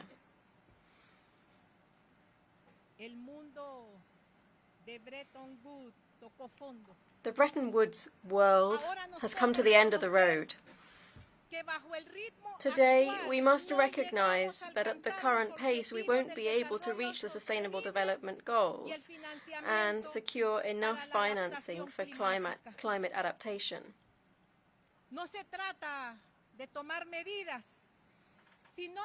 It's not an issue of taking steps, but rather proposing changes to the economic system that requires a deep-rooted commitment to humanity and to nature.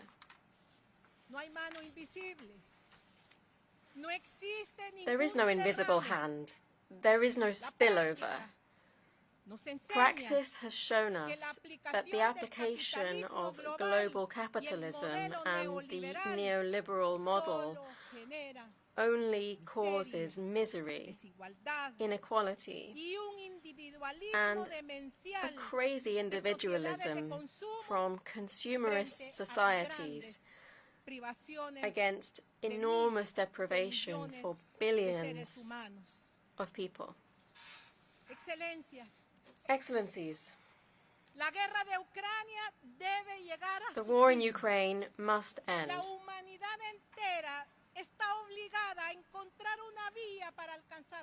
All of humanity must find a way to achieve peace. We cannot live with the permanent threat of a conflict that might mean the end of our planet. It's important to stop with the practice of sanctions, piracy, and confiscating the assets of one nation against another. We can't talk about a civilized world when we live with the risk of being embargoed and our accounts being frozen in foreign banks. This is currently happening to Venezuela, whose assets have been confiscated against all norms of international law.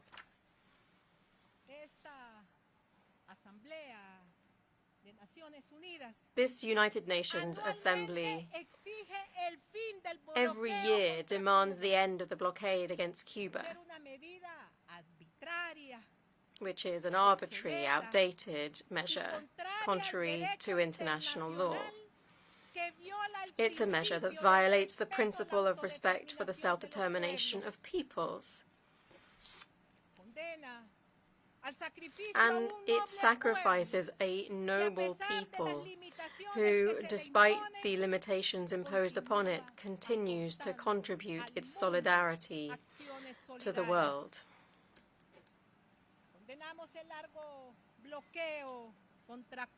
We condemn the long-standing and cruel blockade against Cuba and against Venezuela. Further, we demand the removal of Cuba from the list of terrorist countries. This is a manipulative, false, and capricious measure.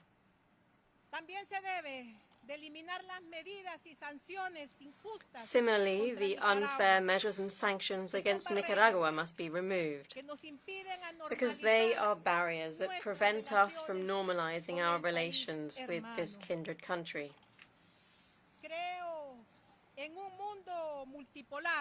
I believe in a multipolar world where exchange and cooperation for development are based on the principles of independence, sovereignty, and non-interference.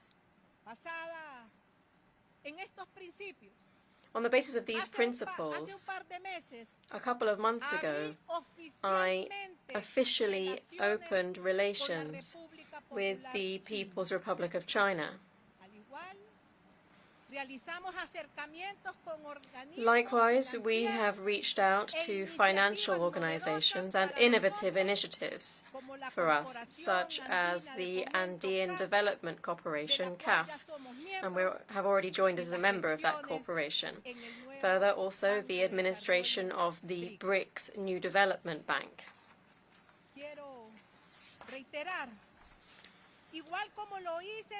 I wish to reiterate, as I did at the CELAC European Union Summit, our vehement call for the release of Julian Assange, a faithful defender of free expression,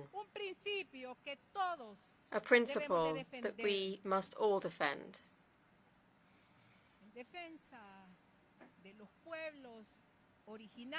In defense of the indigenous peoples who fight for land and for rivers, I feel proud as a woman to convey the message of our compatriot and our martyr, Berta Cáceres.